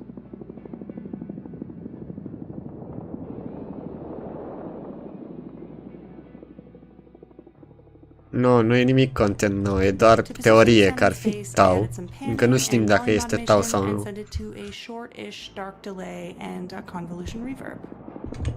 Lumea doar speculează. Pentru că sunt destul de multe indicii, dar nu știm încă sigur dacă o să fie tau sau nu.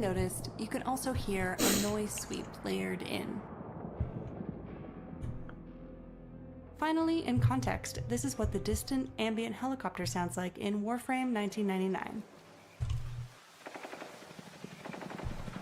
Dude, deci așa au făcut sunet de elicopter pe bune? What the fuck? Ce mișto.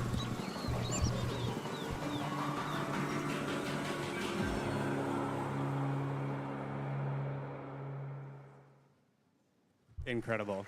Well done. Cu plăcere. Man, I love analog sound design. Where did you pick up that skill? Yeah, so in my 20s, I used to work at like a boutique synthesizer store, and one of the perks of that job is that you could take home equipment to use and learn with, just like overnight.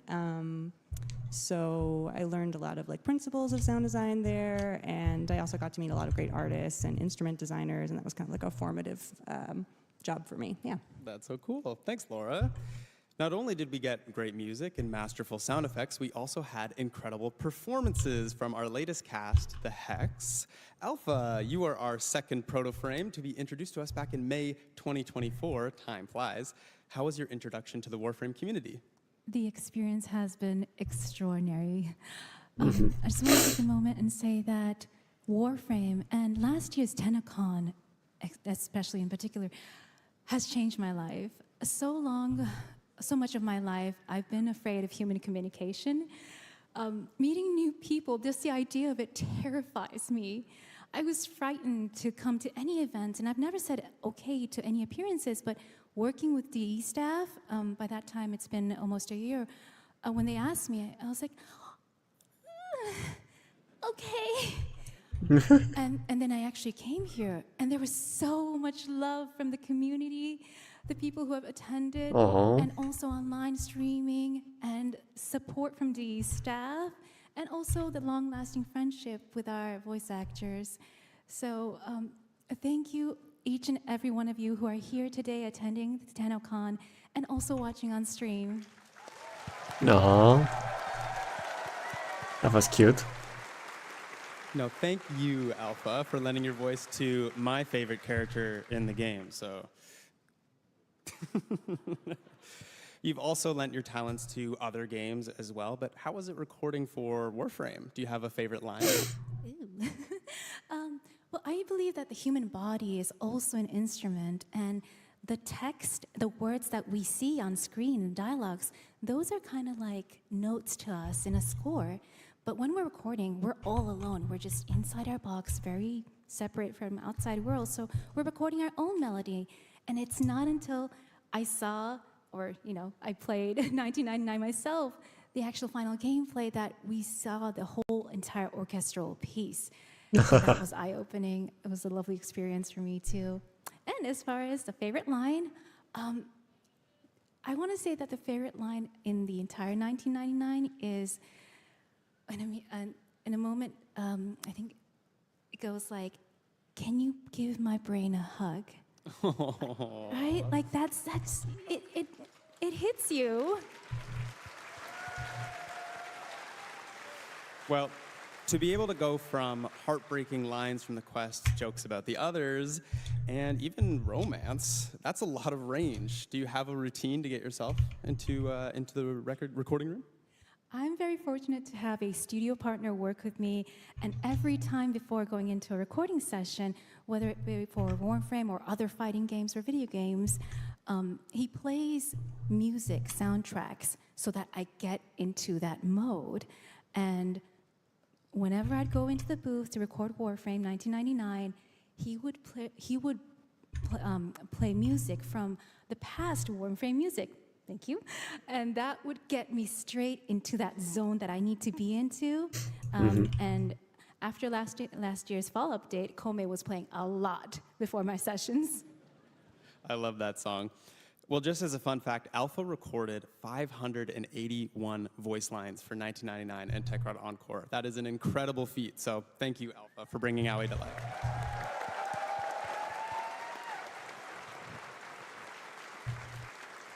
Of course, 1999 brought with us two polar opposites, the TechRod and the Skuldra. Not only unique in their looks, they're also accompanied by masterful sound design. Paul, you worked on both these factions. Tell us a bit about step one with the sound design for these guys. Yeah, so every time we work on a new faction, our first step is establishing their voice. We always find that's the most important aspect because not only is it the most recognizable one, it then kind of dictates how all their abilities will sound. So with the TechRod, we obviously had a lot of their voices established because of the whispers in the wall quest. One of our sound designers, Giovanni, he really kind of pioneered that sound. So when it was time to work on 1999 properly, it was just about kind of following that blueprint that he had laid down.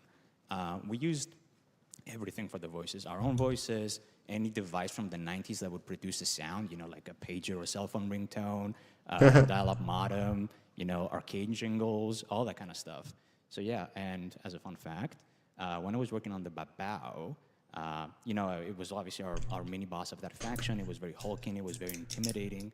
And I was like, hey, Eric, let's check it out. And I was like, I think I got to a pretty good spot. And you were like, it's missing something.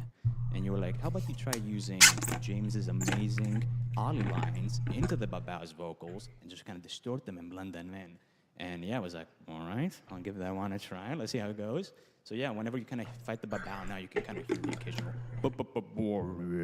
in there. So yeah, it was really cool. Yeah, that's awesome. True. Well, we've worked with enemy factions before, obviously, but this has quite the military touch. Is it easy to work on things that are closer to our timeline? I think so. It depends on how you look at it. It depends how much creative liberty you have. If you're trying to go like real milsim and kind of like really emulate our own world, it can be quite difficult. But with the Sculptor, we had full kind of creative liberties. So as a good example of that is when we were working on the RPG that you use in the quest, and by extension in the Assassinate game mode, you know, it sounded like an RPG, it exploded like an RPG, and Eric and I were chatting, we're like, okay, how do we make this thing feel like a threat to the tank? And you were like, you got hit with inspiration. You were like, add a Stuka siren on that bad boy. So every time that projectile kind of flies, you can hear the Stuka siren in there just kind of eliciting that fear and terror as it's about to damage the tank. So yeah. Olu, un spy pe Uranus? Look at it. Oh. I love that. Well, same question for yourself, Laura. As you mentioned, you worked on the ambiance of the city. What were some important factors to consider when making Halvania come to life? Yeah, so I feel like when you work on an environment, what you're really doing is telling a story, and we're kind of trying to tell this story that took place over the course of a year across 4 seasons.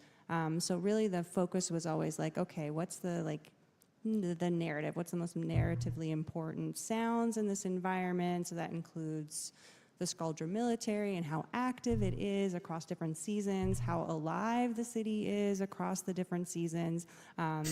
Are the Tekrot out and about in different seasons? So those elements were always the main kind of focus, and that's how we kind of brought the story and Halvania to life across the course of a year. It's so cool. It feels like a true city, and it was so interesting seeing it come to life for the first time of something we've never seen before, but it also felt like home. And you mentioned you recorded sounds in Toronto in the park, so that's pretty cool. So. Yeah, I did, but it's like kind of a challenge to like find places in a city that are like kind of removed from the main action. So I'd like go in alleyways and like parks at night, and it was a little dangerous. Yeah, sound design is a dangerous line of work. You're going in alleyways. You'll find us in strange places all the time. Swimming pools and alleyways is the slogan for the sound team this year. Of course, that's not the only group we met this year. Let's chat about our Infested Kings online. Chris, you worked on... Yeah,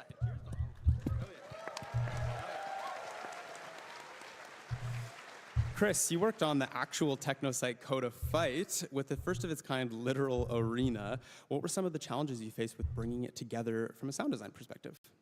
Yeah, for sure. I would say the most challenging part would be the mix. We have the amazing Party of Your Lifetime track there. That's kind of the centerpiece. And then we have the stadium hazards, the pyro, the lasers. We have explosions everywhere. Then we have the TechnoSite Coda. There's 5 of them you're fighting. We want to make sure that all sounded good together and was all cohesive, and you could hear the amazing track in there. And I think we landed somewhere where it was sounding good, and it was a really fun fight. So I think that was the most challenging part. And then the second part of that maybe would be the crowds. We wanted to make sure that you really felt like you're at an arena or a stadium, like you're mentioning. From the concession area where you walk in, you hear some crowd walla, to when you walk onto the stadium floor, there's crowd cheering. And then, throughout the fight, the finishers, there's so much crowd in there. And then something I do want to mention as well is between fights when you're playing multiplayer, there's a little encore section and people are chanting online. I don't know if you remember from TennoCon last year, but that was you guys saying online, and that's in the game. Lol. And that you hear your own voices. So. Wow. Okay. That's pretty Ce cool. mișto. I love that. I love that you guys added that in, so thank you for implementing that. And I wanted to shout out Jeff, my partner in crime, working on the TechnoSite Coda. He did an amazing job, and I think we were really proud of our work on those enemies. Incredible job. But the real question is, do you have a favorite member? That's tough. I'm gonna say DJ Rom, because I feel some kinship there because he's producer, music producer, audio kind of thing. But then to fight, I'm gonna say Hard Drive because he's got a big CRT monitor that he uses as a shield. So that's my choice there. I love it.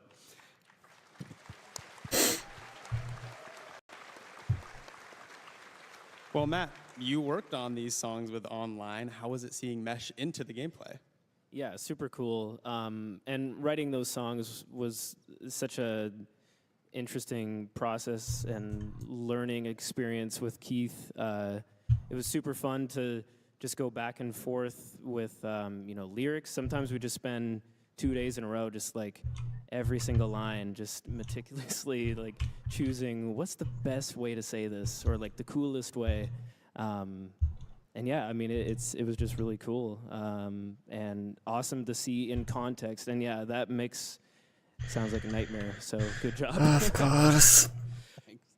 Paul, let's go back to you for a moment, as you actually had a hand in cooking up the sounds for the coda weapons that you get for these fights. Have you worked on the infested weapons before? No, it was my first time, and as a matter of fact, as far as I know, this was the first infested weapon batch we dropped in a really long time. So it was interesting to kind of revisit that faction with the lens of the tech rod, obviously, right? So I really wanted to give each of the 3 unique weapons their own personality and kind of vibe. And I spent a lot of time just thinking about, what's the through line for each of these 3 weapons. Obviously, with the dual Torxica, I tried playing around with an infested gunshot, but what we found was just relying on a real natural gunshot and then having something on the tail to tell you that it's an infested weapon worked at the best. So every time you're kind of shooting that weapon, it feels nice and punchy, and then when you stop shooting, you kind of hear the spin down of the barrels, and you hear that little infested screech in there. Sells it perfectly. And then obviously the Coda Motovo, wow, what a weapon that was. A big hammer wheel with the occasional teeth and or spikes on it, depending on your damage type. That's crazy. So for that one, I really wanted you to hear kind of the sputtering engine, kind of revving as you hold the weapon, and kind of the spokes on the wheel too. And the occasional kind of infested vocal in there really kind of sold the vibe. And then, of course, we had the star of the cast, the Coda Bass Assist. Wow, what a weapon that one was. Just weaving in dubstep sounds was like, okay, let's do this. Let's see how that works out. Yeah. I can tell you from experience that weaving a tonal or musical element into a weapon is like a recipe for disaster, because you spam it so much, it can sound super grating and annoying. So Eric and I, we did a lot of back and Bug forth, update pe Warframe, nu știm. what's the right balance, how do we Când want e to gata. make it sound, and at some point I think I had like 24 notes that would play like a whole song. We stripped that back to 8 notes. Lunar setul pe... Păi da, ți-am zis că dropul la Valkyrie este la 11. Cred că 5 ori. There you go, fan favorite. Well, you did spoil us, and you put a little video together of how you did the sounds for the Coda Bass Assist, so let's take a look at that. Hi Tenno, my name is Paul. E I'm că a da, designer nu mai at mult. Streams. Today, I'm going to give you a quick breakdown of how I made the dubstep sounds of the Coda Bass Assist. First, let's take a listen to how it sounds in game, and then we'll jump over to my Reaper session.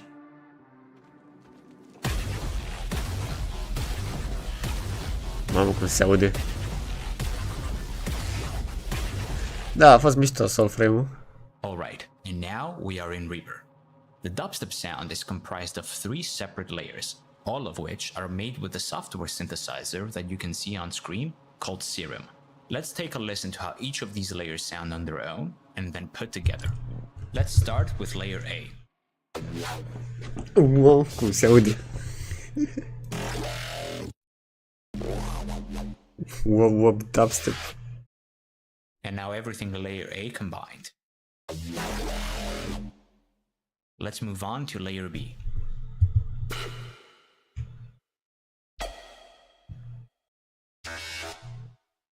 And now layer B combined. And lastly, layer C.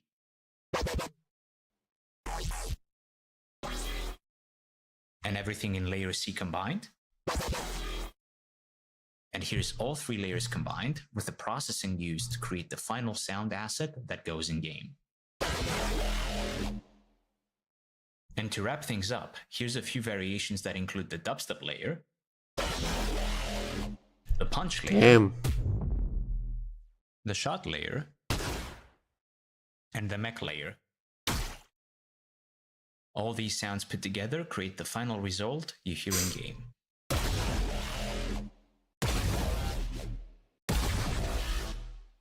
And that's how the dubstep sounds of the Coda Bass Assist were made. I hope you enjoyed this quick behind the scenes look, and I hope you enjoyed the rest of the show. Bye. Amazing. This stage just made me realize that Wait, my what? speakers at home Pe are bune? not as good as the ones here. That's pretty basic. Well, Trebuie să verific that's asta. amazing stuff, Paul. Thank you very much. And as much as I would love to chat 1999 for the whole hour, let's take a look back at last year's post-TennoCon update, Kome and the Five Fates. Other than Prime Warframes, Warframes don't really get their own theme songs, but Kome's theme song, What Is My Fate, is such a banger. How was it working with Matt, Eric, to create something that would play as a theme song to an entire mission? This was a fun one to work on, I think. So this one kind of started off with... Ce scui inamici ai acolo noi?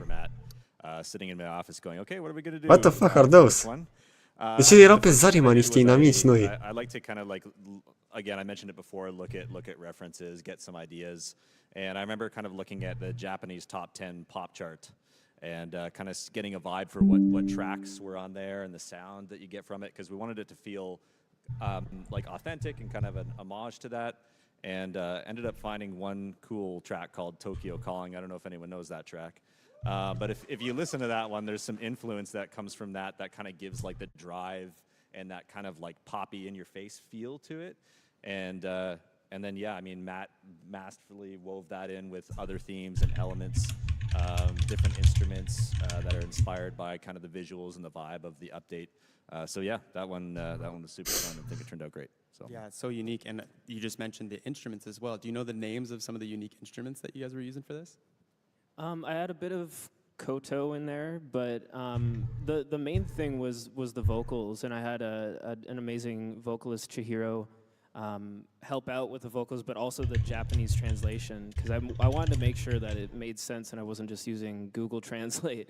And so when I was working with Chihiro, I was like, okay, here's a line. How do I say that? And then she would give me the pronunciation, and then I'd be like, oh, okay, it's that many syllables now. And then I'd be like, well, if I shorten it, which word can I take out to have it make sense still? So yeah, I was very careful about that. And Alpha, did I do okay?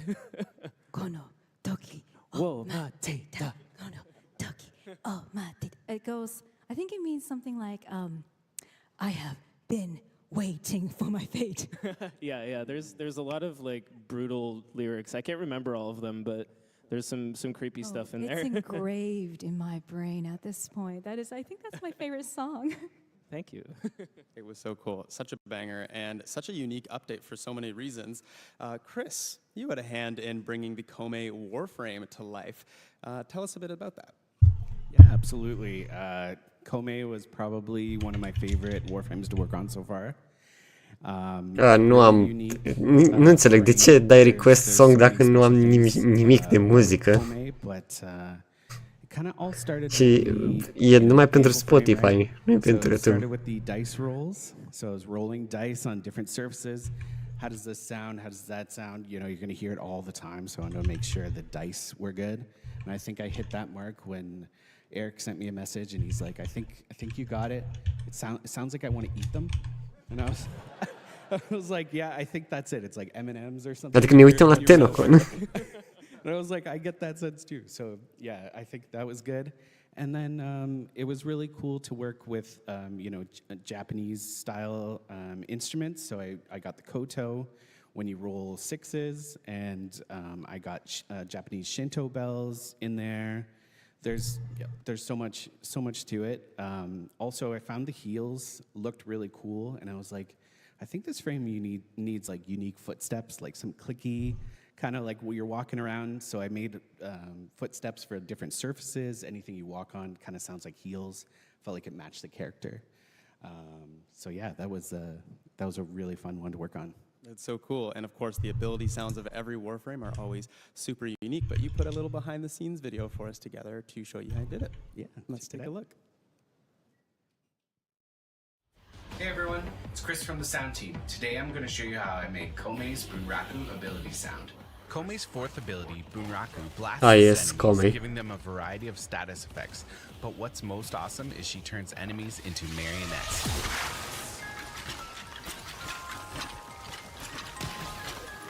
I wanted to build on this concept by envisioning enemies were physically turned into wooden puppets along with a music box tune while they danced. To do this, I picked up a wooden build-it-yourself music box kit. It played a cool little tune, but I wanted to make something custom. I started recording it note by note.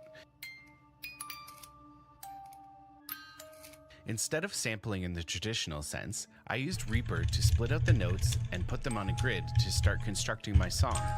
That way I could splice in mechanical clicks and chords to make it more natural sounding.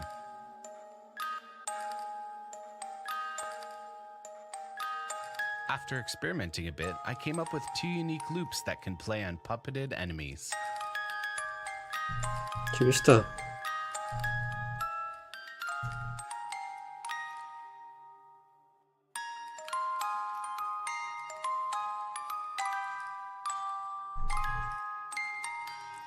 I also used some of the wood that came with the kit, as well as some dowels to make the enemy movement sounds. For the main part of Komei's Bunraku ability, I used many samples to create a unique energy buildup sound, followed by a powerful impact.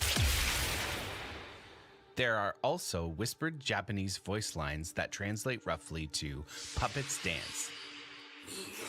And after combining everything together, here's what it sounds like.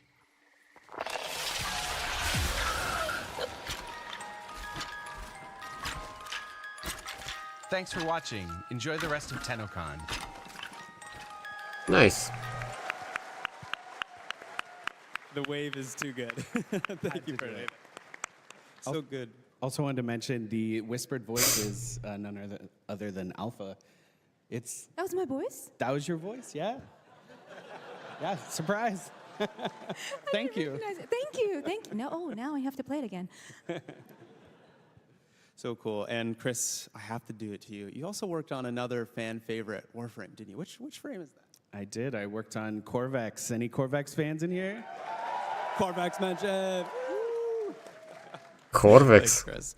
Well, let's jump ahead to a very recent update where the spider frame came to life. Oh, yeah. Paul, you had the pleasure on working on the sound effects for Araxia. What was your reaction when you were told we were doing a spider frame? Oh, I was so excited. You have no idea. I was so excited, in fact, that I went directly to Eric and I was like, can I work on this, please? Pretty please? And yeah, First come, first serve. Yeah, exactly. Yeah, and usually we're on rotation too. So because I did Side 09 back in December, I wouldn't have worked on a new Warframe for a few more months. But yeah, I kind of cut the line with that one. It was too cool. It was too cool. Yeah. I love it.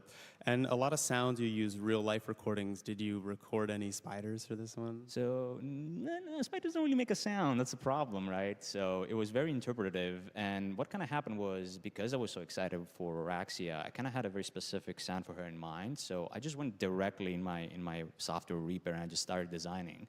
And by kind of happy accident, I had already designed the fourth ability in like the first day. Doamne, am două moduri de that kind zenit. of informed all the other abilities. So I didn't really get to record that much. The only thing I did record was for the Syotid, her signature secondary weapon. I really wanted a cool kind of fluid web sound for it. So I kind of just recorded like anything that was kind of a spray that I had lying around my apartment. So like deodorants, foam sprays, shampoos, and stuff like that. Just giving that fluid, organic, whooshy sound. And fun fact, when that weapon was done, I was just playing with Araxia daily, just checking in, all the abilities were done. And up until that point, whenever you would have the fourth ability active and you would dodge, you would just roll like a normal Warframe. But one day, she just started latching onto walls, and I was like, no one told me this. What's this? What? So yeah, I was like, okay, happy accident there, because I already had recorded all that stuff with the Syotid. I was able kind of to reuse the same source, and yeah, I think it turned out pretty cool. Yeah. Pretty cool. Okay, so we got pools, alleyways, and bathroom materials for sound design now. Yeah. Love that. And I also have another fun fact for you. So, same like Chris, the same thing that Chris said about the footsteps of Komei. I saw the same message where someone was praising Komei's footsteps. I was like, it would be cool if we did something for Araxia too. So I was like, what do we do? And you know, Rusalka is in this update, and she had some pretty badass sounding heels in 1999. So I was like, and I worked on those. So I was like, how about I kind of bring that stuff over and kind of give it a little bit more of an Araxia spin? So yeah, she's kind of using Rusalka's footsteps in a sense. Interesting. Much to think about. Yeah. Speaking of Rusalka, Alpha, how would Aoi react to Rusalka being in Duviri? I would run personally, but I was so happy to see her back. Like, Rusalka is one of my favorite characters. The design is spectacular. Like, won't you agree, right? I love it. And of course, to accompany such a design, we needed something with emotional music. Eric, Duviri was already complex with emotion, but now we're throwing the murmur in there. Was it like opening an old cookbook, or did you employ any new techniques for this update? Yeah, I mean, definitely looking for some new textures and kind of remixing some old textures too. The kind of headlining track, Tethra Dirac, was kind of the first thing that came to mind that we worked on. That one, as soon as I kind of saw what we were doing with the spider frame and the landscape that we were fighting in and the boss fight, I knew there had to be some organ in there again. Last time we did organ was in the Zeraman, but definitely wanted to bring that back. So that track heavily features organ. And then some amazing vocals again from Francesca, who's sung on a lot of other tracks for us. So yeah, I mean, Matt, you put those two things together and it sounded awesome. I think on the first pass that you sent me, it was pretty much there. Like it was sounding good right out of the gate. So that was a super fun way to combine a few things that we've done in the past. And then obviously bringing in the void tongue is always so fun to combine. So yeah, a lot of that was combining like void tongue, void chanting with kind of those Duviri elements. And yeah, the lead violin section in the combat track was really cool too. Yep, shout out Xiao who played last night at Tenno concert. She had a very difficult part that I wrote for her and somehow did it. I was like, is this possible? She was like, give me 2 weeks and I'll figure it out. And then she came in and nailed it. So yeah, that was a lot of fun. Combining all the classical stuff with the creepy, you know, all that kind of stuff. Yeah, very fun. Yeah, it's so fun. And whenever we can, we always try to add live elements to the music. So those little touches kind of on top really push it over the edge. So yeah, hope you enjoyed those tracks. Yeah, did a great job on the Met. It's such an incredible mix of themes. And guess what? I'm going to take advantage of these big speakers again, and we're going to showcase a little bit of Isleweaver's featured track. Let's take a listen.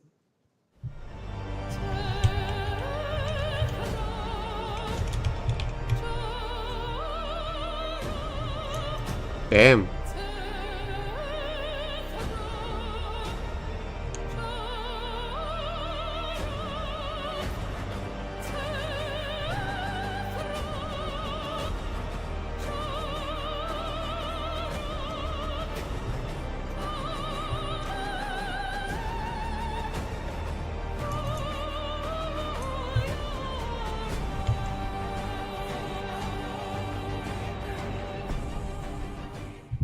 Oh, chills.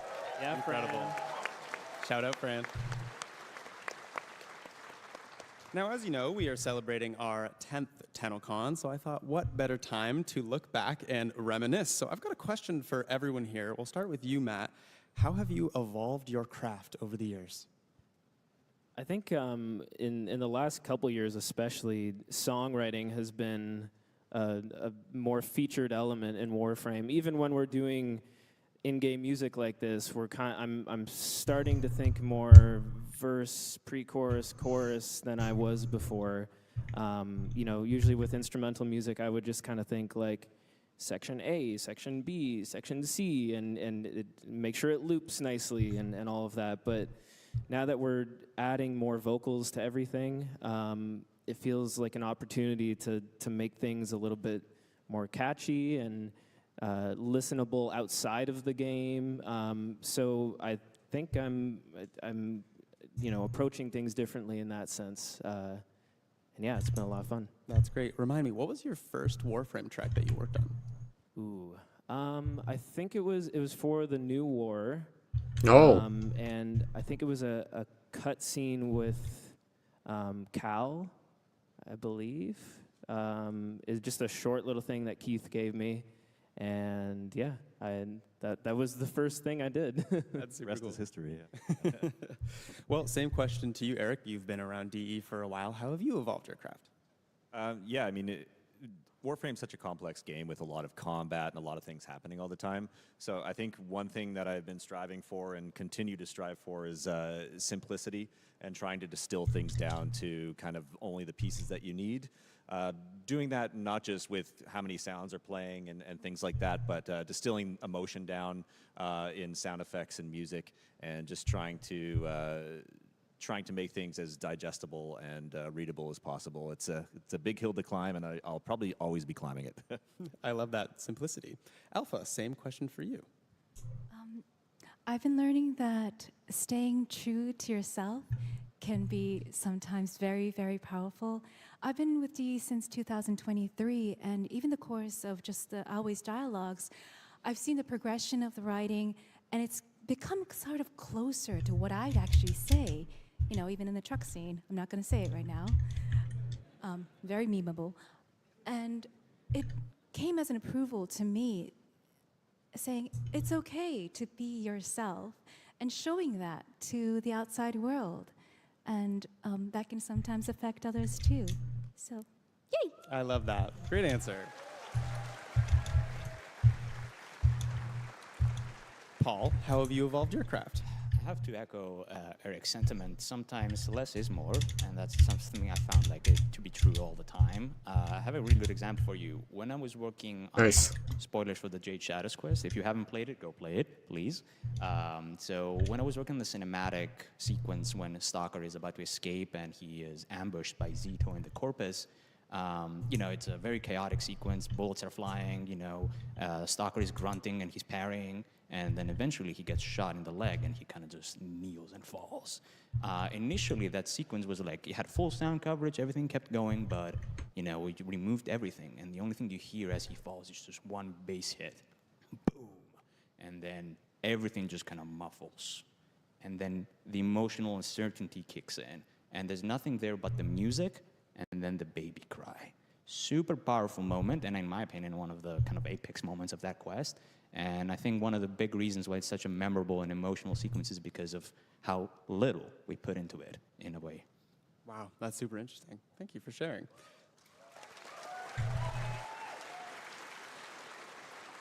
And Chris? Adrian Tenebris. Yeah, for sure. I think when I would record something or start layering in samples for a sound, that would kind of be the sound as is, kind of like that, maybe some effects and things like that. Now I would say I'm more creative with time stretching and pitching, and like the sounds I recorded aren't so sacred. I will mangle them in special ways to make, you know, to wrestle really cool Warframe Catalyst Blueprint. Nu mă One supăr. example would be Stalker's ship. I took some of his weapon sounds and his voice, and I pitch shifted it, and then it turned into this like crazy sci-fi ship sound just from his voice and his weapon sounds, pitch shifted, stretched out, like just, you know, as simple as that. So, wow, that's super. It's almost like molding with clay, but for sound. That's super interesting. Thanks, Chris.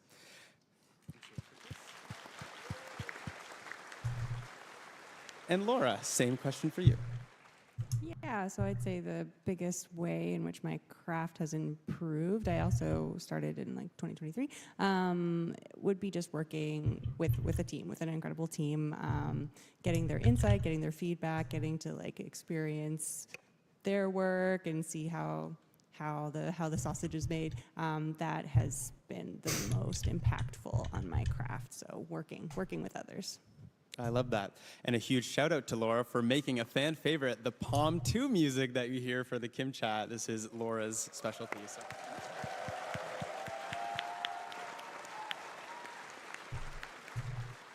Well, community is, of course, a huge reason why we can celebrate our 10th TennoCon. And I just have to say, under every comment section of the videos that we post, you guys are giving our amazing sound team such huge praise. My favorite comment is that DE is just a music studio that makes games on the side. So big round of applause to the whole sound team at DE.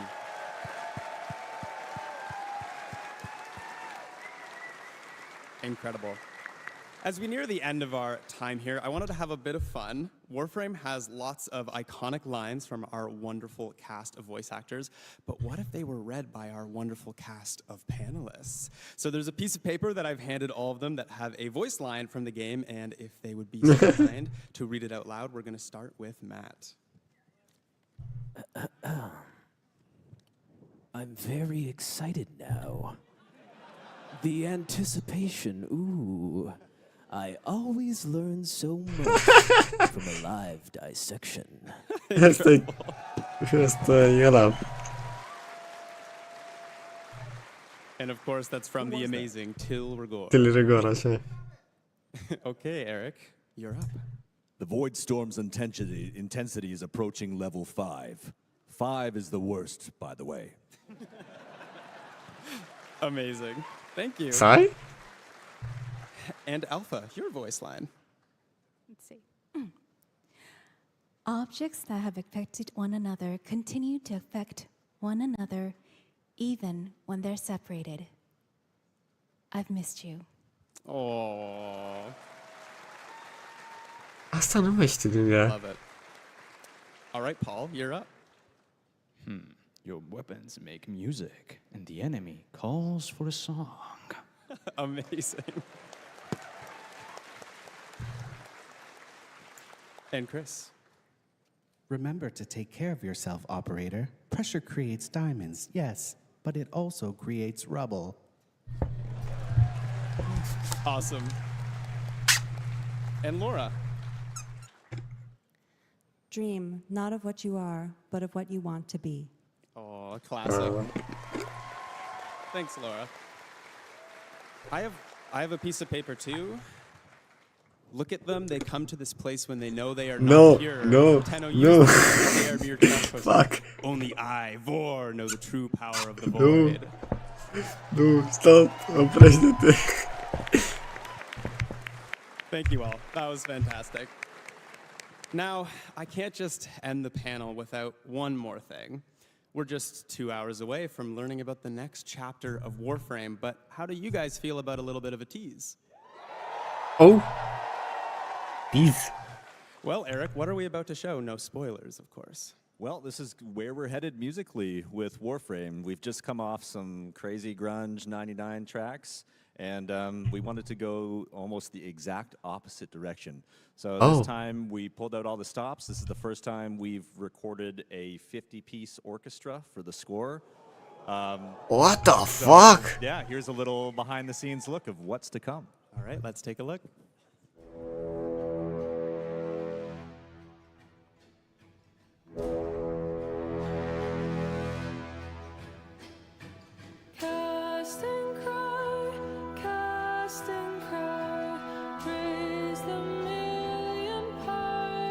Mom.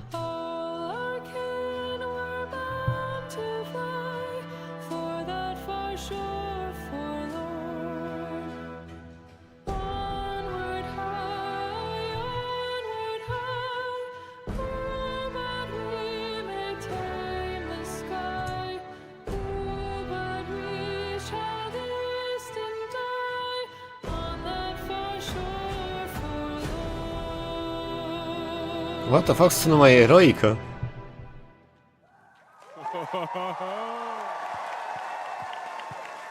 Chills, chills, chills, chills. So stay tuned for Tenno Live to see where that music will play tonight.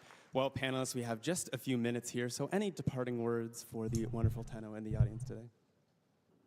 Thank you all for playing Warframe and coming out to this convention and being part of this special event. I hope you all enjoyed that concert last night if you were there, and just cannot wait for you guys to see what's coming up. So thank you. Amazing. Well, thank you to my amazing couch of panelists. Thank you to the whole sound team at DE and DE as a whole. Thank you guys for watching, and stay tuned for the narrative panel up next. Thanks, guys. Thank you.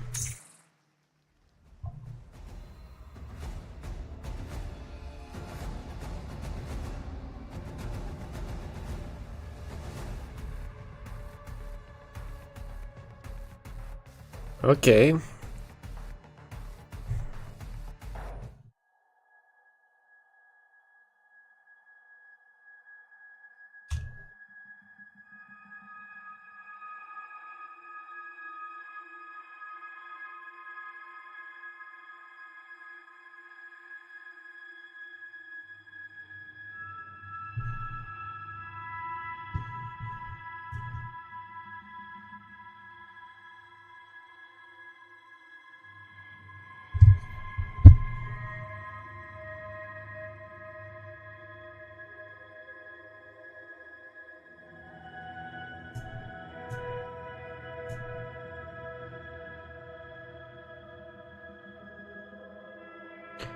Mai e o oră și 10 minute.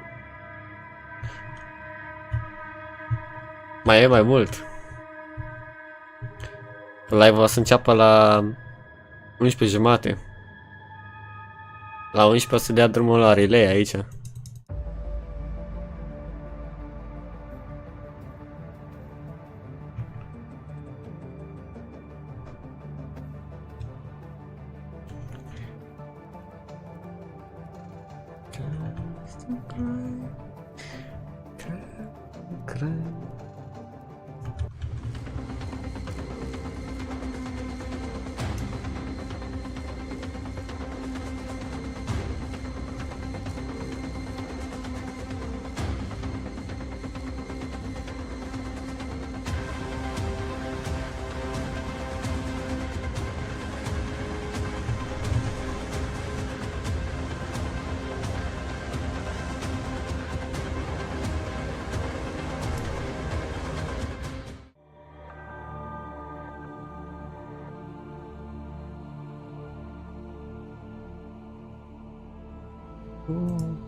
High furniture liquidation where the prices are low.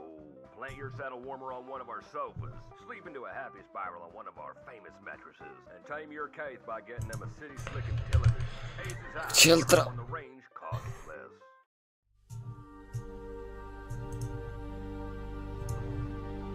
Deci am nevoie de critical chance și critical damage și multi-shot.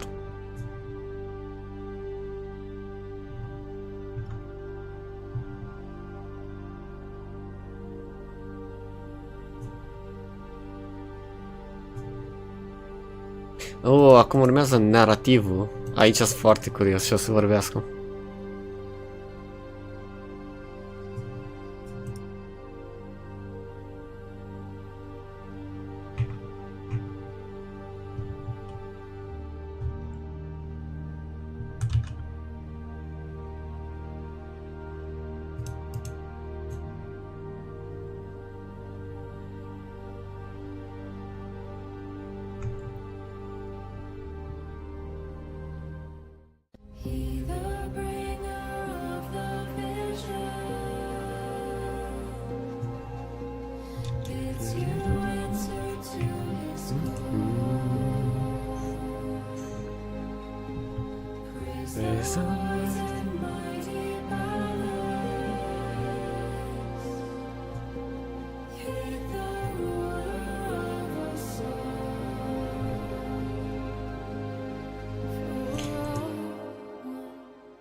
Vine și Steve?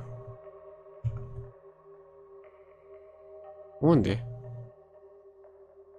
Ah, la Tenno Live. Credeam că zici la narrativ. E cam logic să vină, e CEO-ul.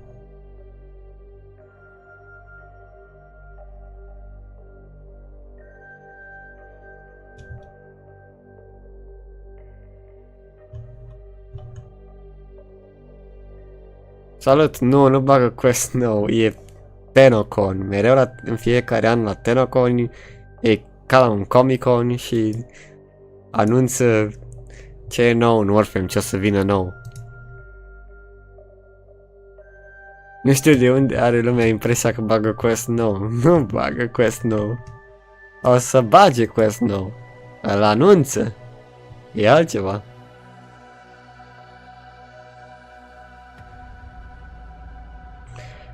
Ionuț, Steve este CEO-ul, Rebecca este creativ director. Steve a fost creativ director și acum ea este CEO-ul. E cu totul altceva.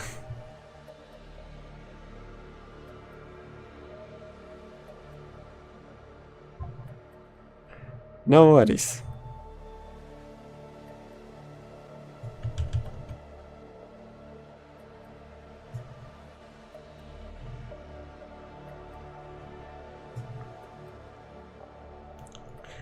Ia să vedem ce pică. Reload speed, damage to call, urât.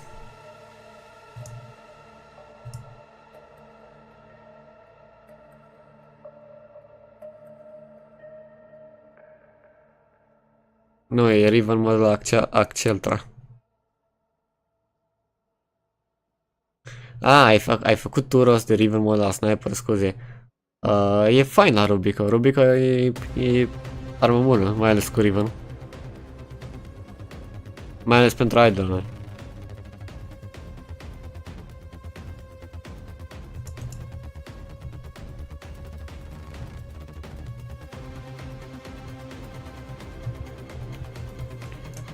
Dacă o să zică ce... Da, logică.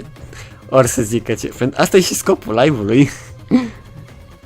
De asta sunt ei live, pentru că o să anunțe ce o să fie nou în Warframe, ce quest o să fie nou, în ce direcție se duc.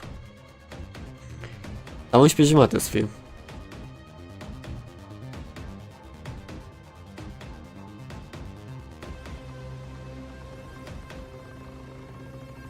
Ai o voce bună de povesti de groază, mi se spune des.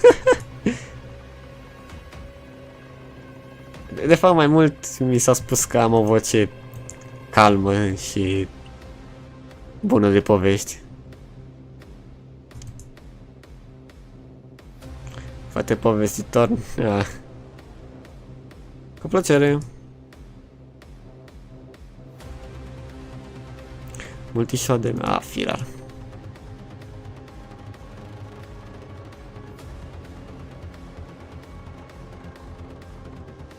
Critical chance și critical damage. Oh, numai care zoom, da? Hai. Să mai încerc oare? Poate prind și un multishot. Vreau facem un clip despre Riven-uri și la ce stats trebuie să te uiți în principiu. Păi fii atent. Nu prea vreau să fac un video pentru că nici eu nu mă prea pricep 100% la Riven-uri, dar dacă vrei să-ți fie mult mai ușor, e pur și simplu dacă ai un Riven la o armă, de exemplu eu am aici Acceltra, Riven mă la Acceltra, eu pur și simplu mă duc pe Google și scriu pe Google Best Riven for Acceltra Prime, că eu am Acceltra Prime, și mai jos o să-ți apară de la AI acum, că o să ia fix rezumat de la toate Reddit posturile și îți zice, trebuie să aibă, de exemplu, la mine zice cele mai bune stats-uri pentru Riven-ul meu, pentru arma mea, la Riven-ul meu, trebuie să aibă critical chance plus critical damage plus și multishot plus.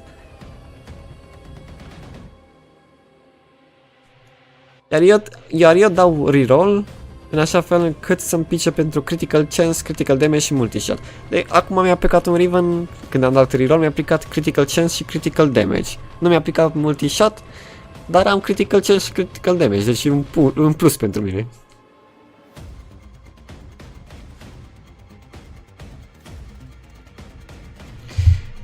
Dacă vrei și mai detaliat, unde nici eu nu mă pricep prea bine, e să te duci pur și simplu la upgrade, la arma specifică și în stânga te uiți la arma ta, la ce are cel mai mult plus. De exemplu, Acceltra are mult plus pe critical chance și damage, are 3 ori.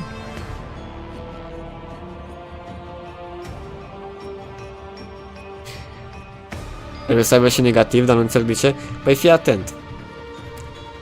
Depinde de negativ.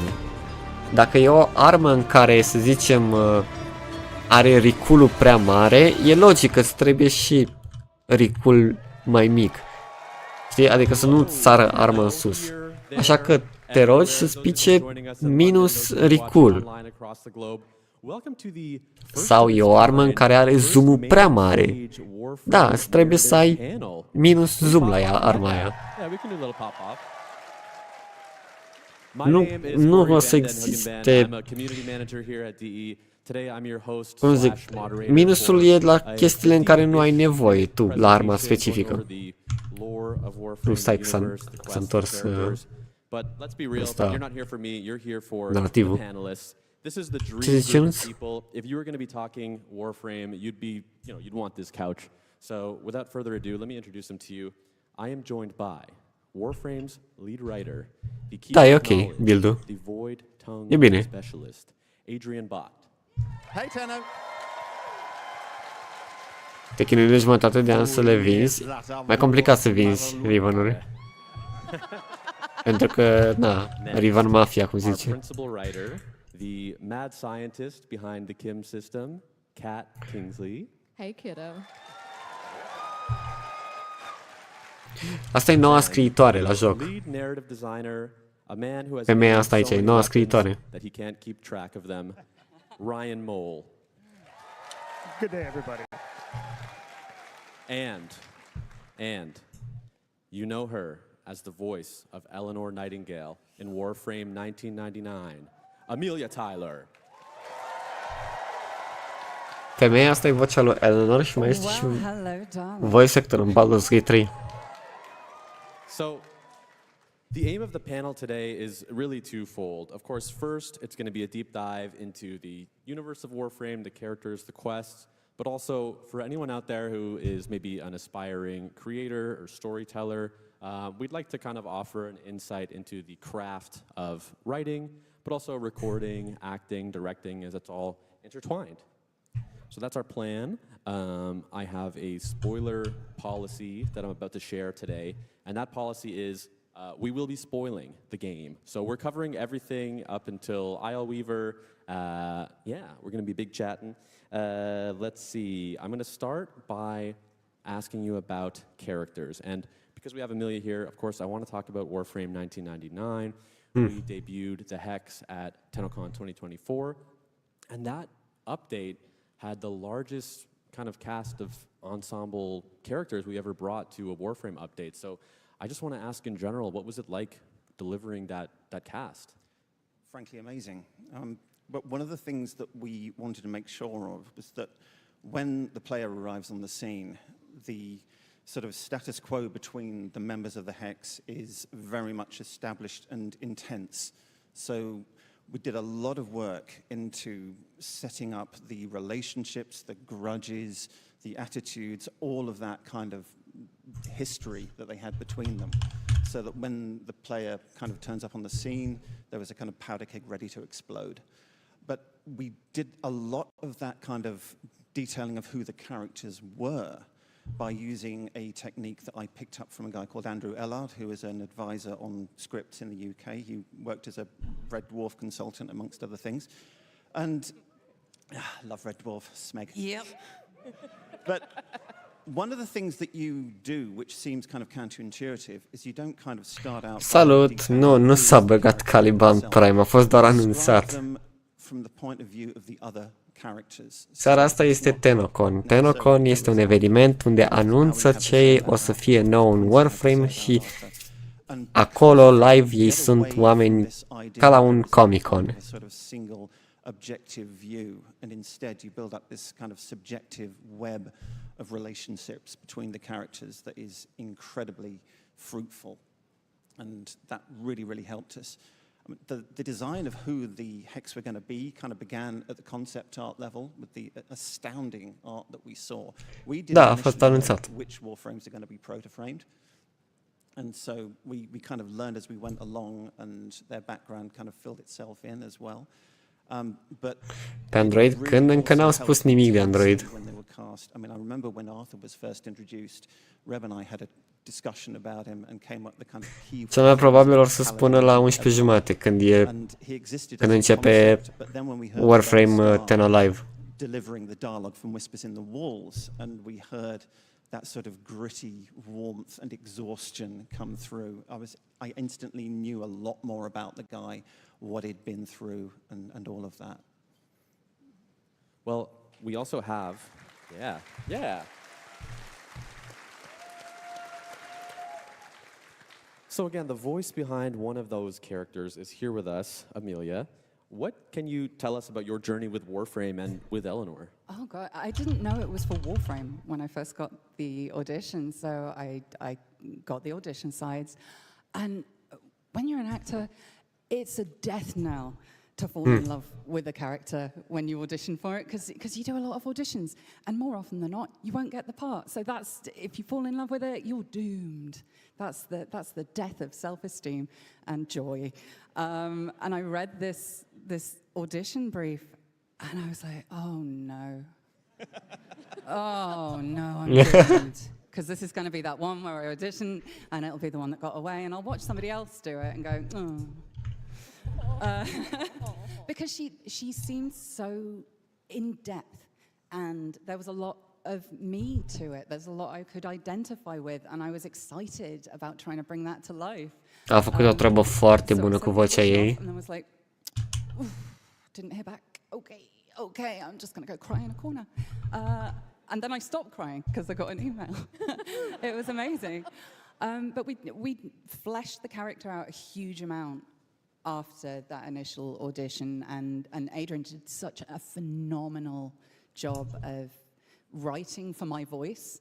Once we'd done that first recording session, like, it's me. That's me. If anybody's met me at this event, it's not far off, is it? Like, bar the tongue and the brother, it's basically... Da, e foarte complicat. So it's at the point where I can sit on my couch, and I have sat on my couch just sight reading the Kim system, and it's effortless because he's captured my voice. It's, you know, I pride myself on my sight reading, but it's not that good. You know, that takes an amazing relationship with writer and director and team as a whole. I think it's very easy to make this kind of thing when you like a character just about the actor, and really we're just the face of it. Nu e problemă, te joci când ai timp și când ești ok, că nu pleacă nicăieri jocul. Ne-am jucat din 2018 doar ce am terminat de New War, cum continui. Păi după ce ai terminat New War, poți să faci Angels of Zariman quest-ul și după aia faci Whispers in the Wall. Și tot așa.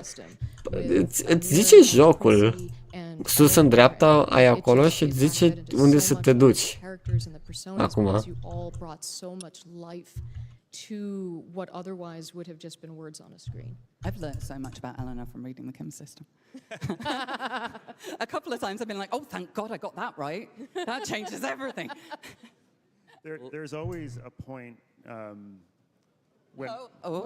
Sneaky slides. Ryan, do we jump ahead? Okay. You got something, Ryan? Let's hear it. Yeah, I was going to say that there's always a point in between when we have the writing on the page, but we don't have a voice actor yet. Yeah. And it's a nebulous kind of voice in your head, and you think, oh, it might sound like this or this. And then once you find that person, once you find that actor and that voice, and then you can hear it. And so when we have the auditions, and then maybe... Da, mai ai multe după New War.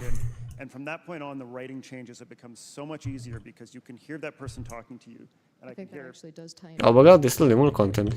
Yeah, you can put that on there. Yes, so I am about to Și o share să bage în with you all continuare. a very confidential document. This is a look Oh. at a casting sheet, an audition sheet for the early days of Warframe 1999. This is what the actors foresee, and this is really, I guess, some of the first Eleanor writing that's made its way on. Un lucru ce îmi place mie la TennoCon, la Warframe, e că ei chiar își arată live toate astea, gen ce primesc actorii vocali, cum fac sunetele în joc, cum multe de astea behind the scenes, și nu vezi asta la multe jocuri. Asta îmi place. Hai, la single player le vezi doar la documentare, dar aici le vezi live. Showed that little hint of humor and bisexual nightmare. Well, speaking...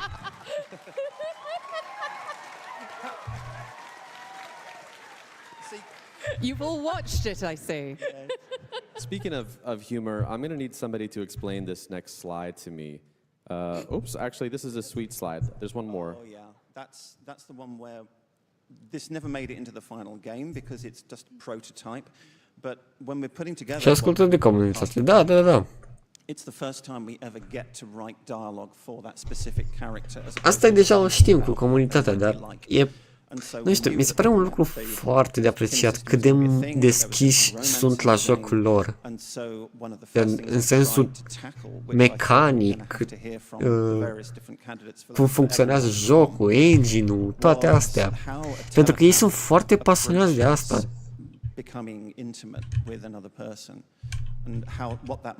Sunt foarte pasionați să-și arate cum a fost creat jocul.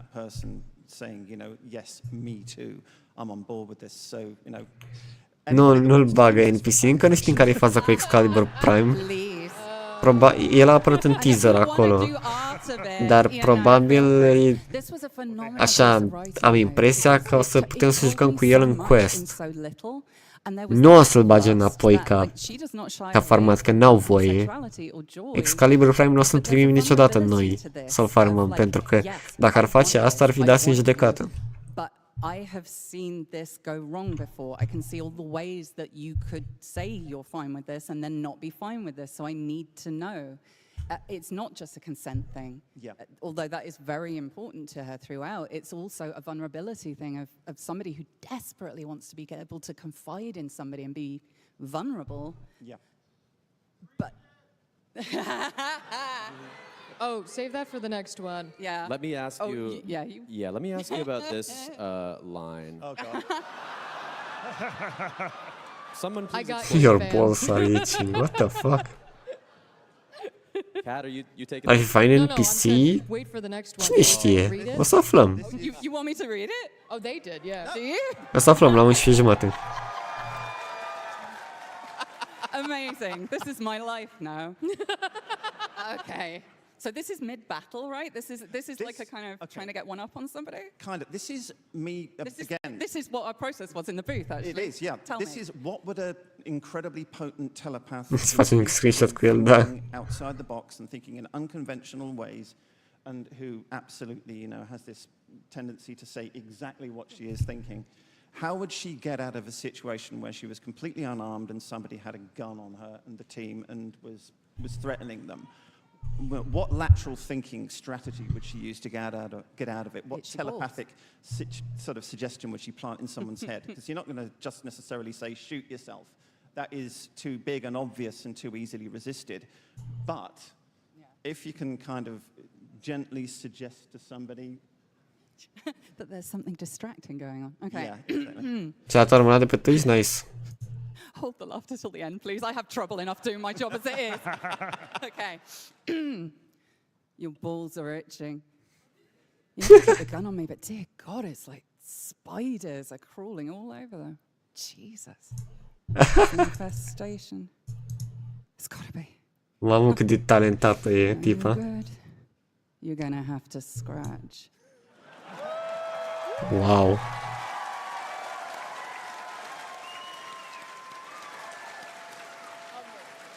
Mark that as a take.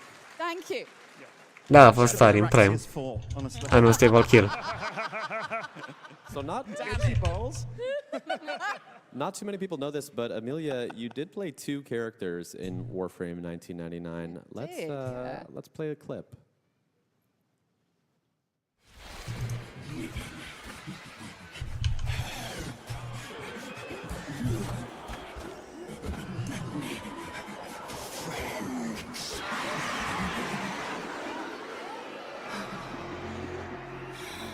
Many friends.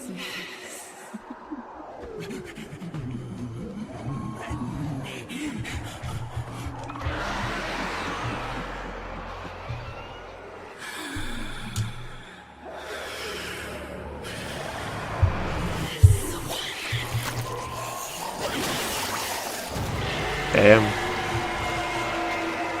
Mi-aduc aminte de asta.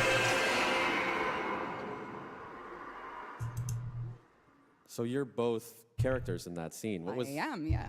What was the story there?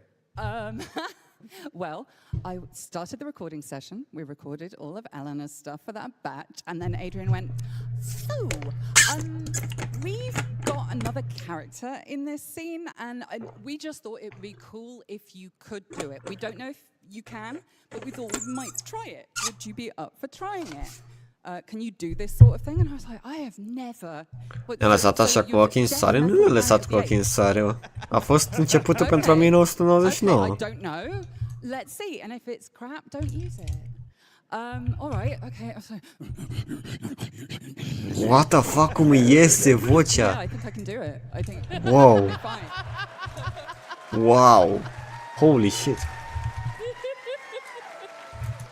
So thank you for helping me learn a new skill that I can't put on my CV.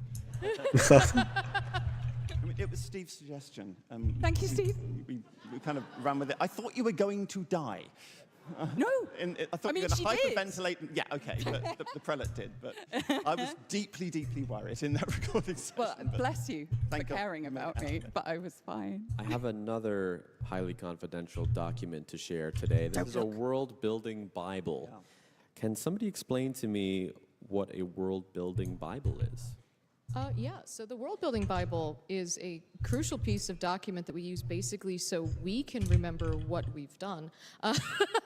So this is O ador pe femeia asta, ce face? the context and lore to the game, whether or not it Deci even a makes ajutat mult acum cu lore în Warframe. It is everything from legally distinct corporate names to when and how people show up to 1999 to the different seasons and how they work to people's backstories. Like this is Eleanor's backstory. It's all of her information and how we built her character, and so how she was sort of like built, and it's a living document. So as things are made and edited and changed, because things develop as you're writing a character, we're constantly going in and adding and changing and rewriting and going, oops, well, this fact about how Intrati showed up was, well, we're going to redact that and change it.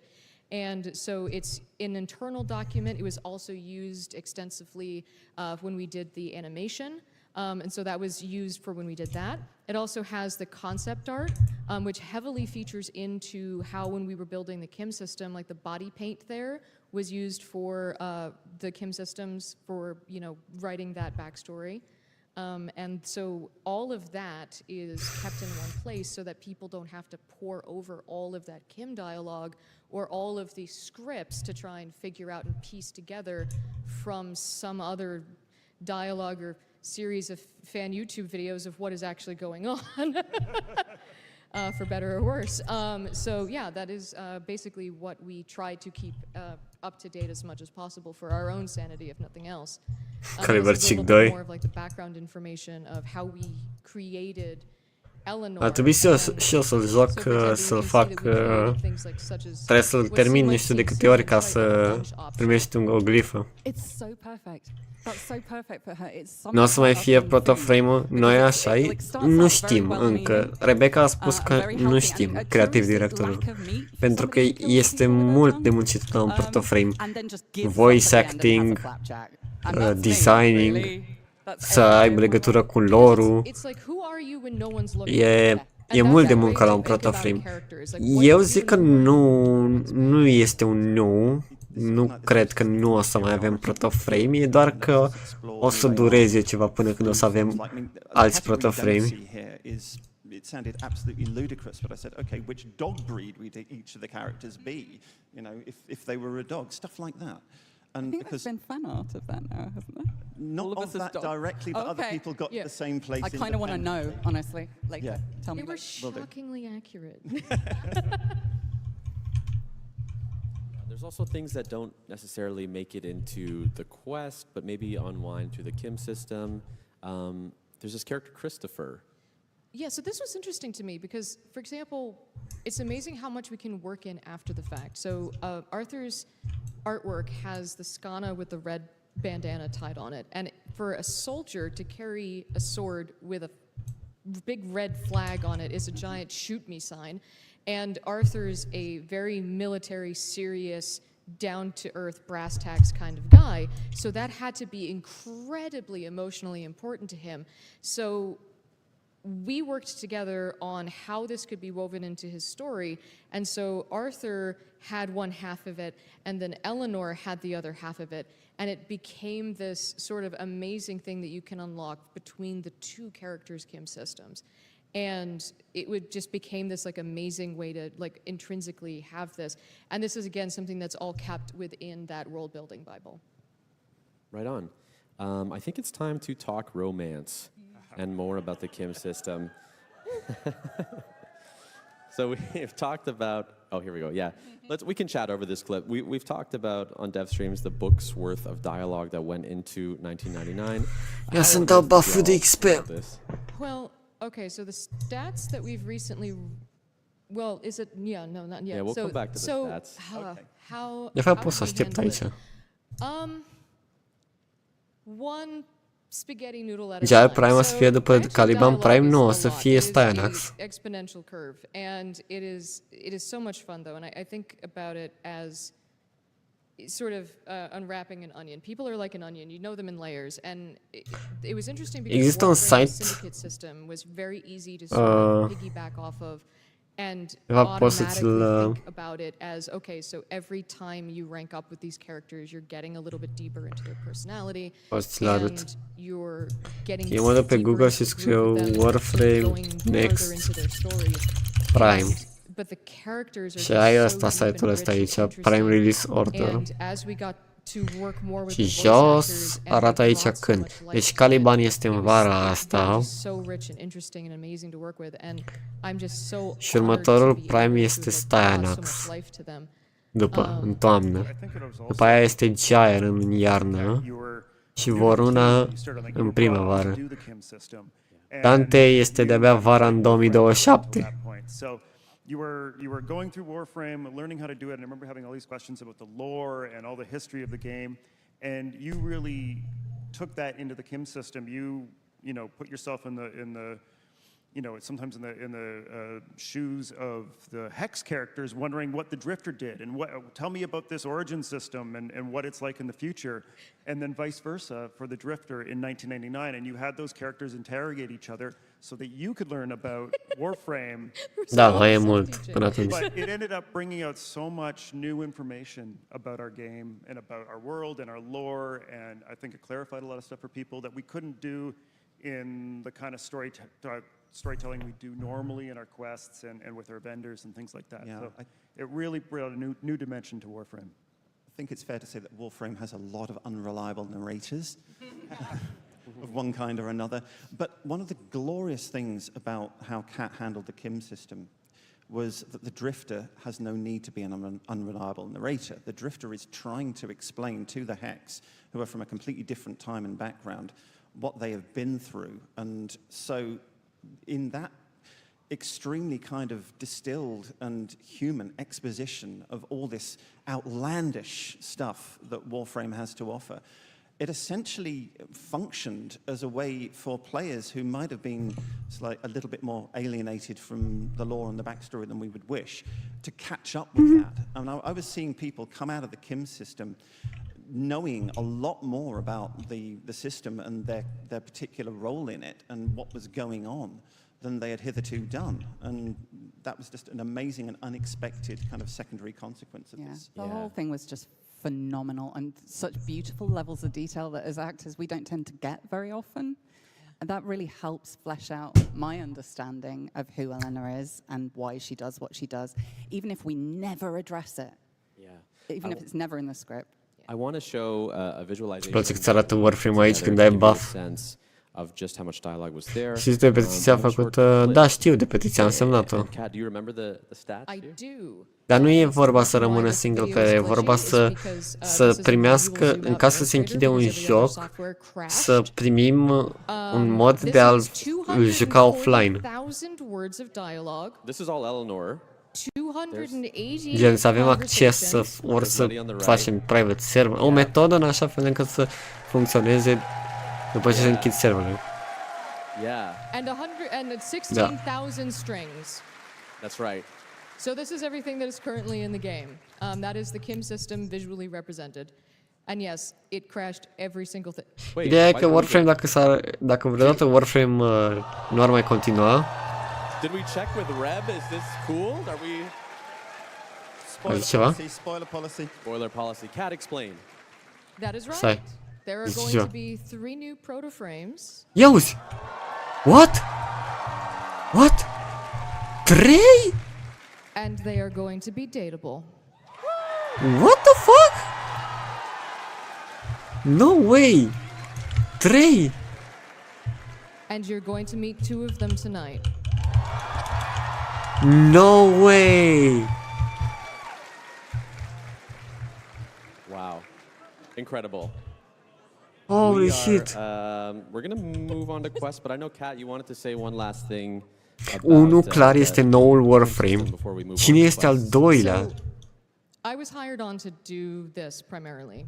I joke that I was Deus Ex Rebecca into this job via the weirdest LinkedIn message of my life. And when this was announced at last year's TennoCon, I was sitting in the audience and no one knew who I was or why I was here. And I lurked the Reddit like a champ, and I watched all of the commentary, and it was mostly jokes, and 15% like, please, dear God, don't do this, and a bunch of people being like, let them cook. No way. And when it came out, though, the community embraced it with an open ai auzit greșit, Ionuț. open playing field. And I do not know of another games community that would have ever done that. And I'm sorry, I'm tearing up. I do not know. I cannot explain how humbled and how honored I am to write for a group of people that embraces something like this in a freaking Space Ninja game.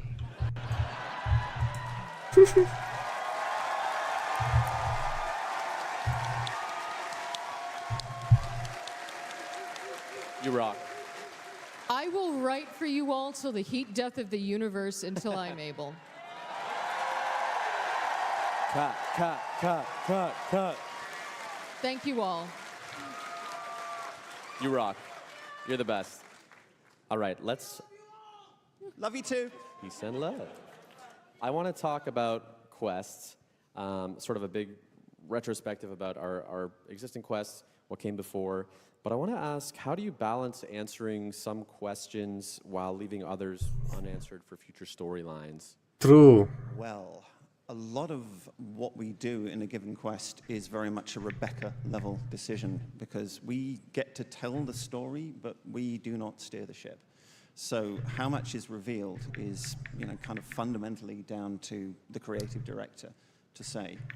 That said, I think it's fair to say that we always need to leave the players, certainly on something like a main quest chunk, knowing more when they come out than they did when they went in. We've always got to keep incrementally kind of pushing the knowledge boat up the river. Yeah. But if we're going to keep on writing to the heat death of the universe, which we are, we're going to need to leave some stuff unanswered for a while. And it's so much more interesting playing a character like that, where there are still questions, where you don't get to the end and go, and that's the thing about me.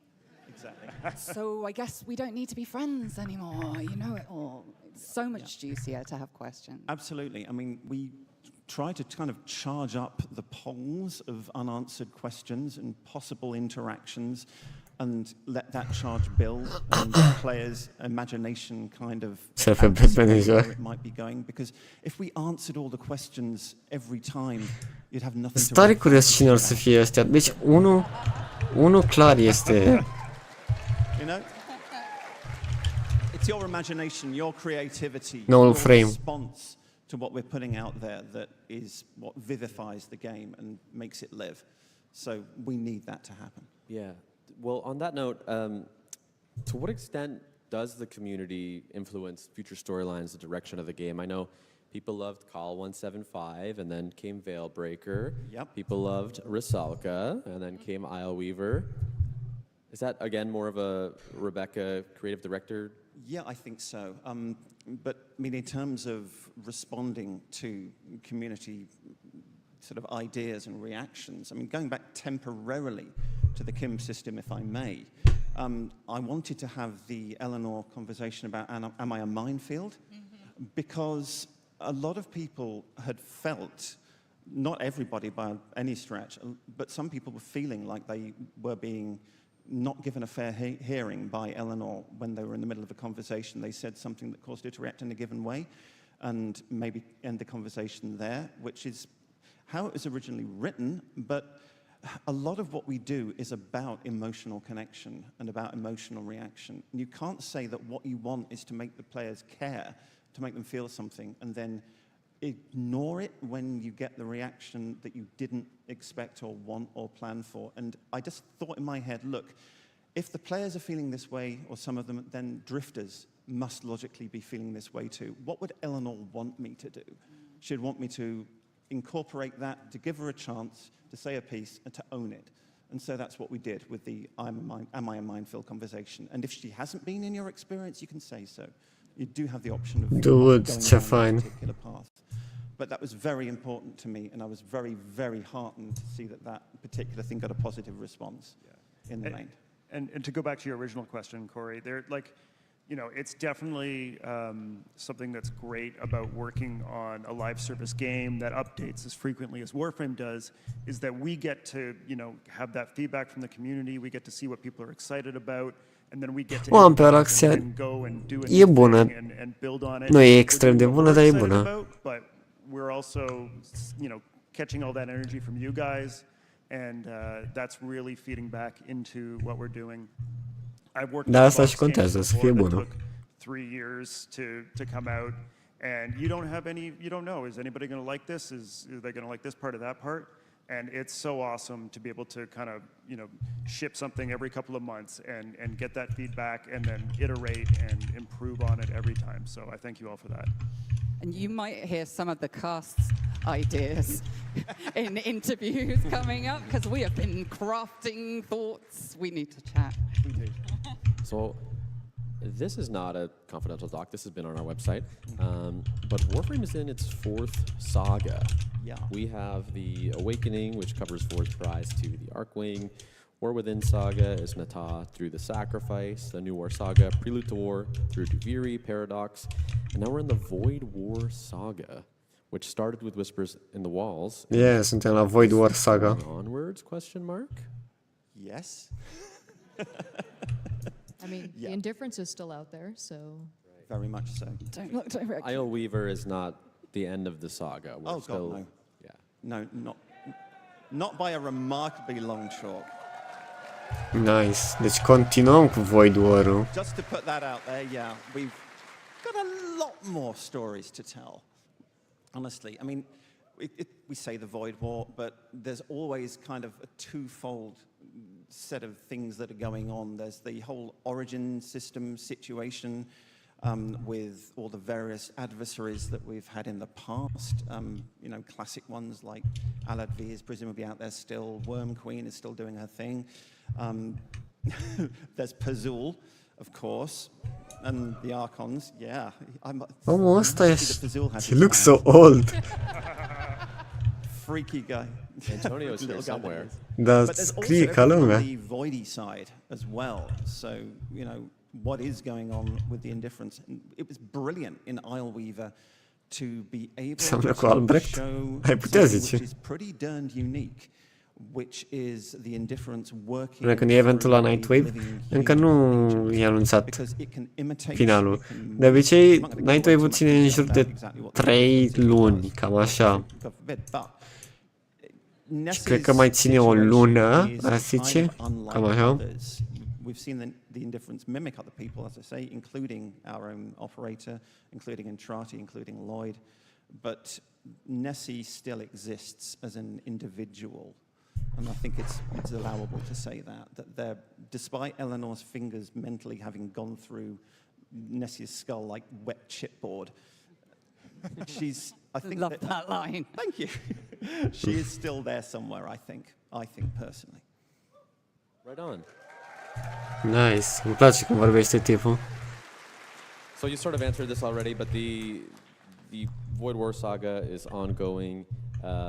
listen, I'm not here to get anybody in trouble, but is whatever we see at Tenno Live a continuation of Void War Saga, a new arc? Possibly speak to how it fits in, but it will, I think, seem like a natural and obvious continuation. Cool.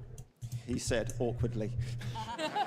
Is there any one quest or bit of story that you think is like important table setting for where we're going next? I don't know that I can say, okay, in the next hour and a half, rush out, play these particular quests and come back, because people wouldn't necessarily have time to do that.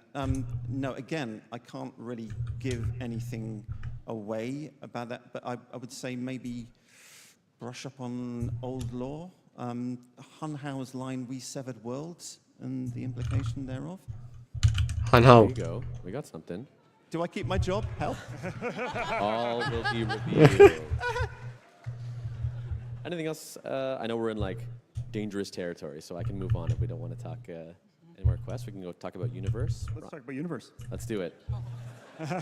So I want to ask, what are the core principles, key tenets of writing for Warframe? So I'll give an example. I work on the TennoCon program, and we have this line, Cass has this line, which is weird first, cool second. Do you have any similar philosophy? Weird first, cool second. Yeah. No, that's, we don't say that, but that kind of sums up how we think about it as well. Totally. Yeah. One of the guiding tenets we got handed to us, down to us from Steve, was drive it like you stole it. Yes. Really, like he literally said that if it doesn't feel like it's dangerous, you're not pushing hard enough.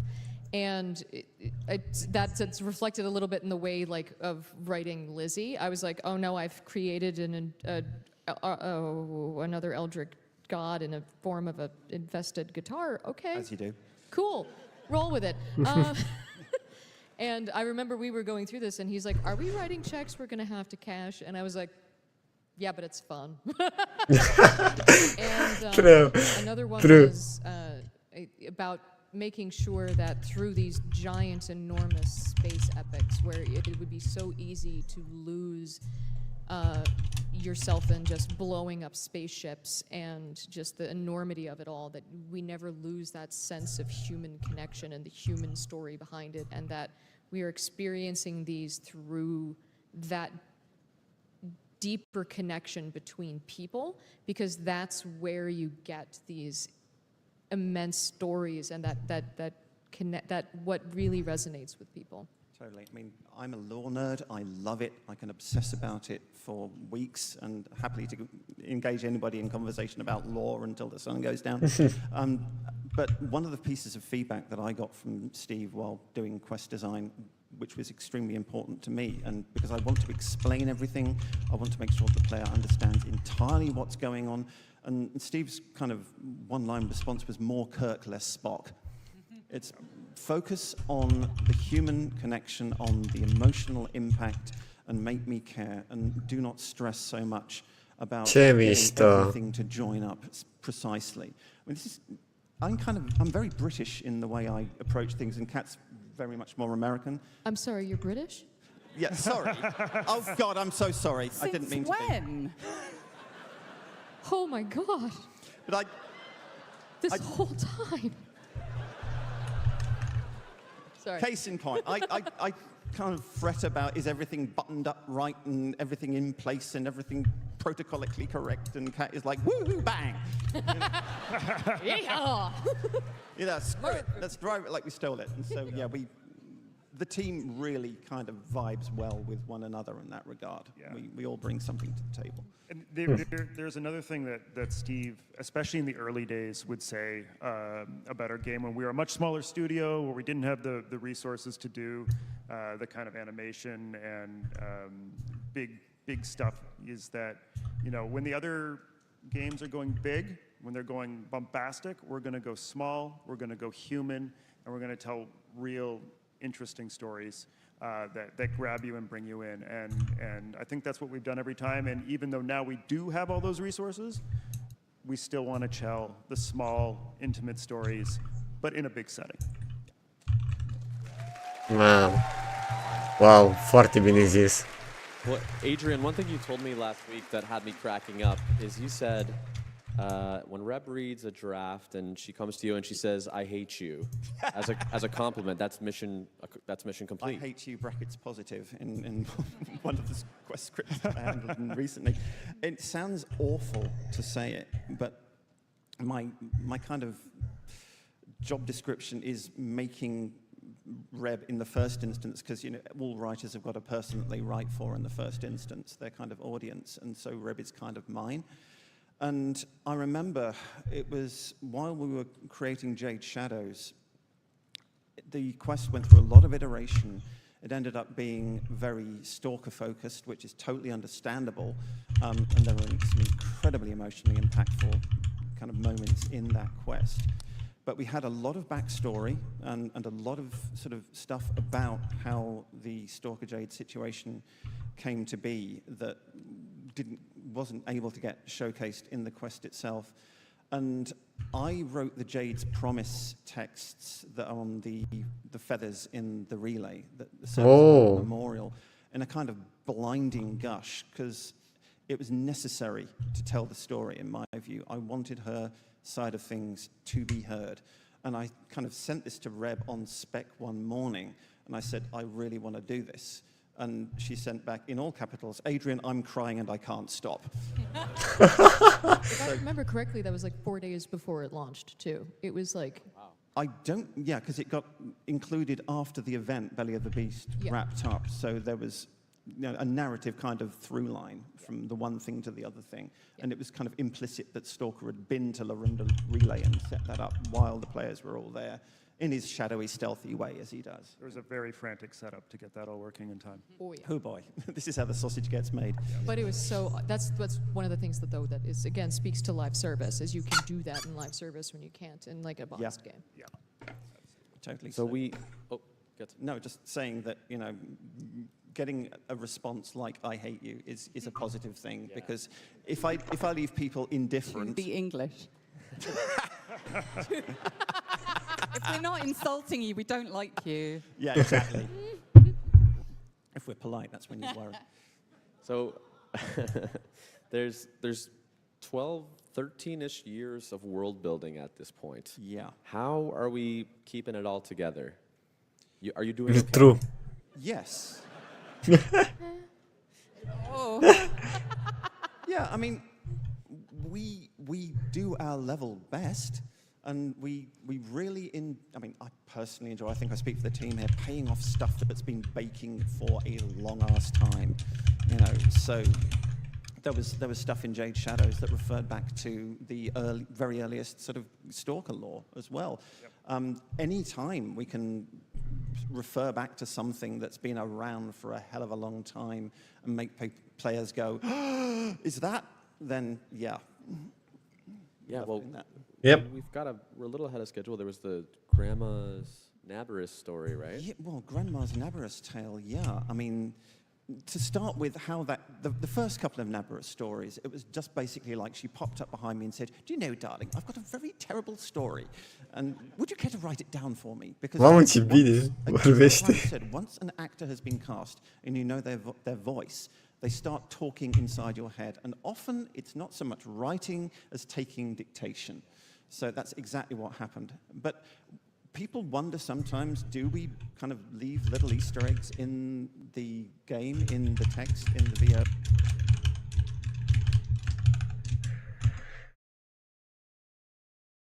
S-a blocat. Story where grandmother is talking about the silent girl and says, with a little laugh, she skated away. And that one word, skated, carries a hell of a lot of weight.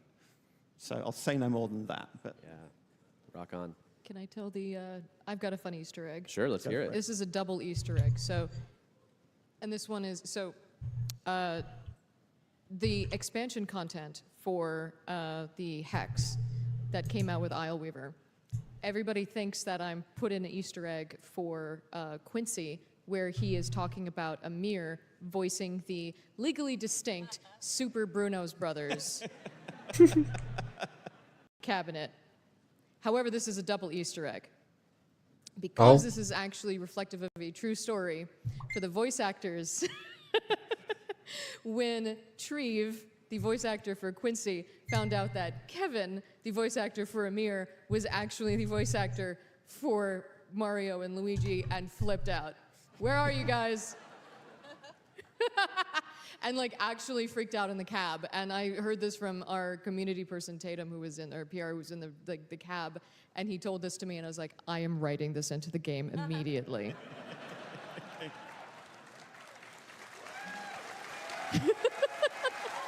Because that was just so, like, they've become like brothers to me in my head, and like being able to write that arc for them of just like the two, because Quincy was just, I was so terrified to write him at first, because, I mean, look at me, and, oh, the fear. But once I could hear him in my head, he just became the most joyful person, and he became another persona that I could just, like, he just takes over. And all of his dialogue in the original Hex was written in 9 days in that Kim system, and it just took over. He was just like, hey, I'm here now, you're just gonna sit there and deal with it. And it was such a joy. It was just a joy and an honor to be able to write for that character.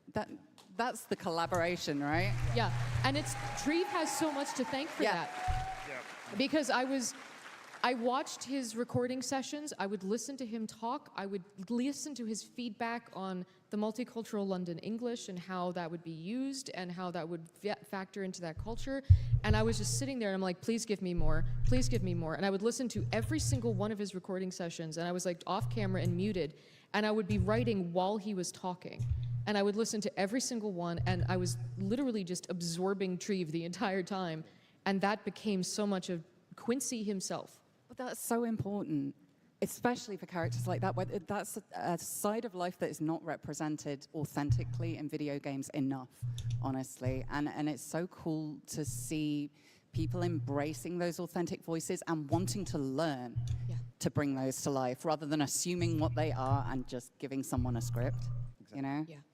And he's such a warm, deliciously complicated character as a result, because Treve's got that warmth. Like, he's a human hug.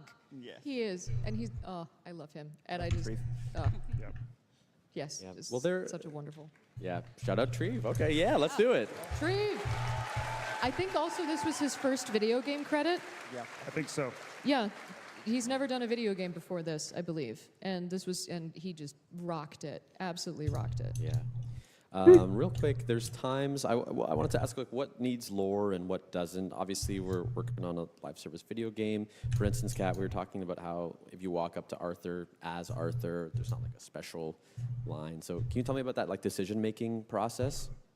If you react to every situation, you'll never stop, and then the game will just be 17 gigabytes or 17,000 gigabytes. So at a certain point, you just have to lampshade it and just be like, no, sorry, we're not going to have Arthur react to you wearing Arthur, talking to Arthur. So at some point, you just have to assume the mechanics of it, and just say, it's a game, sorry. At some point, there is that fourth wall break. But it's that exponential curve. When Vorbesc mult despre and you just have to sort of decide where that percentage Acum vorbesc despre from just a mechanical standpoint, and decide where we can just sort of go. Kim, ăla chat-ul cu Hex. Only so much time. Yeah. How fast we're releasing things, you know, a lot of what we do and we don't do is what do we have time for? And, you know, we try to do as much as we possibly can in the time we have. Nu, dar asta e cea mai tare parte deocamdată. And sometimes those little tiny Easter eggs, it's like, that would be cool, but it's not going to move the needle the way doing something, you know, that's going to be, everybody's going to see. It's going to do it. Speaking of time, we do have to wrap very, very soon. Ryan, I know you had something you wanted to say. Yeah, I really just want to say, I think from the bottom of my heart, and from probably everybody else at DE, I just want to thank all the Tenno here and at home for your support on this game over the last 13 years. We couldn't make this weird and wonderful game and keep on making it weirder and different and better without you guys. As long as you're here, we're here. So please, thank you so much. Thank you. Superb. Thank you so much. I wonder what might, yeah, you got this, Adrian. What might, well. Just to close, what do you think Eleanor would say to the Tenno here assembled if she was here in person? Oh. Well, obviously, she's going inside their minds, so let's see what you are all thinking. I can hear one word reverberating through all your minds about where you're going. So maybe you should think about where you've been. Ooh, that's our panel. Thank you so much, Tenno. We have to wrap. See you at Tenno Live. E clar, Tao.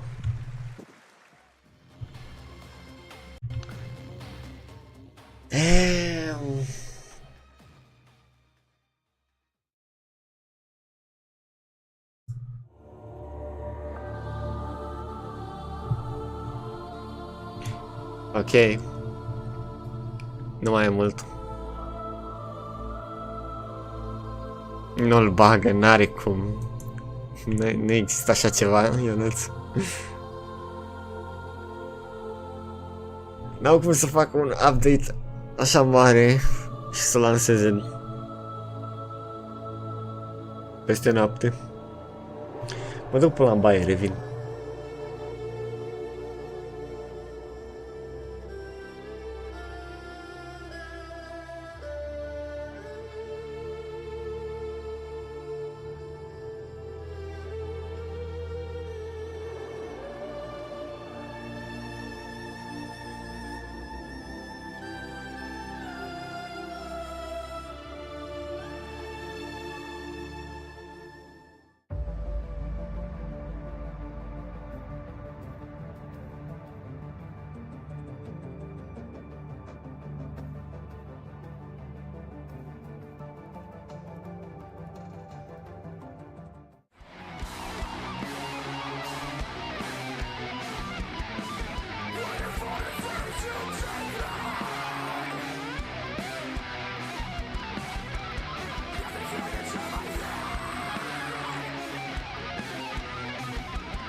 Back. Din ce am înțeles, s-ar putea să țină 2 ore Tenno Live.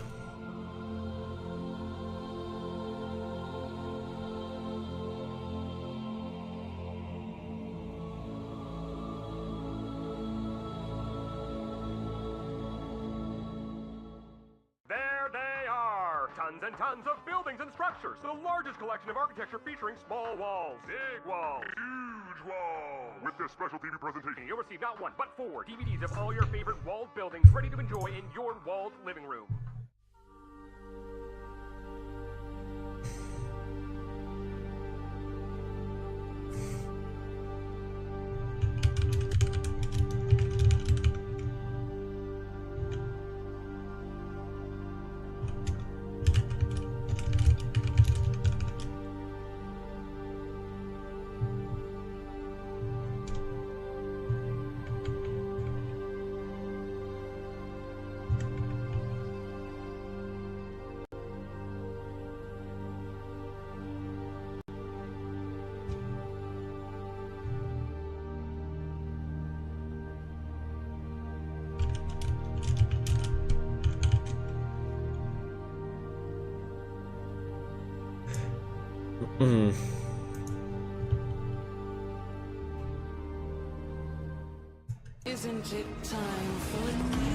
În 5 minute apare relay-ul.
Dominus, ira cacateneo,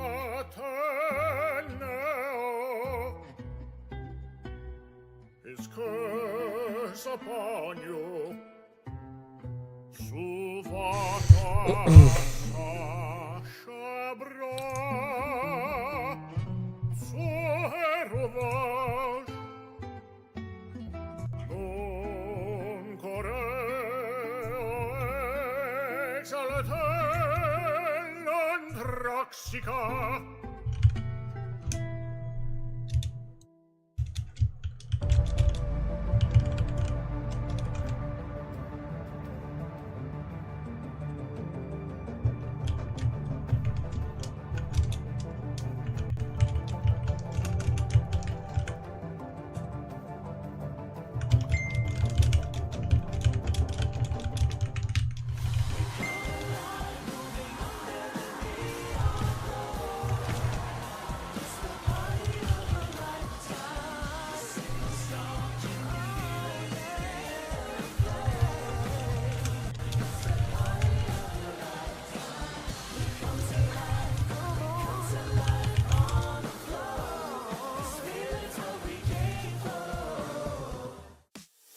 Everybody knows there's nothing like a delicious slice of Big Bites pizza.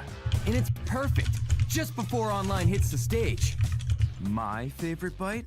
Pepperoni with extra cheese, of course. What's yours? Let's connect over a slice of Big Bites pizza.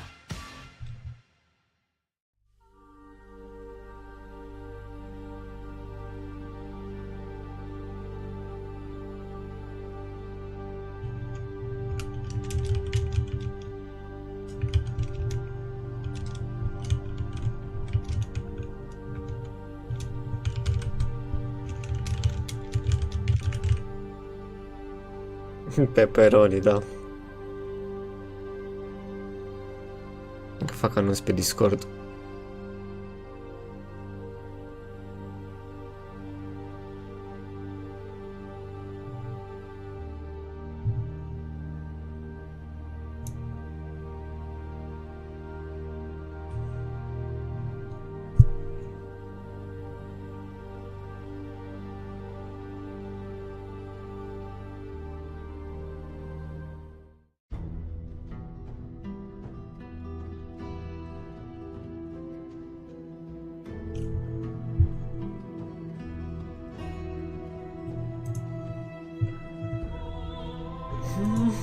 Două minute.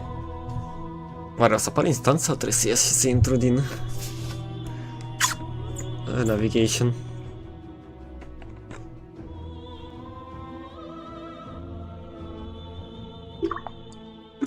Ah.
Uite-l!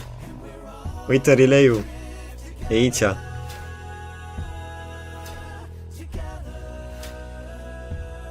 What the fuck?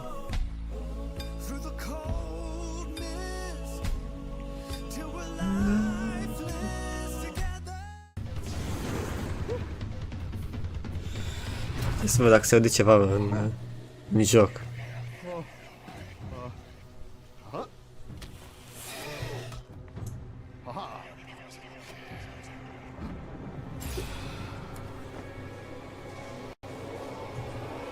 Un puțin pe mult stream-ul.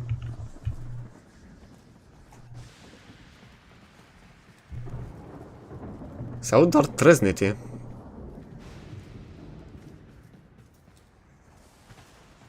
Ok, nu e pragasa. E doar asta.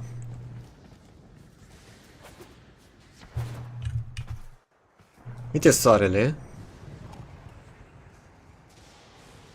Da, tunete. De ce se aud tunete? Voidstorm.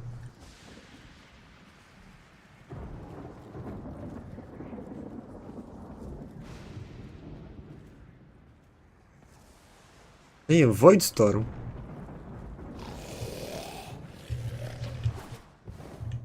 Ok, n-ajung acolo. Ce se întâmplă cu soarele?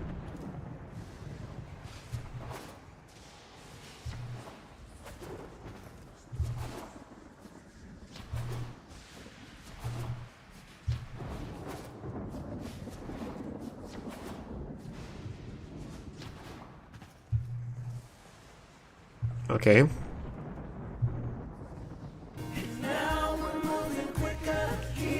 A, uite. Asta e muzică... Ăștia sunt fani, playerii. Au adunat de la oameni. Random. Cover-uri.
Lifetime.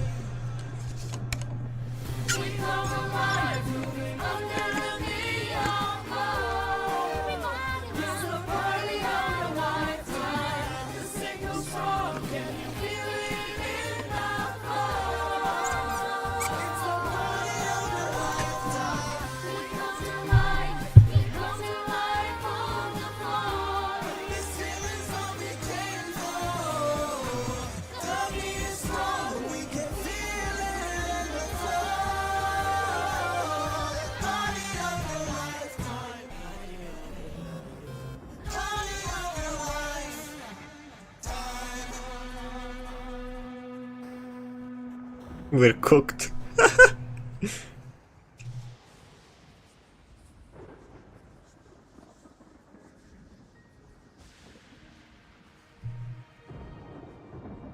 Chiar îți curios ce se întâmplă în relay-ul ăsta.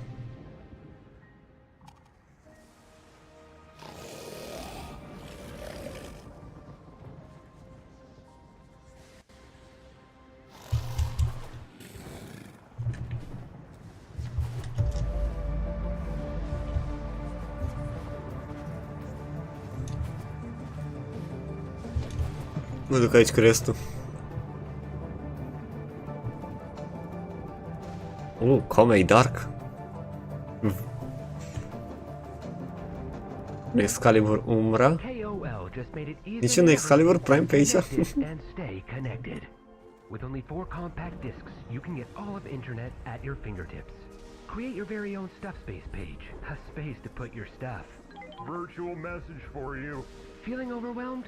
Don't worry. Here to help you is our virtual assistant Drippy for all of your KOL needs. No need for waterworks. Drippy is here to help. KOL. Get connected. Stay connected.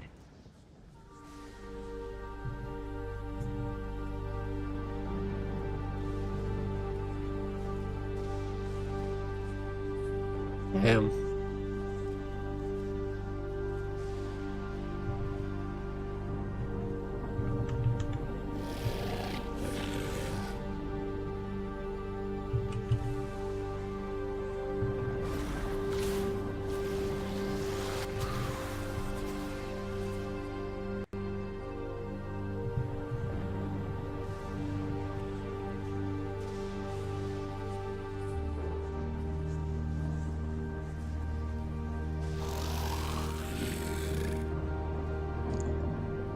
Trebuie să fac o poză.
What is relaxation? It's a choice. De mai mult. Tenno loving and pet friendly. Ce se întâmplă aici? It's sun-kissed meat slabs. Când e TennoCon și anunță ce e nou la expansion, ei lansează un relay special unde ne arată content, nu ne arată gameplay, ne arată gen modele noi, bucăți din harta nouă, etc. Și acum avem un relay lângă soare. Call 1-800-555-CITUS for your free vacation planning DVD. That's 1-800-555-CITUS. Call today.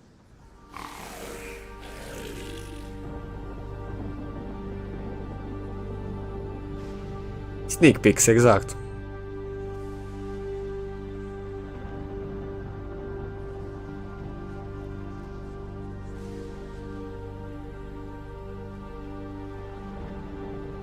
Soarele explodează, spoiler. Ar fi culmea. Deși nu cred. Dar cine știe? Aflăm. Nu e ca și cum soarele și luna a lipsit din sistem nu știu câți ani.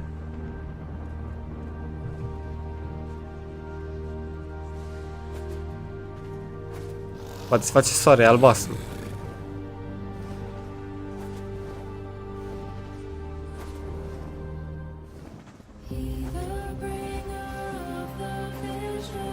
Mai sunt 20 de minute.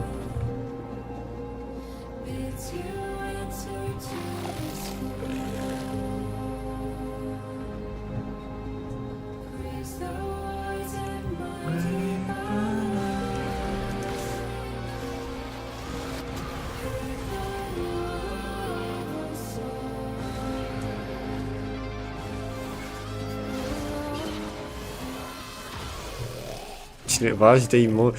Bine mă, stai că pot și eu să fac asta. Nu știam că poți să dai emote aici. Da.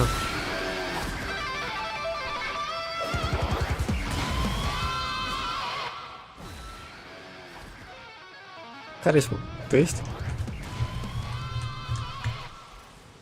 Hai, amândoi.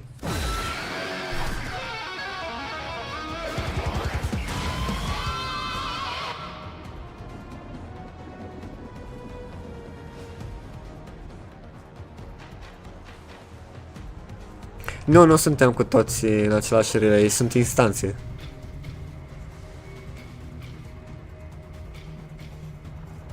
Exact ca la un relay, normal.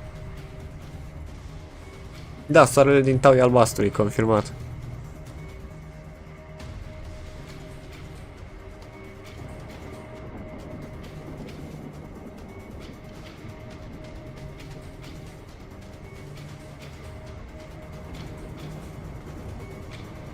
Da, am auzit despre teoria că or să facă Archon, ceva gen Archon shards pentru weapons. E de mult teoria asta.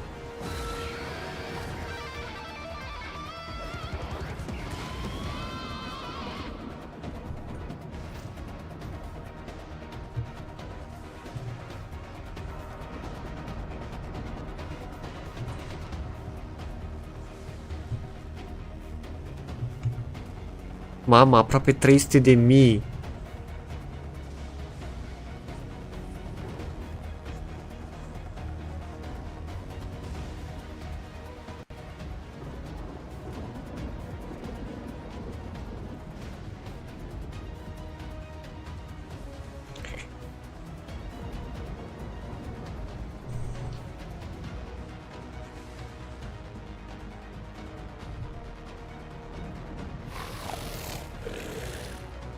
Eu sunt curios dacă or să facă ceva diferit la relay. Eu îmi doresc la Warframe, sincer, dacă au făcut relay-urile astea, știi cum e la Fortnite când începe un event mare, să facă și aici ceva de genul. Dacă le iese chestia asta ar fi super.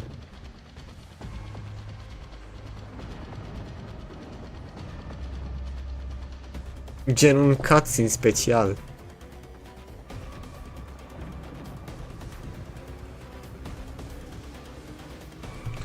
Asta e melodie nouă, cumva?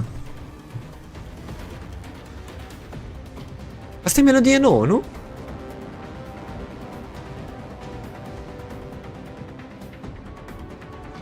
Auziți și voi?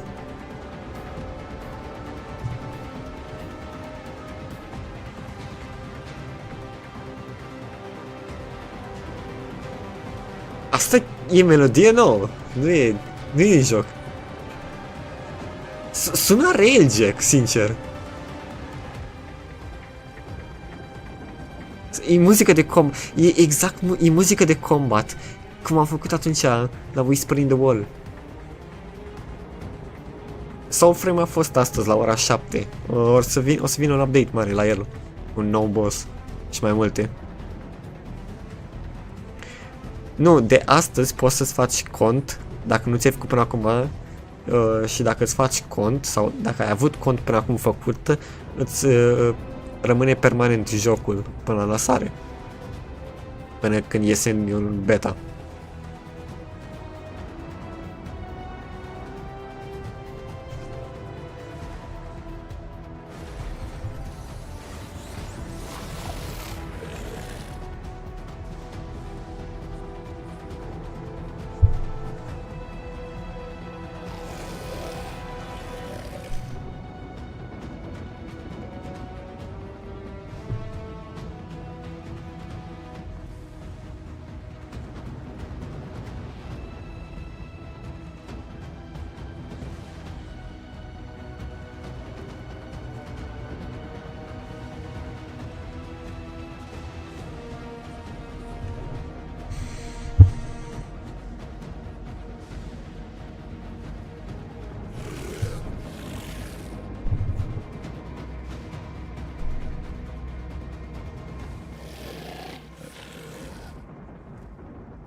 Oh, asta e o clasică.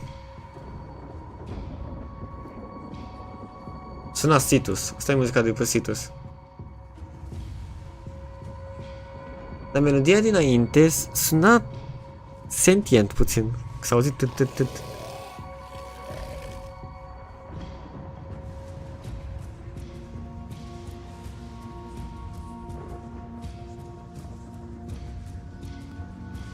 Poate ne vedem pe sol. Nu cred că suntem în aceeași instanță.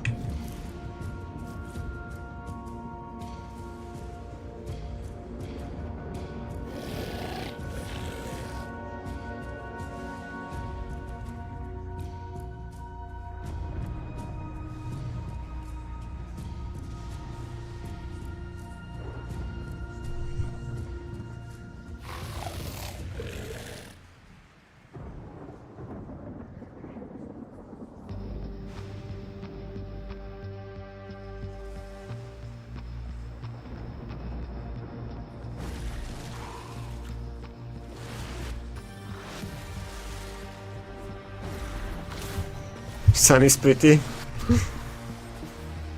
Da.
$300.000.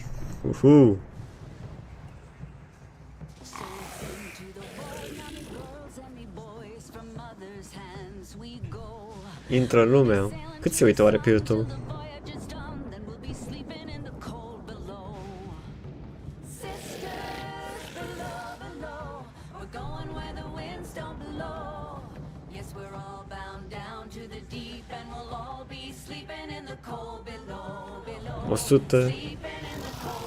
$119.000. Mamă.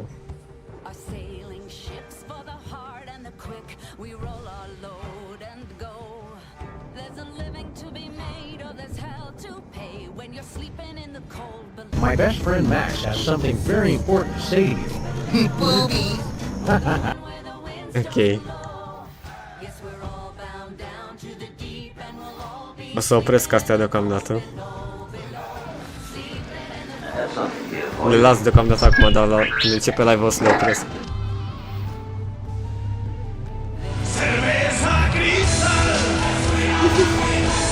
Distrați-vă cât mai aveți timp.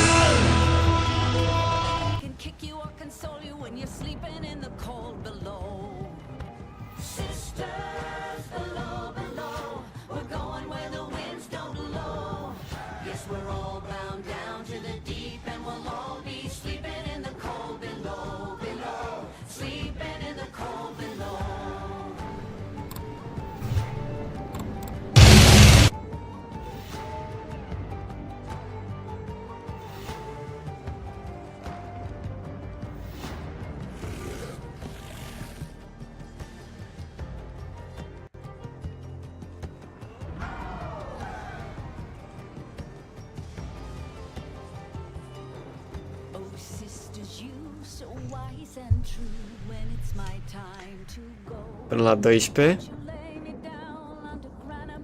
Valkyrie Moca trebuie să stai jumătate de oră.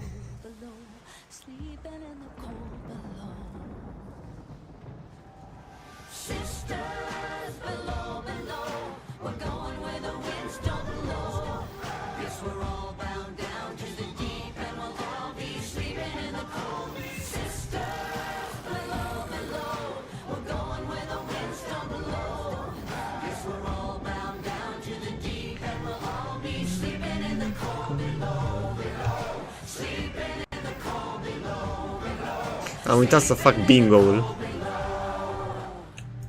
O, el lasă. Today we sail on the solar rail, for there's much we just don't know. So farewell with a kiss, then it's fast for the mist, till we're all sleeping. Mă duc să-mi pun niște apă și revin.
Gata.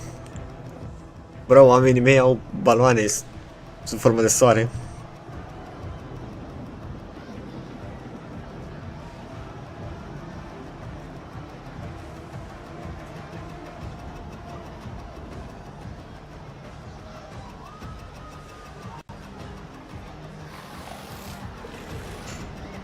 E ok volumul, da?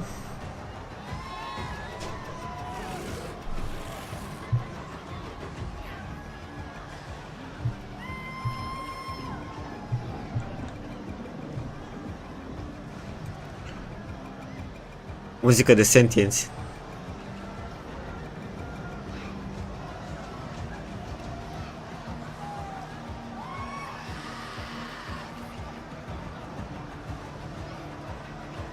Mamă, ce țipă.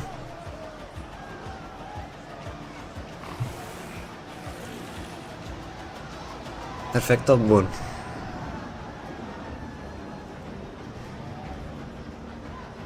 Mamă. Niciodată n-am fost atât de hype pentru TennoCon. Adică am fost hype, dar niciodată atât de mult. Parcă în fiecare an sunt și mai hyped.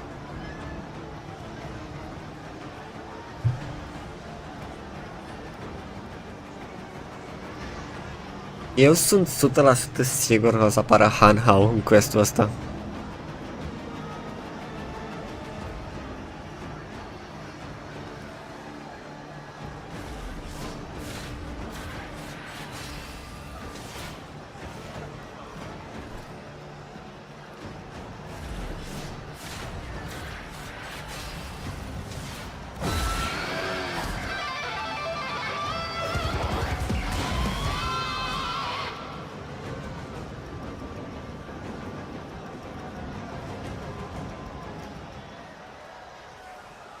Oh, liniște. Acum e muzica nouă. Welcome to TennoLive, live Aww, from TennoCon, no the first way. ever event of its kind. Ce frumos.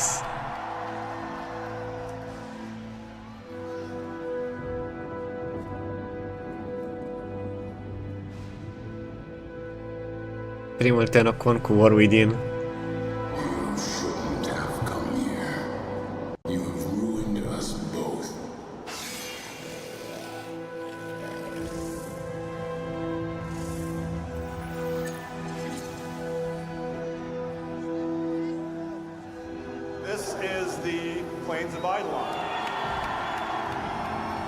Jocul ăsta, dacă ți-ar da explicații despre storyline, ar fi numărul 1. Îți dă explicațiile, e ușor. Story e foarte ușor de înțeles.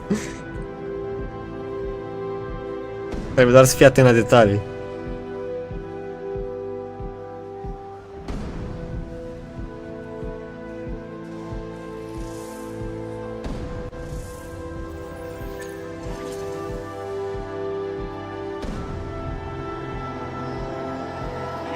see if Danielle, Meg, and Rebecca can blow up this capital ship.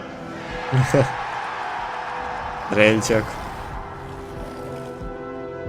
Thank you. We're excited to bring this game to a whole new audience, and for you faithful, this is a whole new way for you to play it wherever you are with what you have with you.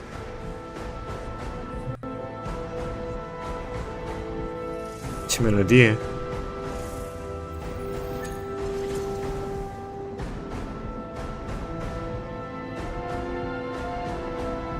E foarte eroică melodia.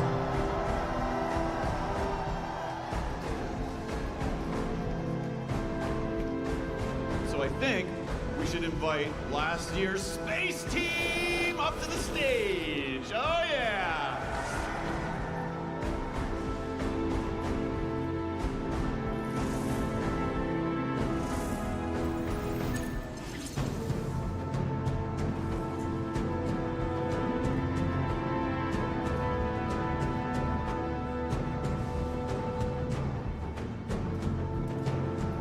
We are going to show you Zaku, the next Warframe coming in the Heart of Deimos update.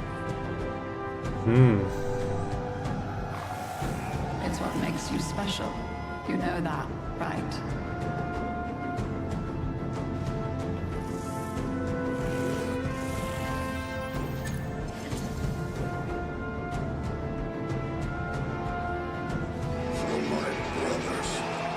Oh. Carl. So not only do we have Warframe, the full experience on mobile, but cross-play as well. 12 ani. 10 ani de TennoCon. You are hereby consigned and sentenced to death. Doviri.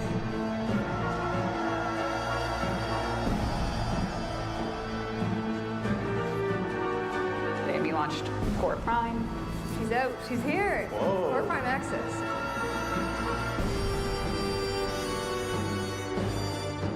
Join us, won't you?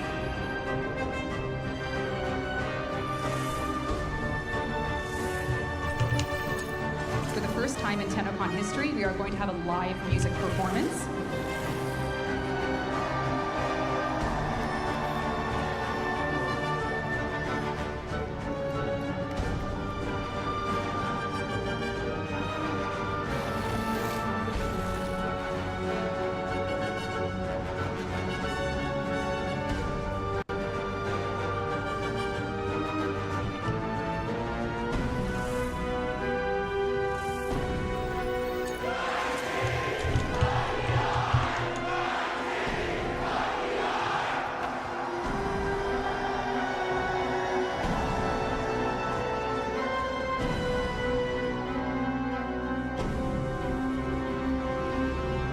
Settle up. Let's ride the devil down.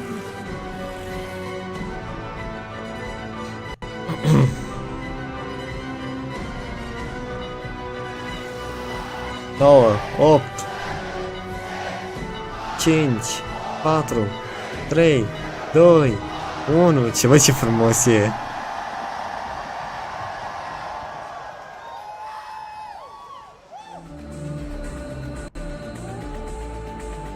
Melodia din 99.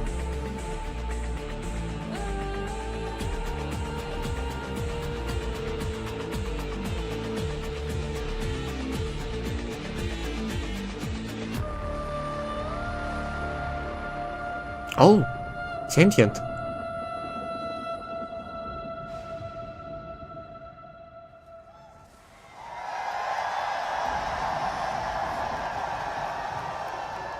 Tenno Live. Tonight will be an evening of memory. What? Tonight will be an evening with a glimpse of the future. Huh? But more than anything, tonight is a celebration of the connection between digital extremes and this great community that we have here tonight. Huh. Wow. Ce frumos.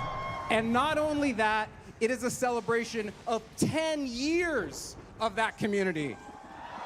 Ăla e Sean, nu? Sheldon, pardon. 10 years, wow. Da, e Sheldon. My name is Sheldon Carter. I am the president of Digital Extremes, and we are so happy to greet all of you here in the audience today and for people streaming all around the world to come to our beautiful town of London, Ontario to celebrate 10 years of TennoCon. So we've got maybe 4,000 people in here, and mixed in amongst you is the developers and marketers, the CSRs, the QA, the HR, the finance, all the great people at Digital Extremes are mixed right in here in the crowd with you, and that's the way we love it, is that our two groups are together. Aww. So normally we start these things with music. We usually have a performance, but last night we did that anyways. What did you guys think of the concert? I want to say thank you to the entire Warframe band, wherever they may be, and oh, there they are over there, and all the people, who made that great. It was a fantastic night, and something that I will never forget for sure. It also makes my job a little tricky because I don't know how I'm going to follow up that type of energy, but we're going to try. So. It's going to be a little harder than last year, okay? So what we're going to do is a little call and response. I'm going to say a few words, and then you guys are going to see my gesture. You can see it from here. I'm going to do a gesture, and you guys are going to say, "We're Tenno, we believe." Okay? So let's just try that real quick. Okay. Awesome. Okay. So one, if you can't say anything, that's okay. You can just wave the baton. And if you're at home and you don't want to do it, you can feel it in your heart. That's okay. Yes, okay? I feel it in my heart, Sheldon. The other part is, to make it added difficulty, we're going to treat my arm like it's a volume knob, okay? So the first time we do it, we're going to start down at a whisper, and we're going to grow over time until we get to 11. And at 11, we might say it a few times, okay? You guys with me? All right, let's try.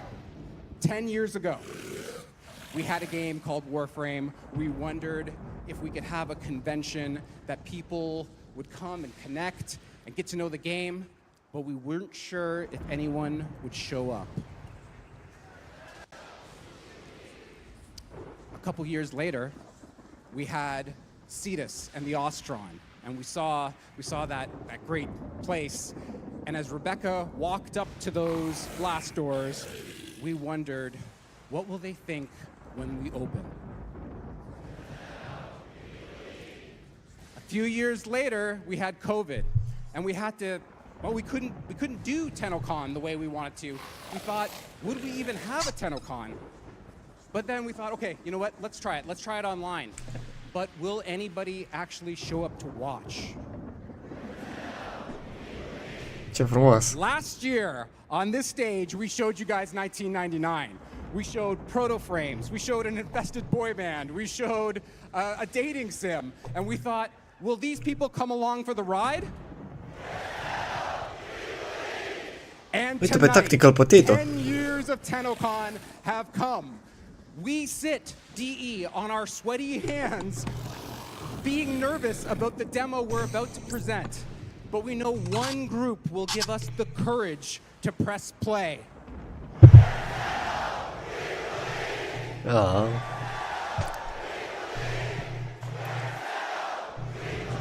Yes! Thank you, Tenno!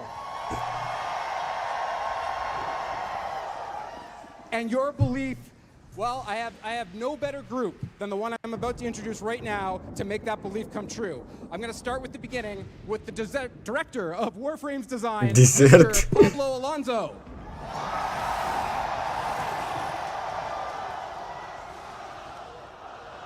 Pablo.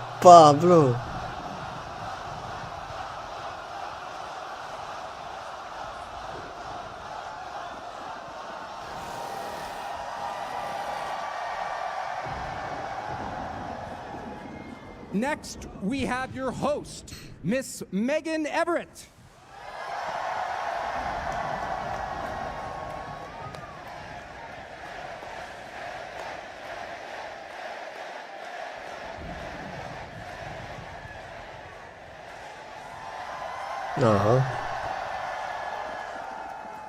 Next, we have the tastemaker, Mr. Jeff Crooks.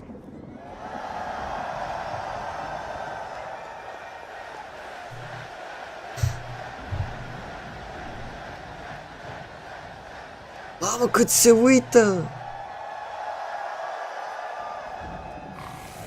Next, I'd like to introduce the CEO of Digital Extremes, the opener for last night's band, Mr. Steve Sinclair.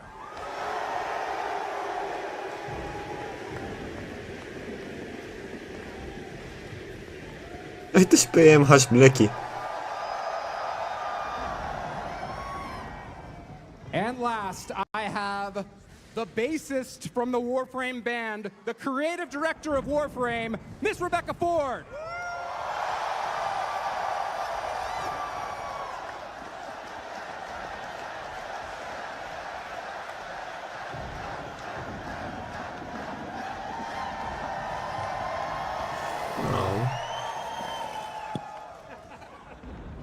Thank you very much, Tenno. Enjoy Tenno Live. Sheldon Carter, everyone. Thank you, Sheldon. I almost started to believe. Yeah, if it wasn't a cult before, it is now. Sorry, RBC, we tricked you. Everyone drink the water. Oh, okay. That's a Ce good outfit, start. da, e All right. mișto. Thank you, Sheldon, for the hype. Thank you, Tenno. 10 years of TennoCon. We keep saying it. We're going to keep saying it all damn year because it's not a baby and it's 10 years old. TennoCon is. It's 9 years old. I've Pablo- tried to explain this like Da. 1,000 times. It's 9 years old. It's not a baby. It's a fence post error. It's a Yeah, programmer we had some trouble. If Programmer Second Dream is 10 years old but 2015 and TennoCon is 10 years old but it was 2016, how does that work? You all know, right? Because you're smarter than us. It took us a long time. Can we Say it with me? Yeah. It's not a baby. You don't get this is actually ruining the shows.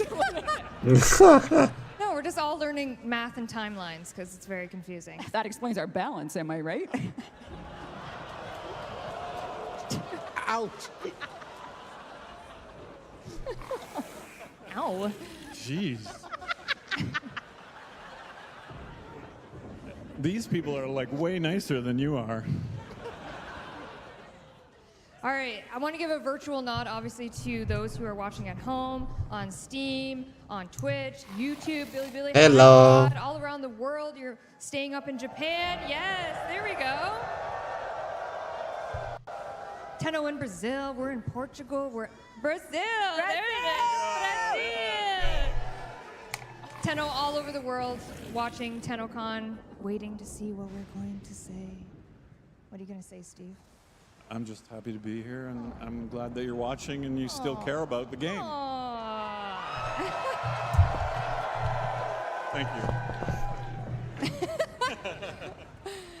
And Sheldon already did it, but it's in my run of show, so I'm going to do it again. Thank you to the Tenno concert, the Warframe band, for an epic, epic Friday night. And thank you everyone here for being there. I am told that the Hilton Watch Party is actually in this room. So now we have everybody in this room, which is great. All together. All together. Lifting. Interesting. All right, I'm going to do a little bit of housekeeping. If you listen to the opening keynote, this is probably repetitive, but we're going to do it anyways because I appreciate all of you for being here and having time with us. So, of course, Digital Extremes is a charity event at the end of the day. And again, thank you to everyone for allowing us to donate $100,000 to Make-A-Wish and $100,000 to Canadian Mental Health Association. Frumos. And thank you to Make-A-Wish crew, James Conlon, Ollie. I saw you. Where are you? I heard hundreds of people were lined up for Ollie's autograph, which is Yes, awesome. thank you so much. Vrăjeală? Nu-i nicio vrăjeală, dude. Thank you so much for doing that. Love you, James. And a reminder that right now, live in-game is the in-game relay experience. How are the servers doing? Yeah.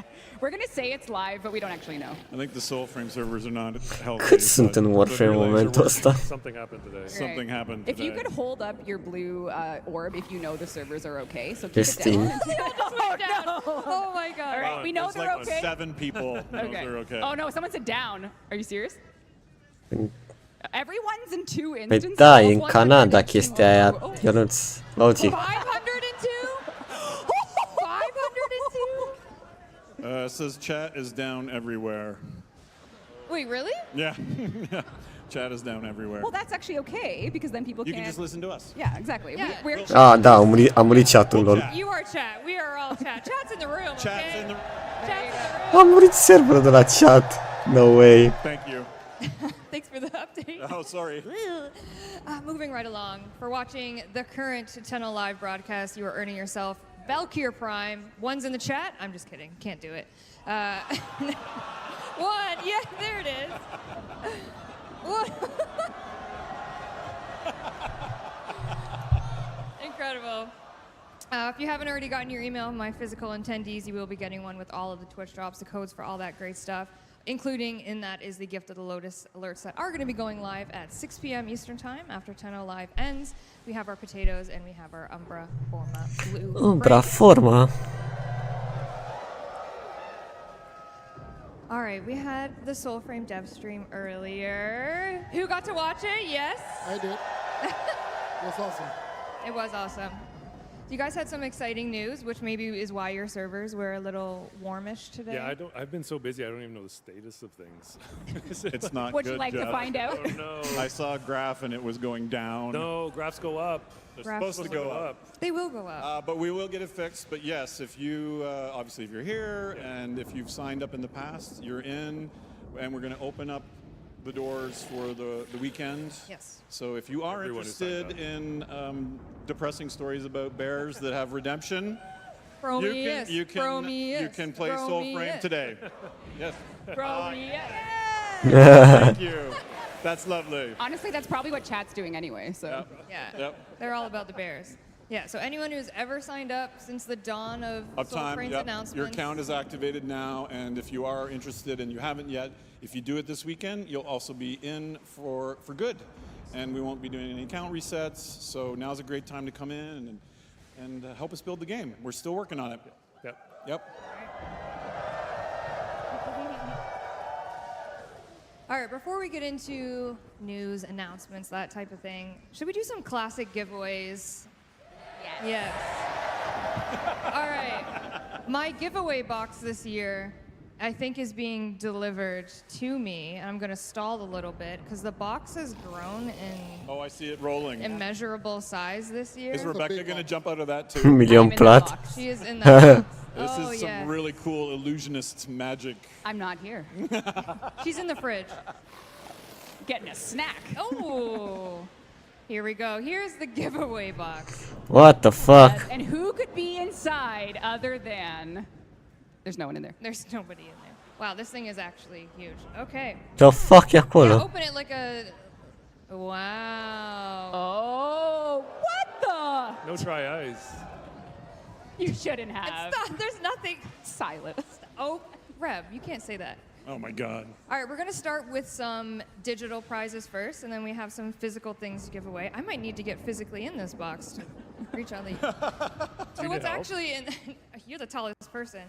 What's actually in this box is all the giveaway cards that you guys put your information on. So I'm going to go deep diving for a lucky winner of our first Valkyr heirloom giveaway. Oh, lol. Oh yeah. And you don't need to come up because these are digital, and I trust that you're not lying. I'm going to say your in-game alias so I don't dox your real name. Do we have Touch Portal in the house? Right back there. Where'd you point? Wait, back there. Everyone's pointing. Wait, hold on. Right there? No, that's not helpful at all. I believe you. In front of back of house. Okay, I believe you. There you are. Okay, Touch Portal. We're going to send you the Valkyrie heirloom on Monday when it launches. Which is Whoa. Oh, is that a spoiler? No. Okay. Have you been watching? No, you took me off them, so. No. All right, the next. We're going to do 3 Valkyrie heirlooms. We're going to do some power plat, and then we have some physical goodies to give away. So the next Valkyrie heirloom is, their in-game alias is Dawn Tarv. Dawn Tarv. Are you over there? I'll believe you. You look great. All right. Chat'ın we sent çakını you on merci. Monday. All right, the last Valkyrie heirloom is going to the very lucky winner. I'm digging deep, trust me.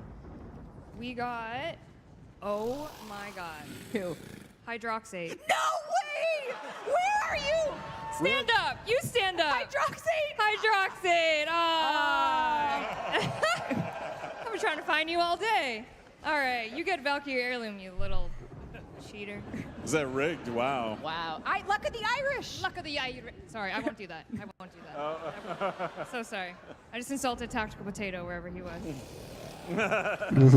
All right, now we're going to do power plat, which is, what is it 100,000? 100,000. 100,000 For inflation, it's 110,000 now. Oh my God. All right. It's been 10 years, Megan. 110,000 platinum. Going to G5_gaming. G5_gaming. In the house? Not Silence. Oh no. You have 10 seconds. 10, 9, Ding, 8. ding, ding, G5 ding, Gaming. ding, 6. ding. Does someone know where they are? I don't know. If you can prove your identity, we'll give it to you later, but let's pull. Someone's yelling over there. Are you G5 Gaming? All right. Nope. Nope. Honesty. That hurt. All He's right. in the Hilton. He's in the Hilton. He's in the Hilton. Oh, who just we said that in my we've got ear? confirmation. in Oh our my ears God. in the Hilton. All right. I'm so sorry. Spillover room. Hilton actual. Repeat. G5_gaming at the Hilton Watch Party. Congratulations. I'll send you your 110,000 platinum to your account. All right. How many did I say we'd do? You said we're going to do a power plat now, but you didn't say how many. Oh, 10? Come on. I mean, it's 10 years. Do we have enough time for that? Yeah. We do? We Aparent. could. Is that entertaining enough? It's been 10 years. Okay, yes. It's been 10 years. Yes. Wait, do you want to come do it with Mamă, animalele, ho. We'll speed run it. We'll Okay, speed run it. Next 110,000. Wait, it's me. Okay, 110,000 platinum going to Slicer1231. Slicer. Yep. Over there? Yep. Slicer? Oh my God. All right, I'll send it to you. Okay, our next winner, this is also going to feel rigged, of 110,000 platinum is Akretdui _MC. Yep. I'm serious. Where are you? Thank you for coming. Rush for life. So Lol. unfortunately, this one that I just pulled out does not have an in-game alias.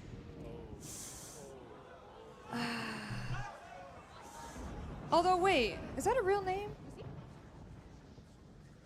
Is that a real name? That's a human's name. Oh, okay. That's a human's name. Sorry, I don't feel Okay, comfortable Rebecca. doxing you. But So that's like money on the table. I could be them. I don't feel bad. I don't. Wait, maybe we have the terms of service here that they agreed to this. Is there a fine print? Oh, I'm I reading don't the know. fine print. Odds of winning, no purchase necessary, skill testing question. Oh no, the official rules are on our Zendesk page. Oh no. All right, I'm gonna say the name, and if you are uncomfortable with that, just don't celebrate. Yeah. And you don't get it. Is that okay? Does that make sense? It's a pretty like John Smith level name. Hey. No offense. Hey. Oh my God. Okay. I What apologize. is happening? Wait, but Meg didn't know it was real. Well, because Sheldon, if you're watching, can you call the lawyer? no, it's fine. No, it's fine. Please. I hope. Okay. Okay, let me say it. Is it? Okay, sorry. Cameron Clark. Hey! Okay. I love your name. Okay, but Cameron very Clark. cool That's name. not John Smith. No, I'm just saying it's not like It's alliteration. That's cool. I know a Cameron Clark, and it's not them. Danny, do you mind coming over here? Thank you. Cameron Clark, I will need you to make your way safely up to the stage to Danny, just because we do need your in-game alias to give you a crap ton of platinum. Don't jump in. If that makes sense. Yeah. Okay. And I love your name, Cameron. I didn't mean it. Yeah. Okay, so Danny's right here. She's right here. Lovely Danny. What? Cameron Clark, if you can make your way. Danny. Aw. There's Cameron. Danny. Where? Right there, coming. Cameron Clark? Cameron's got a cool head of hair. Oh, there he is. All right, Okay. Danny's Must be gonna come nice. get you. Okay, sorry. Next up is alias Arcane. AR-CAIN. What the fuck, All cine? right. Arson? No, R-Kane. Back there. Yeah. You'll get it online. It's digital. You don't need to come up here. Don't worry. Unless you have a cool haircut. Yeah. Yeah, haircut. We'll confirm. Okay, next, 110,000 platinum. Archlord Blanket? Archlord Blanket? Hey, there they are. We also have Mango _67. Oh, nice. Mango? You get it. How many is that? Are 7? you guys keeping count? No. Yeah. There's 1, 6? 2, no.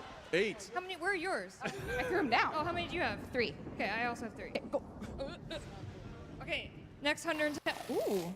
Next 110,000 platinum, Zeke the Seeker. Ooh. Over there? Is it over there? Confirmed, you get 110,000 platinum. All right, Reb, 2 more for you. We got a Greek name. You're gonna love this. Ooh, George Spanos? I can't pronounce ancient Greek, so it's you'll know that from the play you watch. Is it Ptolemaeus? Ptolemae. There you go. You won. The Greek gods have smiled upon you today. We'll each pull 1 more. All right, my last one of 110,000 platinum is Azu Nyan. Azu Nyan. Uh-oh. Hilton Watch Party? I heard Oh, over here. over there? Dentro? Azu Nyan. You get it. All right, I'll believe you. And none other than the final winner, _Fur Father. Oh, Steve. the fur, right there? Right there? Ah, Janusz. Or you just celebrated? Ah, Over there. Way to go. This way. over there. No, this way. Oh. I hear on that side. Way to go. Hey, there we go. We'll do an online raffle now. What was that? And they want to do Doar an online ignora. raffle in the ears. Do we have a Twitch picker? Yeah, I think Rue has a Twitch picker. Rue, let's do a 110,000 platinum. Power plan. I think we can actually see it. Oh, great. I think. Right, Rue? Thumbs up? He's giving me a thumbs up. He's holding that thumbs up. He could be like, stop. Go for it. Go for it. No, he's saying, okay, go. Go for it. 2 thumbs up. Or is it 2 stops up? 2 stops up. He says go for it, but what do I do? He says it's spinning. It's spinning. Oh, It's spinning. He's playing charades with me. I'm like trying to Janusz, see what he's calmează-te, saying. te rog. Okay, I think. Oh, they're probably gonna tell us what it is. Okay, yeah. He's saying his credit card number is. Oh. My goodness. Ai făcut doar o glumă proastă. Yeah. Oh. Learn more at. Oh, read. He's giving us signals. Oh, thanks, Danny. Read the screen, he says. All right. Find out all about active TennoCon giveaways. Share today's experiences using #TennoCon on social media. Is that what Twitch drops? Am I supposed to be reading that? I think it's taking a long time for how many viewers we Okay. perhaps And they're have. loving this. And Those of they're, you- oh, yeah. they're at the edge of their This is seats good right television. now. Oh, my goodness. Okay, well, why don't we do... Well, we ran out of time, no doubt. No. We can do the physical prizes while that goes, and then someone can whisper into my ear when it's ready. Does that sound good? Nice. Okay, great. Hold on. Miss Danielle Sokolowski, where'd you go? Okay, Danny is going to stand Oh, shit. over there Cine câștigă on the online? side of that now. stage. Oh, it's spinning. Okay, keep going. Oh, I'm real Dante, I'm no real way. Dante. Wow. No way. Congrats on Twitch. I'm Real Dante. Watching at home, that's yours. Message the Twitch page. We'll know you're the real Dante. And please, we'll give you your prize. That's awesome. Incredible. Okay, we're going to do our physical giveaways now. So you're going to pull the name. Okay. And they're going to come up to Danny here, and Danny's going to hand them their prize. The first prize we have is the pool noodle from the fridge. Yep. Serios? Yep. But it's been signed by all of the voice actors, our proto frames, our friends here today. Oh. Yes. I see Eleanor. I see Alpha, Bombastine, Kevin. Oh, shit. And the winner is the _BCRULEX, the BC Rulix. Oh, hand over there. E un All right. If you baton. can make your way safely up to Danny, she'll give you your pool noodle. Cu semnături de la Congratulations. Mai You brought mulți. a big suitcase. Big suitcase. Or a pool. Okay. That is not a certified water safety device. Yes. Digital Extremes accepts no liability. All right, next up, we have a signed by all of the lovely people on this couch, the Warframe 1999 vinyl soundtrack. And the winner is Ice Lightning 1221. Oh. Yeah! Should I be checking the skill testing question? Nah, we. Oh, okay. Math is whatever, you know? All right, chat. All right, next up, we have the mini Warframe official art book. Tot vreau și eu asta. Ooh, and the winner E is $70. Barry_Penguiny. Oh, Barry. Cute. Barry_Penguiny. Oh, I see lights up over there. If you can make your way safely over to here, Danny has your art book, if you would like, if you're able. Oh, they're coming. All right, excellent, Penguin. All right, we're gonna give away another signed 1999 vinyl. And the winner is Math X King. Oh shit, I just called math stupid. But did they? No. Did they get the math skill testing question right? Parentheses 2 times 3 plus. Da, e al meu, 2 n-am ce minus să-i fac. 4. Do we do our bed math? Do we do our brackets first? Yes. Did they do it for? Are you here, Math King? Did you get it right? Nu o să ies din relay să scot. Yeah, you got it right. Just deal with it. All right, next up, we are going to do the pair of Arthur and Owie Floof, and this one is specifically pretty caked up, Arthur. This one has cheeks, yes. And the winner is Mook Hyphen. Mook Hyphen. Perhaps Yep. a Hiltoner? In the house. If they're a Hiltoner, whisper in my ear. Oh, no. No word. No word. Okay, maybe we can pause this one. Maybe we'll hear word. They're okay. Okay. We'll save that prize, maybe. I don't know. Yeah, we'll wait and see if we can hear back. Mook Hyphen, it could be yours. Another signed 1999 vinyl. Ooh. For EQU1, so EQ_N0X. Equinox, but with a underscore. Oh, I see a. Hey, See there right you go. there. Right in the middle. Come on down, Danny's got your vinyl. Okay, we're gonna give away the last signed 1999. Mamă, 400.000 de persoane se uită. Last one. None other than Freddy Caps_. Where are you at, Freddy? Freddy Caps? Where are you, Freddy? Freddy. Oh, there you are. Freddy! Here you go, Danny. Thank you. Hell yeah, Freddy. Hell yeah. Way to go, Freddy. All right, any word about our Mook or- Mook friend? No word? Nothing. Okay. Okay, we're gonna move on to. It would be. Should I unwrap it? I should. Hold on. Jeff, can you help me? I can't do it. Help me. This is one of the limited edition. Can you help me further? Yeah, thank you. This is the. Oh, thank you. This is the right one. Then what's that one? What's that one? Oh, it's fake. It's unsigned. Oh, placeholder. Okay, sorry. PH. We have the limited edition TennoCon printed print, and this number is 4 out of 500. So this is the 4th one printed here in Canada. Very proud. And we have the entire Warframe band that signed it. Yeah. Is this the last prize? If we can't give the floofies All right. away, Well, yeah. this prize is going to someone that has supported the dev team the whole time. The name, Caffeine Lich. Caffeine Lich. Where are you, Caffeine you? Lich? Thank you, Danny. Right there. There you go. Caffeine Lich. Oh, there they are. Excellent. Okay, we'll rerun the floofs. If we hear back from Mook, I'll mail you something. All right. The last prize winner then is Voluminescence. Voluminescence. Yep. Where are you? Yep. Voluminescence. Over there?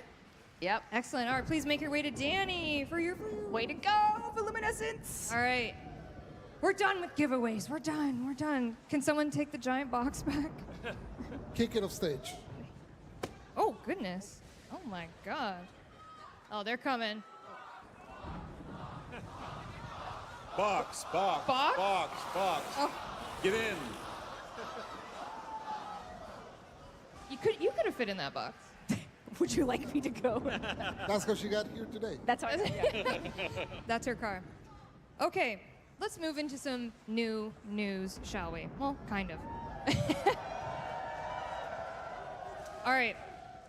We put a lot of love and energy into this space, into TennoCon, TennoConcert. It means the world to us that you come here to visit us, you watch us online, and from all over the world, you're watching, you're paying attention. But we do have some Tenno VIPs on the schedule for 2025. Any guesses where we're going? Okay. Well, I can see the list. You can't cheat. Stop looking. Okay, you can't answer, Jeff. I don't. I don't know. I don't know. Nicaragua. Oh. Okay. Sorry to all that. No, we're not going there. But we are doing a little bit of a tour. We're going to London, UK. And then we're training to Cologne, Germany. TennoCon around the Coming world. back to Gamescom, that's right. And then we're going to Tokyo, yet again, seeing our Lol. friends in Japan. And then if you're a Calgarian, saddle up. We're coming to Calgary. Tenno VIP. We're coming. Yeehaw. Yeehaw. Planned Calgary for November, eh? I am terrified of how cold. Can anyone validate how cold it is in Calgary in November? Really cold, incredibly cold. Yep, All right, be ready. cool. That's why we're sending Pablo there alone. I think I'll be in Nicaragua at the time. True. It's just Pablo. All right. You've seen her before, but we don't ever get tired of looking. Valkyrie Heirloom, yes? Yay. 2 zile. Valkyrie Heirloom is coming this Monday, July 21st. Pe ce mișto Originally arată. concepted by community artist Purdy. She comes with her own signa and some other goodies as well. But should we take a closer look? Oh, in game. Respectfully. A respectful close Come on, look. chat. Respectfully. Let's take a respectful closer look.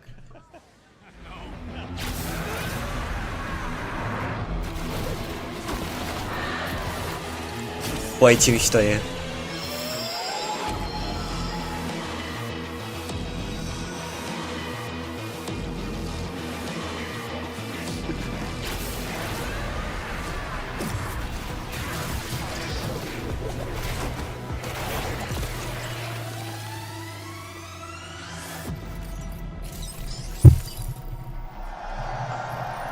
Oh.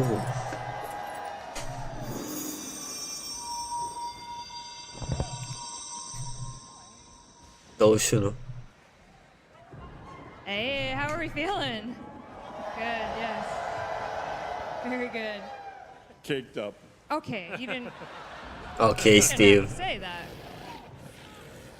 All right, after that, let's cool down a bit. As we know, Dog Days is coming August 6th with the Noodletron. Who's got the noodle again? Can I see the noodle? There it is. There it is. Oh my God. I don't think Massive. okay, What? No. Come on. It's intermodal. Yeah. Okay.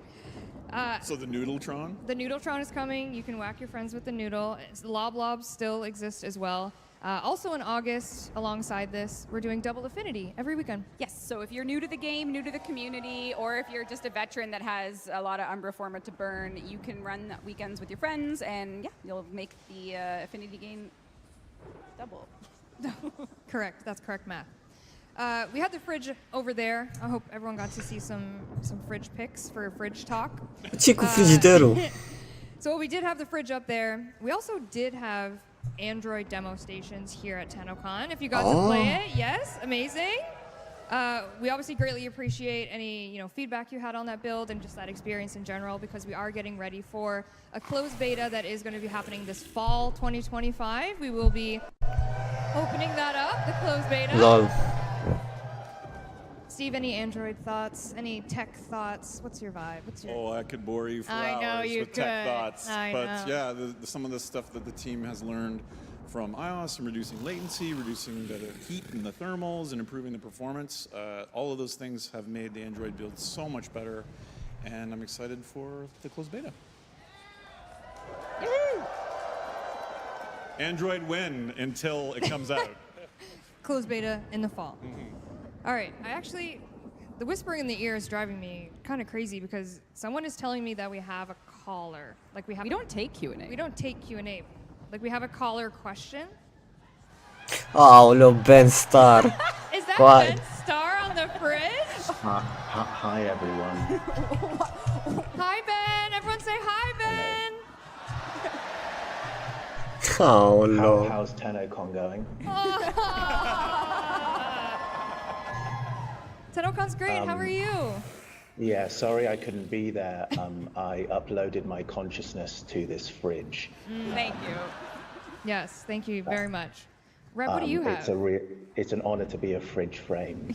So Was that roll a dice here, Ben, just to maybe make use of your time here. If you guys don't mind if I roll this 20-sided dice. Ben's got one too. Ben's got one too. Should we roll to see if we can announce Yeah, let's something do really it. cool? 7. I got a 9. Together we make 16. And that's a great news, isn't it? Anyway, thank you. Bye. Don't leave us, Ben. Don't leave us, Ben. We miss you too. But what was your number? A 7. No, combined. 16. A lucky number 16, Ben. What do you have for everyone here, perhaps? Well, everyone, with a lucky number 16, I get to tell everyone the good news. Paizo and Digital Extremes are teaming up to bring Warframe to Starfinder. What? And would Stai you shit? believe it that...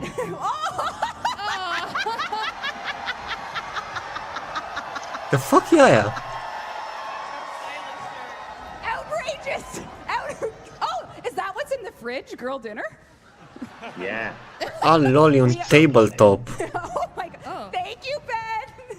E un joc tabletop, Thank you. lol. I love you all. Sorry I can't be there. When I get out of this fridge, I'll come and join you. We are, this is like an organic collaboration that happened with the team at Paizo. They reached out for, like, I would say 15 years ago. We played Pathfinder as like one of the first team TTRPGs we played. And it was crazy. And out of nowhere, we just had this chance to join the Starfinder mythos with a standalone Warframe adventure with the characters of some of the proto-frames will be there. And you can enjoy this later this year.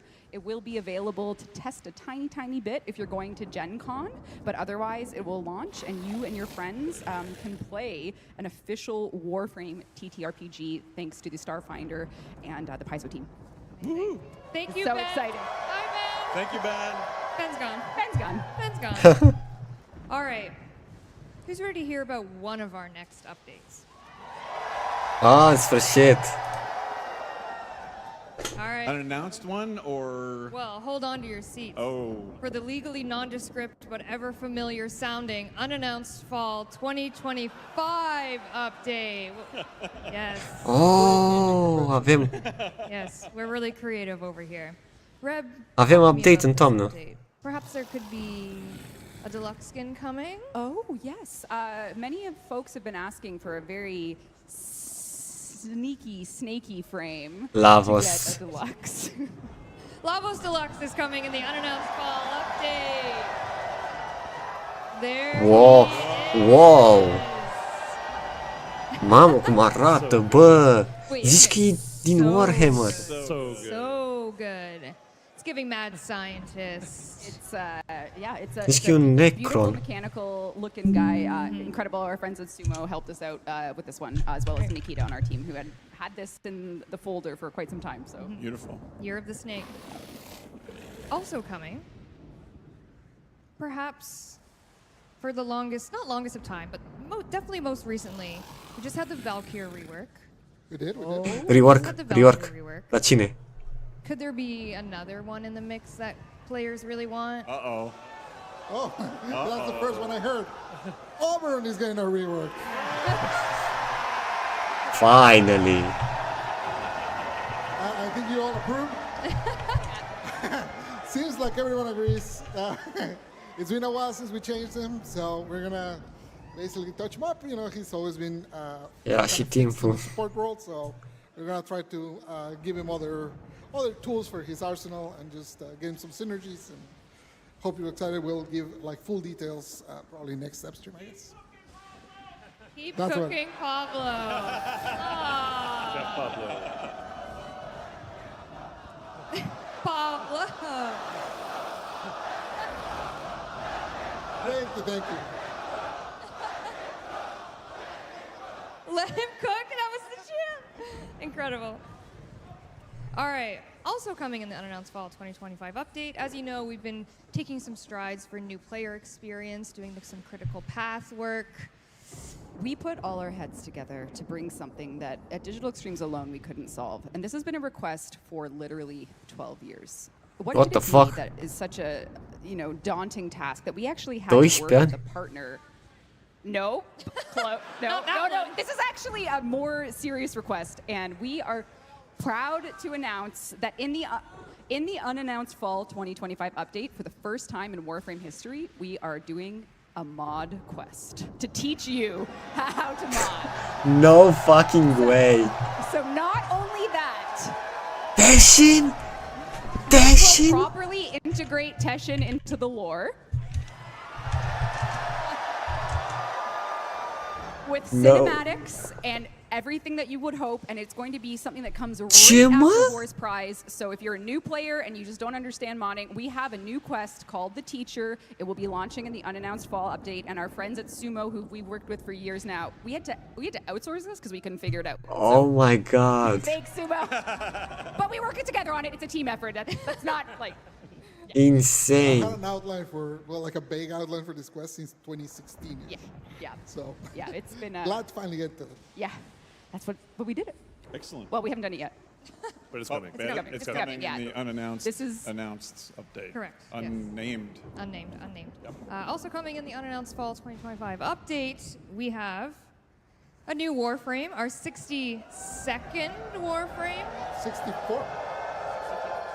Oh my god, don't do that to me. 62. Been saying 62 for like a whole week. But when you say our 62nd Warframe, it sounds like a Warframe like gone in 60 seconds. Oh. You know what I mean? Yeah, I feel you. I feel you. Well, what can we... Is that the theme? It's not a Nicolas Cage Not frame. a Nick Cage. What's in the box? But in the box! What's in the box? Nicolas Cage! No. All I can say is that it's a pretty fun guy. No way. And that's all we'll say on that for now. We'll have more... Let him cook. No. We'll have more information about this fun guy, Warframe, as you said, on a later date. Our next step stream, I think. Ja superka Warframe, sad się.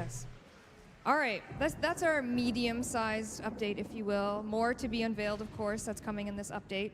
But Rev, what can we look to expect after that? Yes, so now we are moving into the sort of the timeline where we're all understanding that we're here at TennoCon, the unannounced fall update has launched, and what we're showing you from now on is for the end of the year update, which is a sum of many. End of the year. This is an update that is made up of many components, some of which you'll see a 25-minute gameplay demo of, which is the same thing, and then this is a chapter. It's perhaps an Entrati side story. So perhaps we should hear from the man himself. And maybe you will join us in learning the name of the 63rd Warframe coming, as you will about to hear it. And guess what letter it starts with? Thank you. Let's go. Uriel, heretic of Zata. Zata? Banishment answer. Can the Orokin ever be forgiven?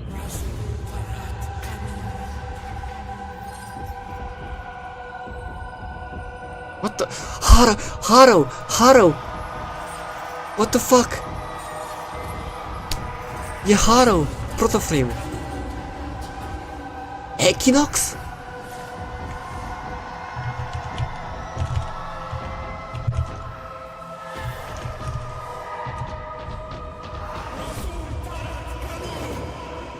No, he wisps!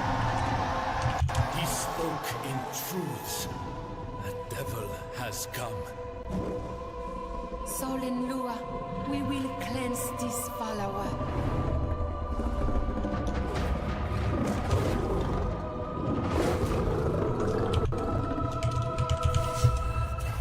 You wisp!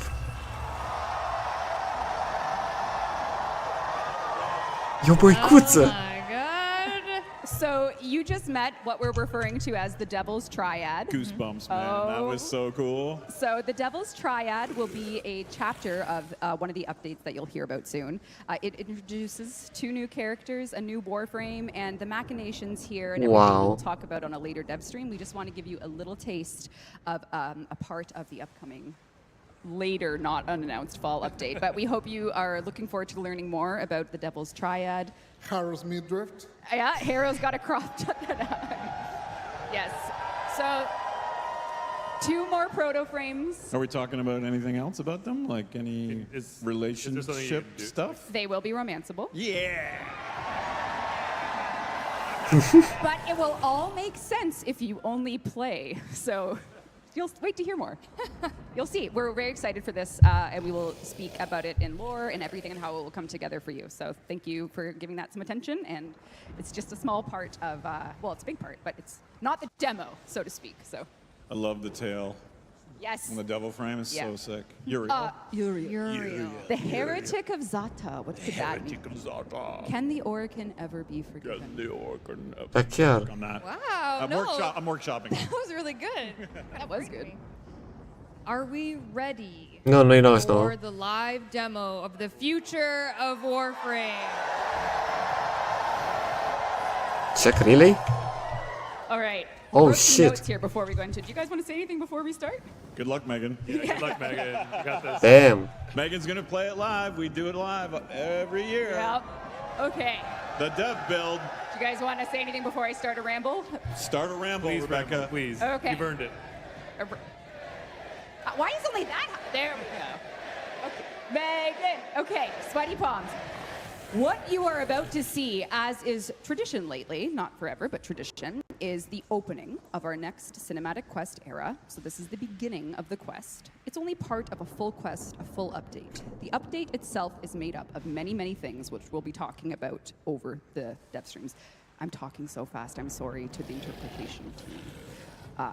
Immerse yourselves. You'll get commentary along the way. We'll explain a thing or two.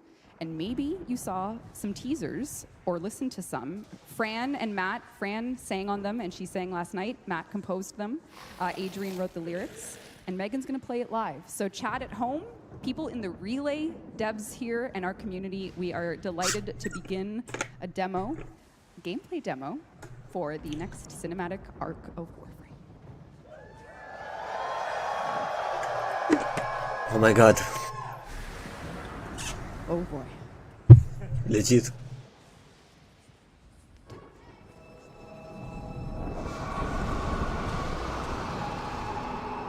Am auzit sentientul.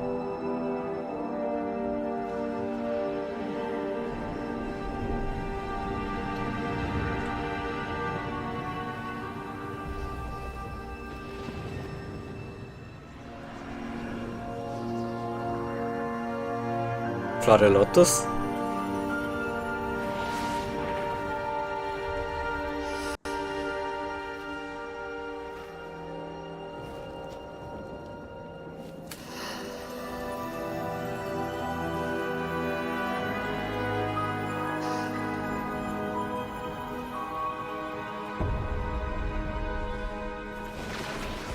Transference, e un operator. What the fuck e aia?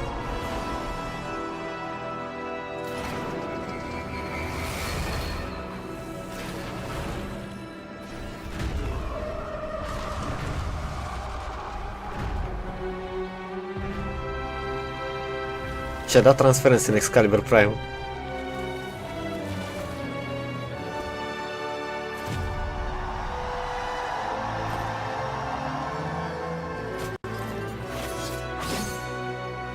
Mamă, Scana Prime.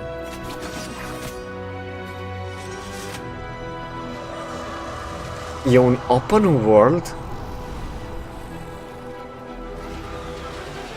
Bro, ce-i aia?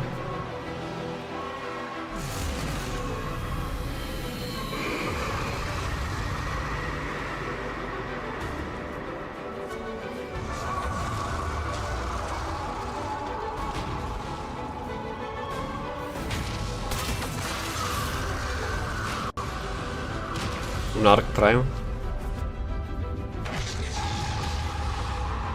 De ce arată așa de World War, dar futuristic?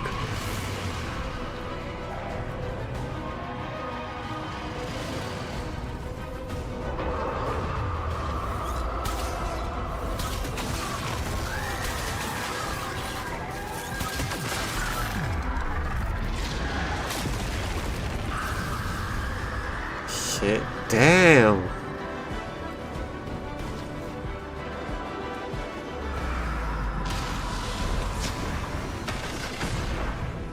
Wow.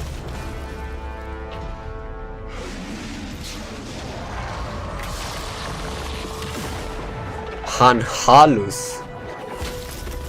What the fuck?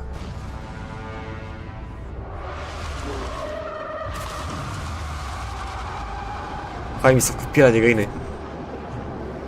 Relay. Are față. Bro, e ca aia ce voia să facă entratii gigantici. Ok, cum te bați cu chestia asta?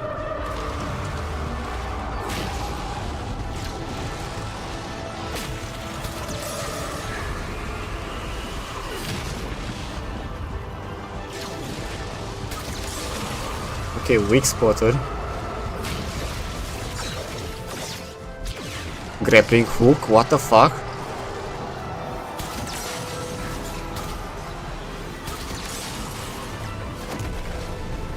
LOL.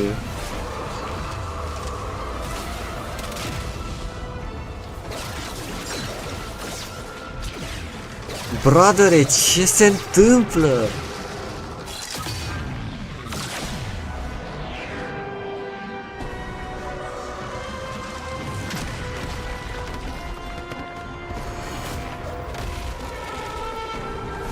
Attack on Titan.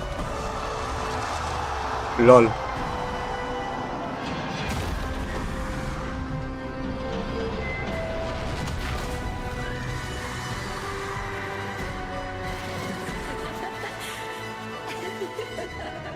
Wally.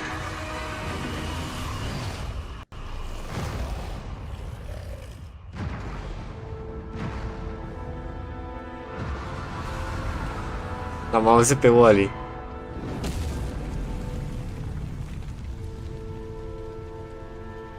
Sau?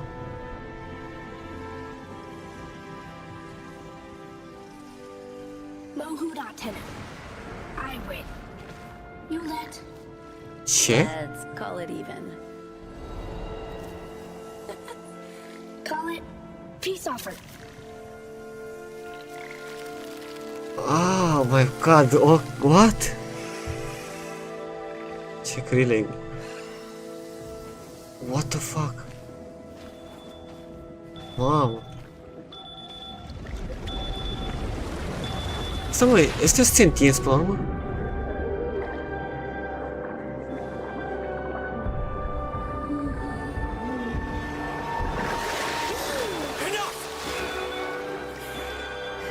LOL. Lotus. What did you see? Tao. Oh. But not enough. Not enough. This is the only way we find out. Flooding their head with polluted histories. I won't. Come, Tenno. Let's get you dry. It's okay, Lloyd.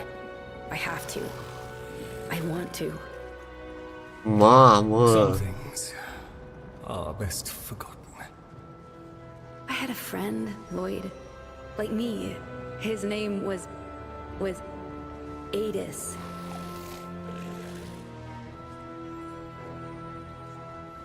Văd că e ceva nou la operator, la model. Again.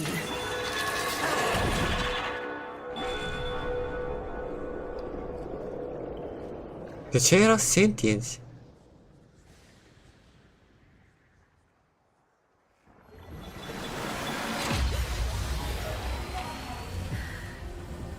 How late do we? Dar cum? We've got this. Oh my god! We swore to carry the sacred light Balas! into the deepest Morții tăi, nici aici nu scăpăm de tine. we have done. Swear now to defend this holy treaty alongside our blessed and brave creations, the sentience of Tau.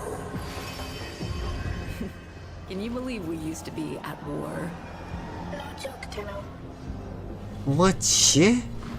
Welcome to the Tauron Academy, a place you'll learn about in this quest as to a time, a place where sentient and Tenno perhaps learn things together that we'll explore in this demo. And they also perhaps did research together, including creating things that aligned Orokin and sentient technology, like the next Prime.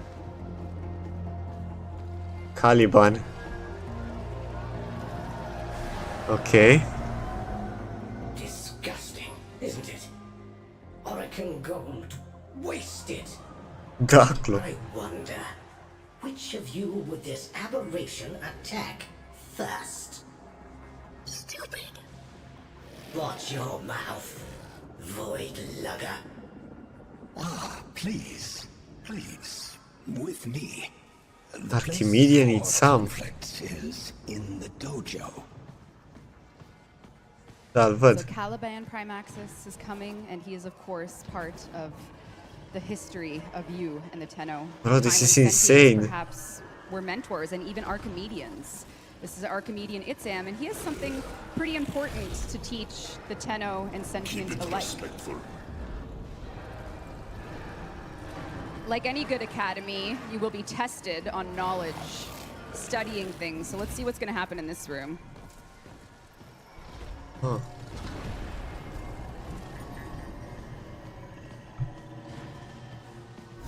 Adus, Truth Bloom, have you adapted to the Tenno ways?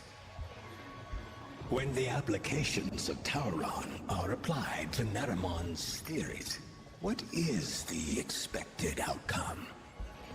Now, before we help our friend cheat on his test, No. the Operator Remaster is also coming. You've probably noticed how wonderful the art looks. Yep. So what you're seeing here is a completely remastered Operator, as well as using a Prime Access suit that's coming. And, you know, as you've played your Focus and you've grinded it, maybe you've noticed you use a lot of sentient parts. So maybe there was a history there, and maybe the Focus you know is only a piece of it. So maybe we'll learn about that a little later in the demo, though. But for now, Megan, you can help your friend cheat. A new somatic connection. A somatic connection new? Power increase many? No cheating. If you are tested by the Seven, we must show your evolution to their will. Anarch strike is underway. Tauron students to deployment. Let's go, Truth Bloom. What the fuck? We are at a time to defend a treaty, so that means the job is on us to do so. Well, praise the void. You two managed to show up on time. Borrow Overlook. Go. Now. Alt sistem de hacking? Ah, nu. Ah, sunt misiunile.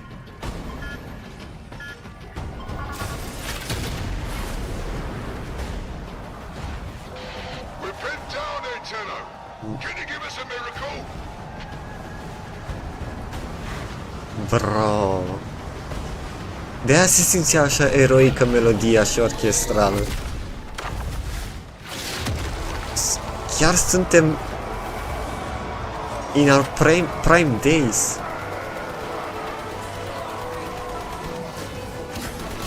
Dax?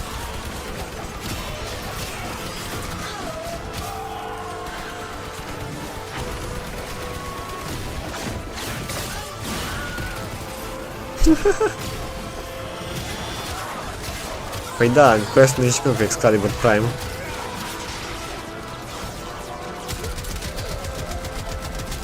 Totul e Prime aici. Întrebarea e cum ajungem la loadout-ul nostru.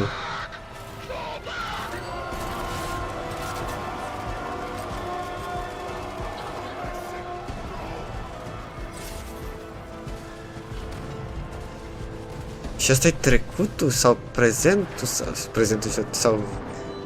Tenomon sighted. Stand tall.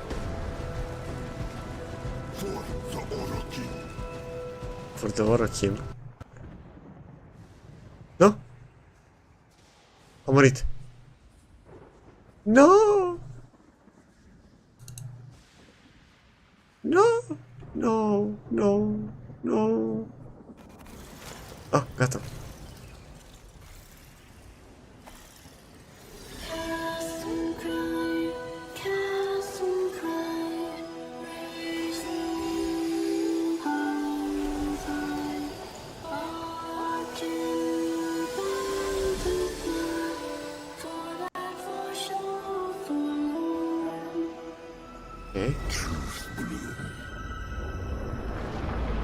Deci iar învie.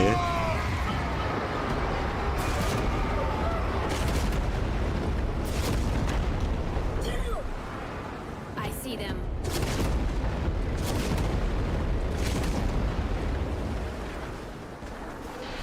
That was the old Macross cannon. Can you take it out? Trust the wheel. Tras de ce fel vorbește ca un fel de Yoda.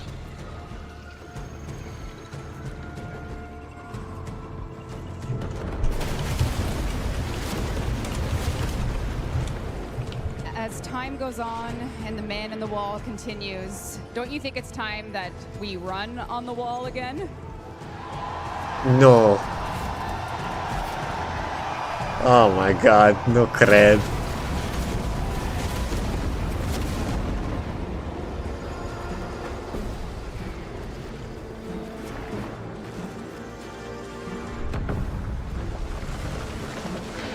Get on that gun, Tenno. We're getting pounded. Tantivy! Ha! What say you all? Shall we enlighten this Tenno?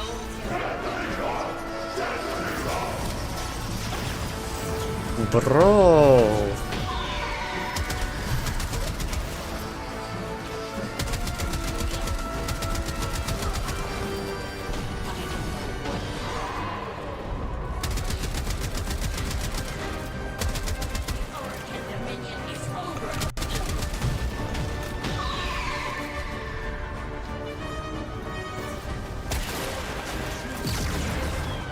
The shield's ate us. I got it.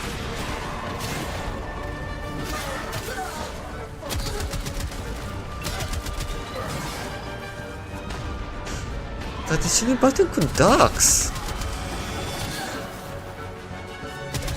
Sunt rebeli, republicani, ceva. Ui, Star Wars ne-am.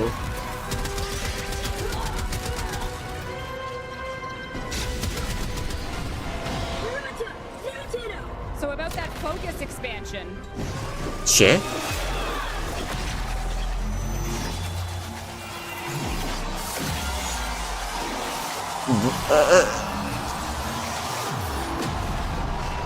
Poftim?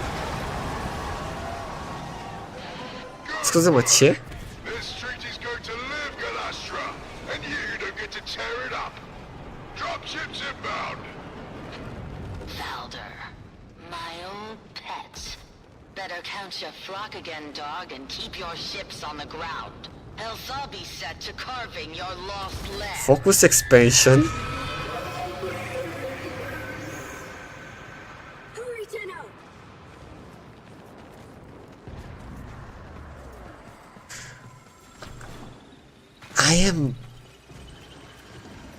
Sunt uimit. Deci... Cred că până la urmă o să avem Old War-ul.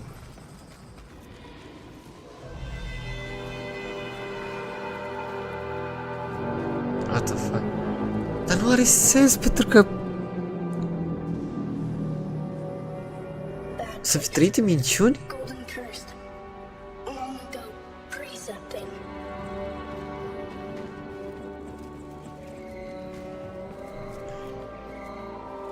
Deci sentinții știau de Tenno?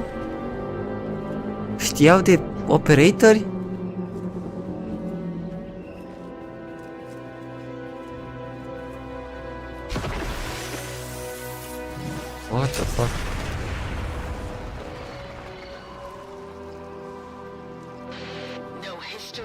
in those Tenno schools, peace cannot abide the machines.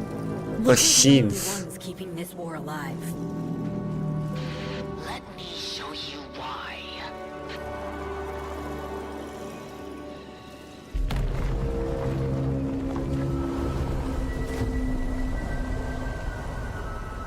O melodie.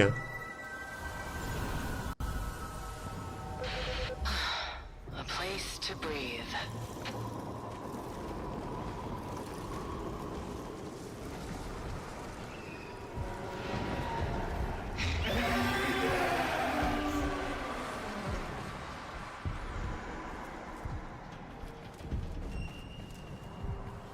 Toteme, ce se întâmplă? The promise of a home, so lightly surrendered. Au de o inimă.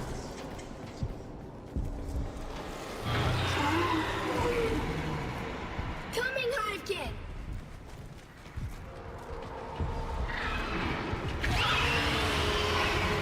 Infested?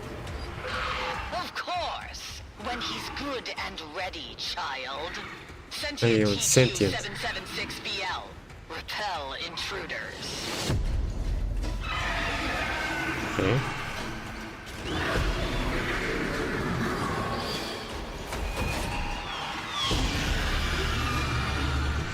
Oh. Dude, e roșu ca sentienții noștri.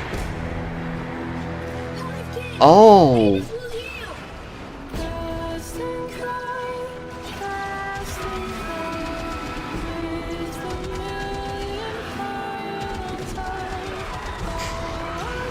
E...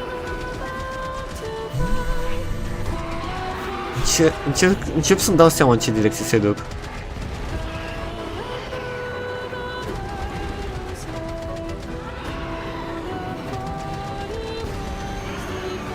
Mecanici. Holy shit, mecanici.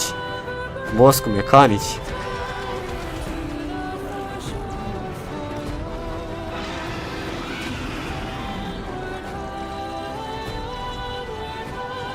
Uite bă, sentienții noștri.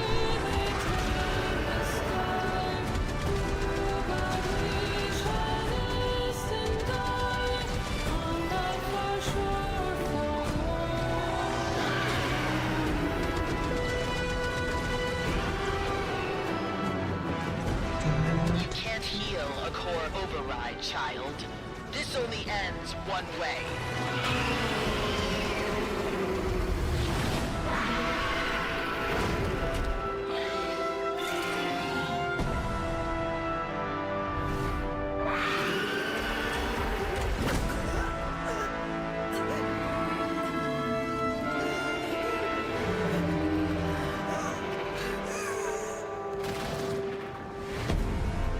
Și-a dat transfer în sentient. Are? Ah, nu.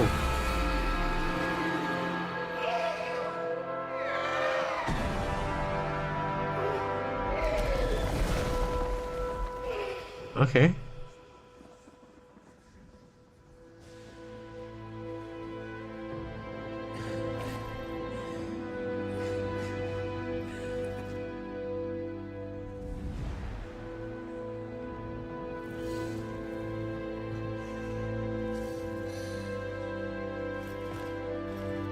Uh-oh.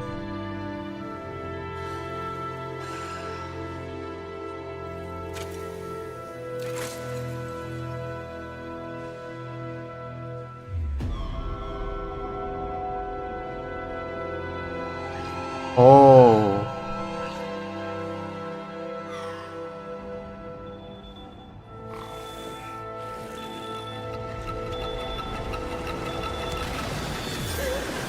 I'm sorry. I didn't want to. It was him or me. Him or me. Oh. Că și probabil operatorul nostru a rupt tratatul de pace între sentienți. I killed him, Lotus.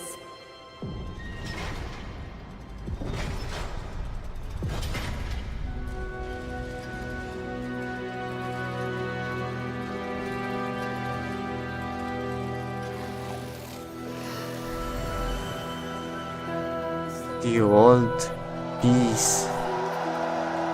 Și vine anul ăsta?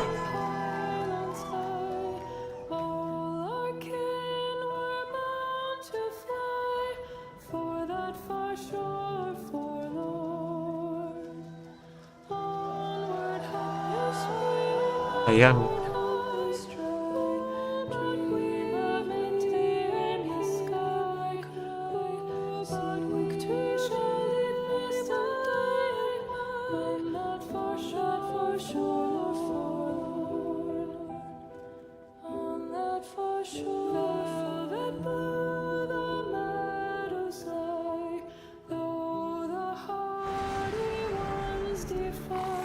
Tau 2000.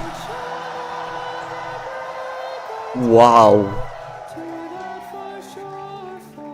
This year, you will be going to the Tau that was during the old peace, a time of treaty, and in 2020, Exact ca la Whisper. you will be going to the Tau you left behind. What will happen? The Tau of now? Well, I guess we'll find out. But Megan, you killed it. Way to go, Megan! Yay, Megan!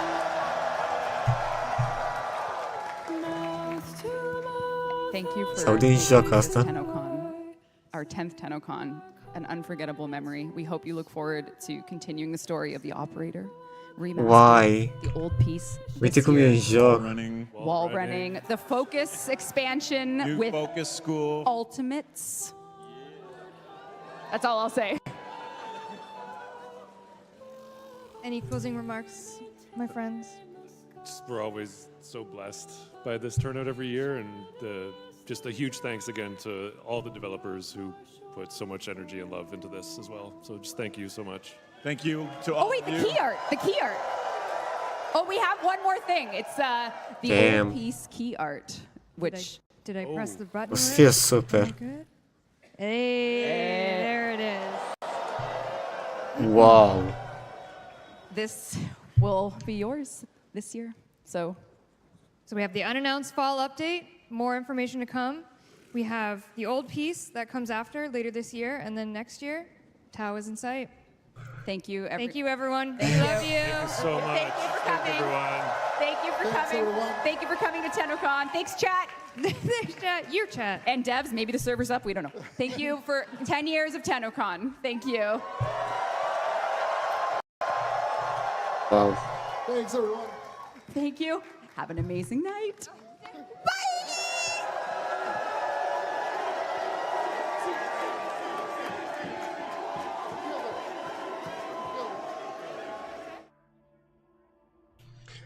Ok. Damn.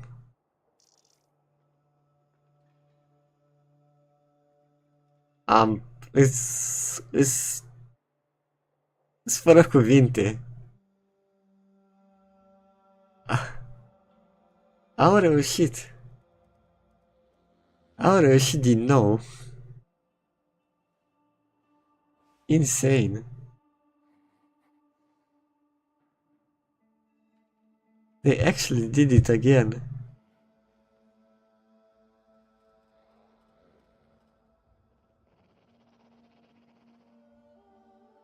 Foarte fain. O să trebuiască să mă uit din nou la tot să fac. Oh my god, Doamne. Da. Oh well. Ce pot zic? Foarte fain. Mă opresc și aici și ne auzim data viitoare. Mâine, clar, nu. Cred că o să iau o pauză.